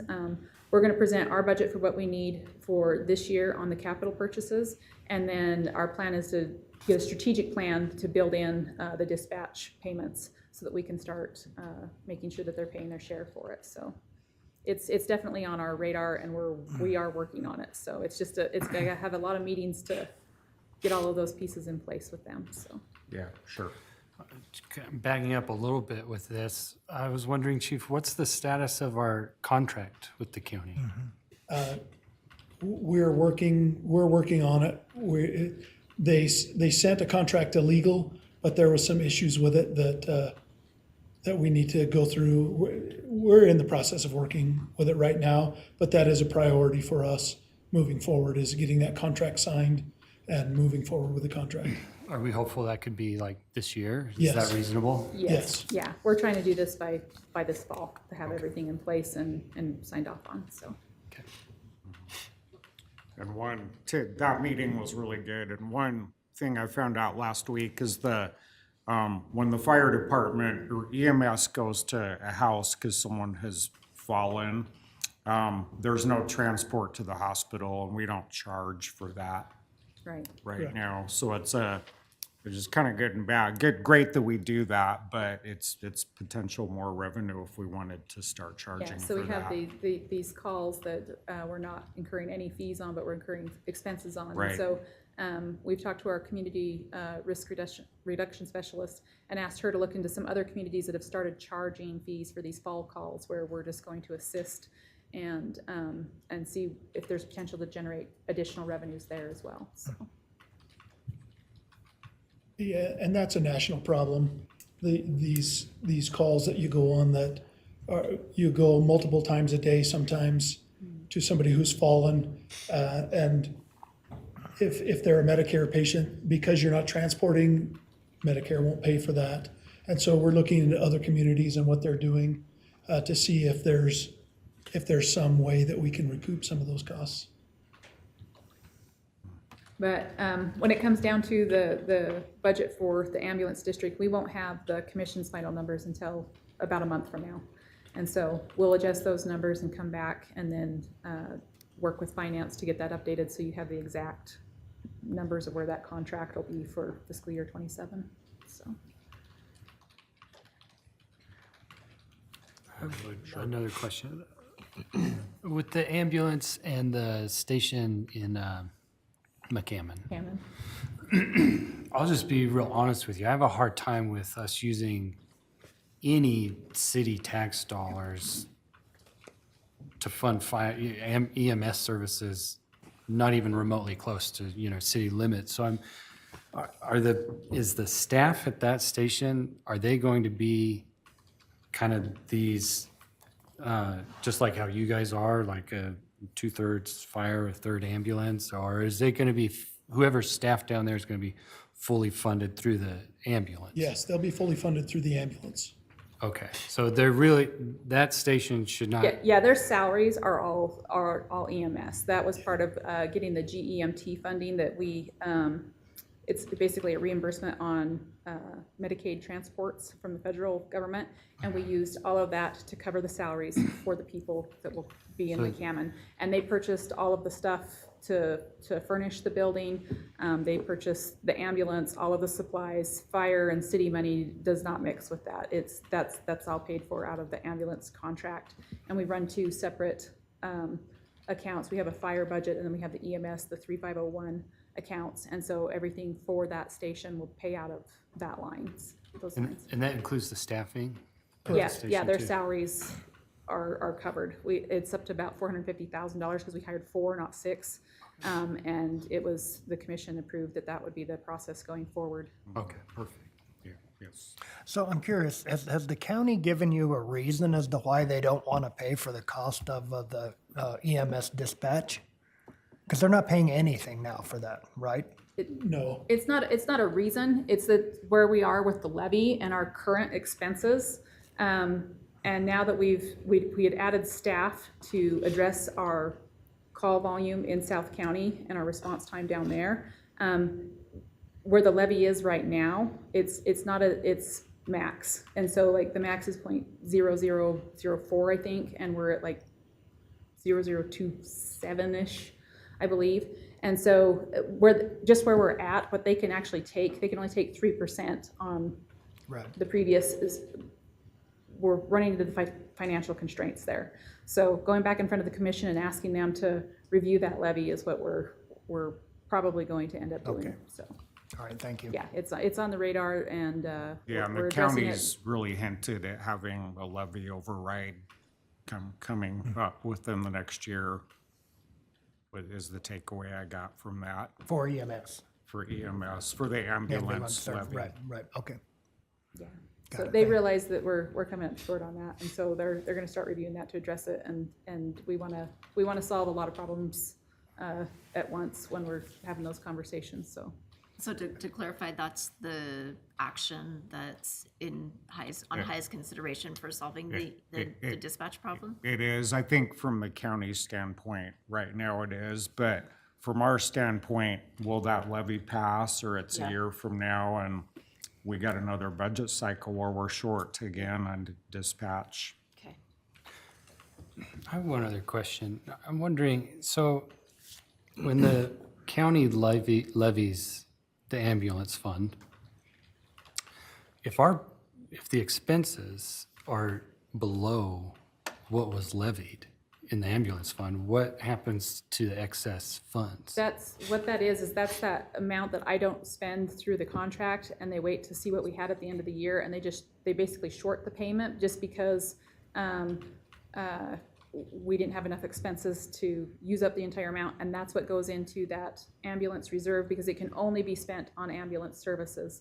And then that is what I'm buying ambulances with. That's how it funds the capital purchases. It's kind of our EMS savings account. Okay. So that what we don't execute on our budget, we put in that savings account so that we can buy an ambulance or a monitor or So that kind of stuff. And it's the same with like if it's salary savings or operational savings, that's where it goes. And then I was just trying to think how I want to say this. Like our South County and everything, that's once the dollars are allocated, I can't spend them somewhere else. But if we're having salary savings because they're out of service, that money is part of that goes back into the reserve. And some of the things we're running into is now, if I'm only giving back $200,000 a year, that was okay in 2019 when an ambulance was $175,000, and the 2 quotes I just got in the last month, they're now $450,000. So now I'm not saving as much as I need to buy an ambulance, and we basically have to buy an ambulance every year. And so the commission's aware that we're facing increasing costs, and so we'll go back in front of them with our numbers. That presentation will be probably in the next couple weeks in front of them, and then we'll come back with more information on what their plan is to help us address it, so. Will we talk about dispatch in that conversation? Yeah, and I'm sure Commissioner Huff, as you said, since you had a meeting with them, will want to discuss it, so. Yeah. Okay. All right.